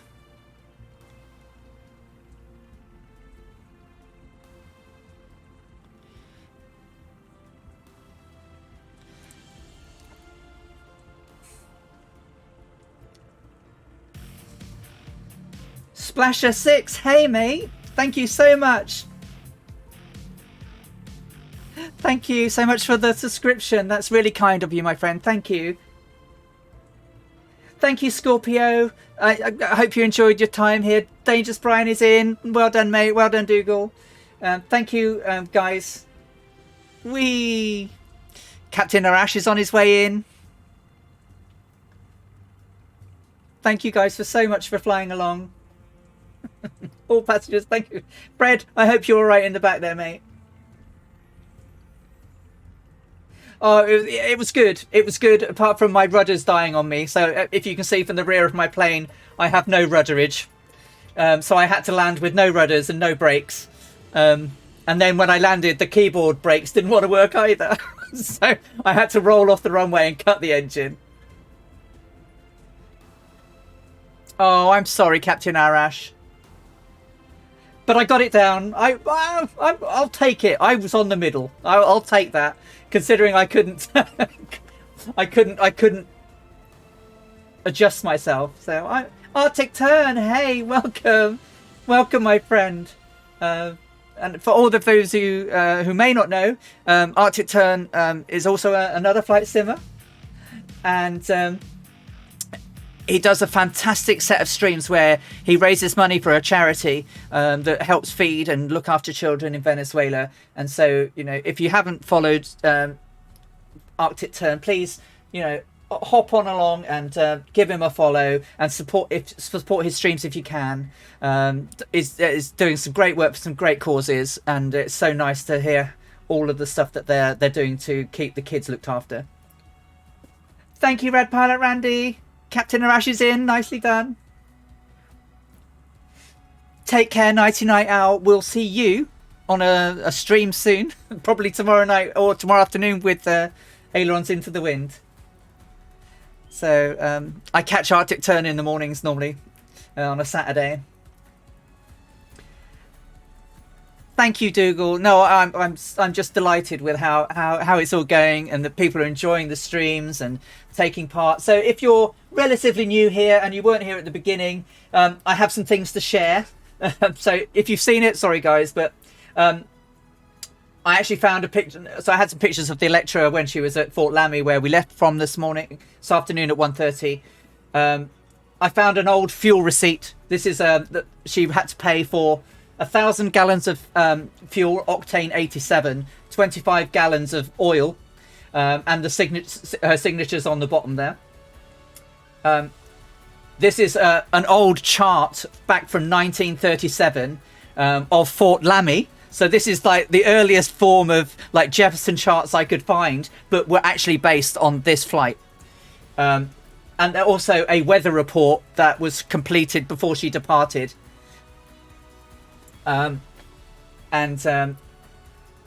Which is pretty much all in French, but it's pretty good.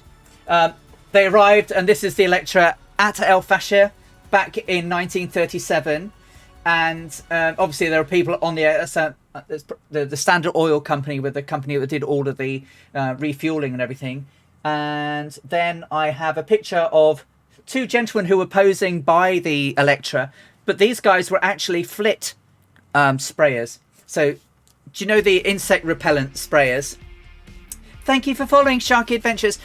It's like in a tube with a can at the end, and you spray it to get rid of mosquitoes and things like that.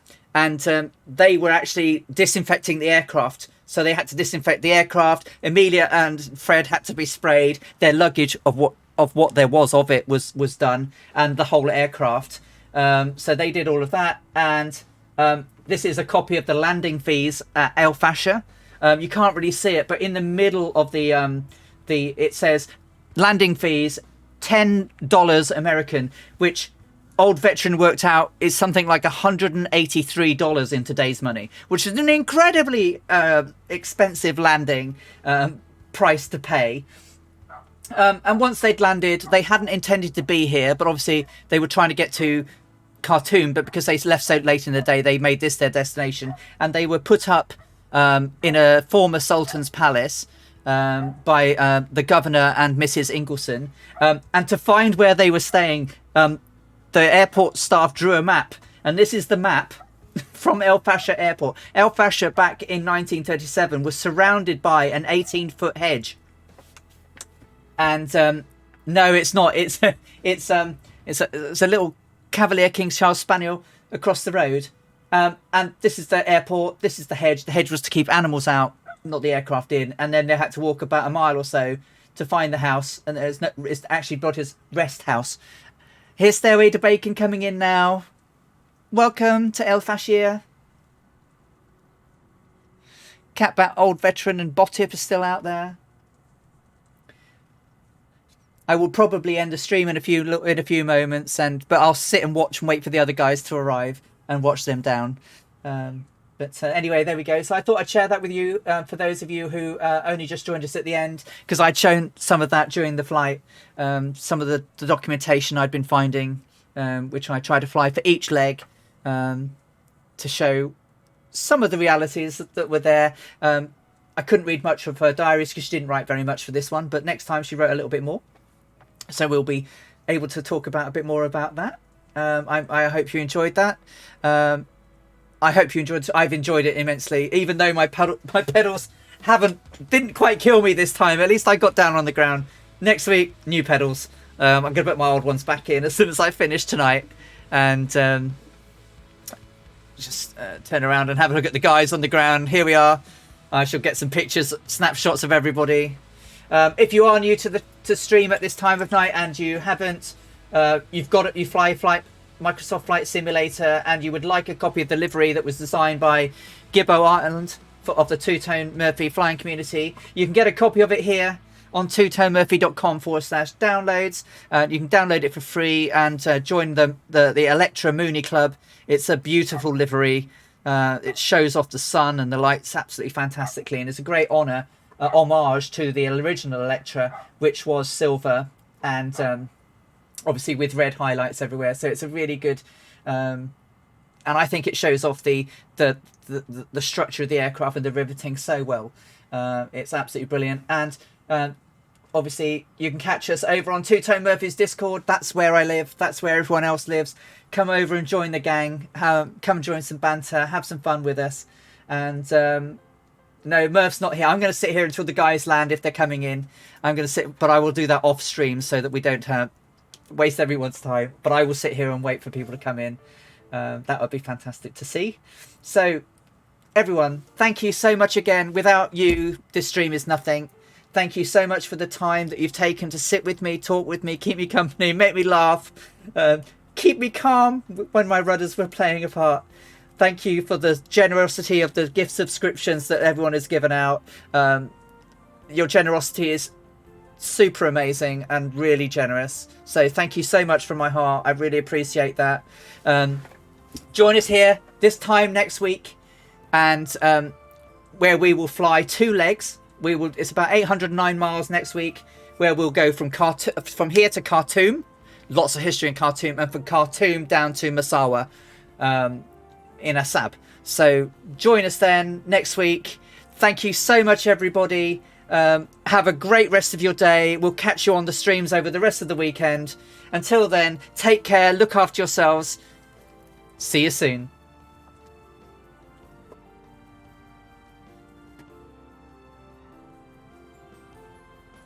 I will find someone to raid.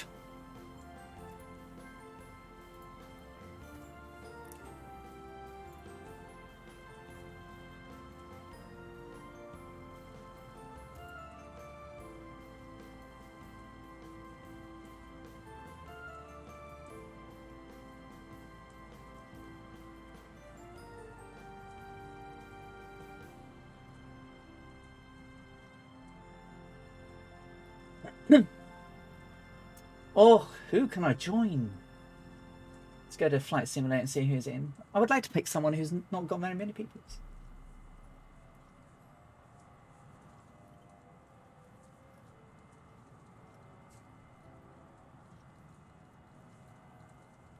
Oh, it's so hard to pick.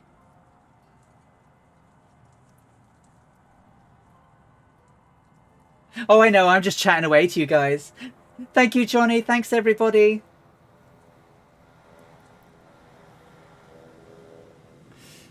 I'm just trying to find someone to raid.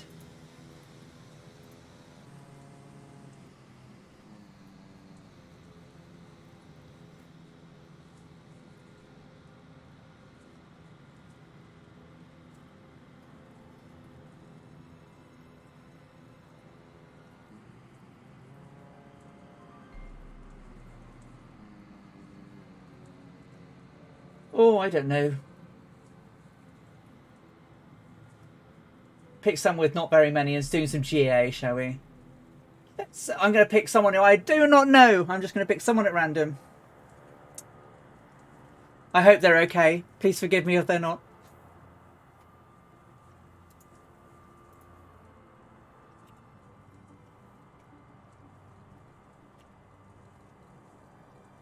Yes, she is, but she's not flight simming. She's actually playing a different game at the moment.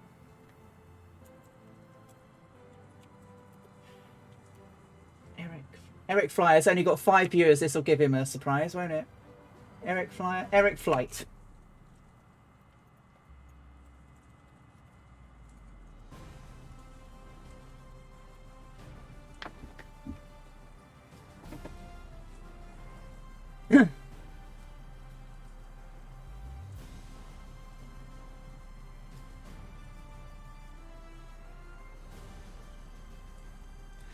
Let's go and say hi to someone new. Thanks ever so much. I'm going to sit here off stream and watch people. Thanks, guys. Take care.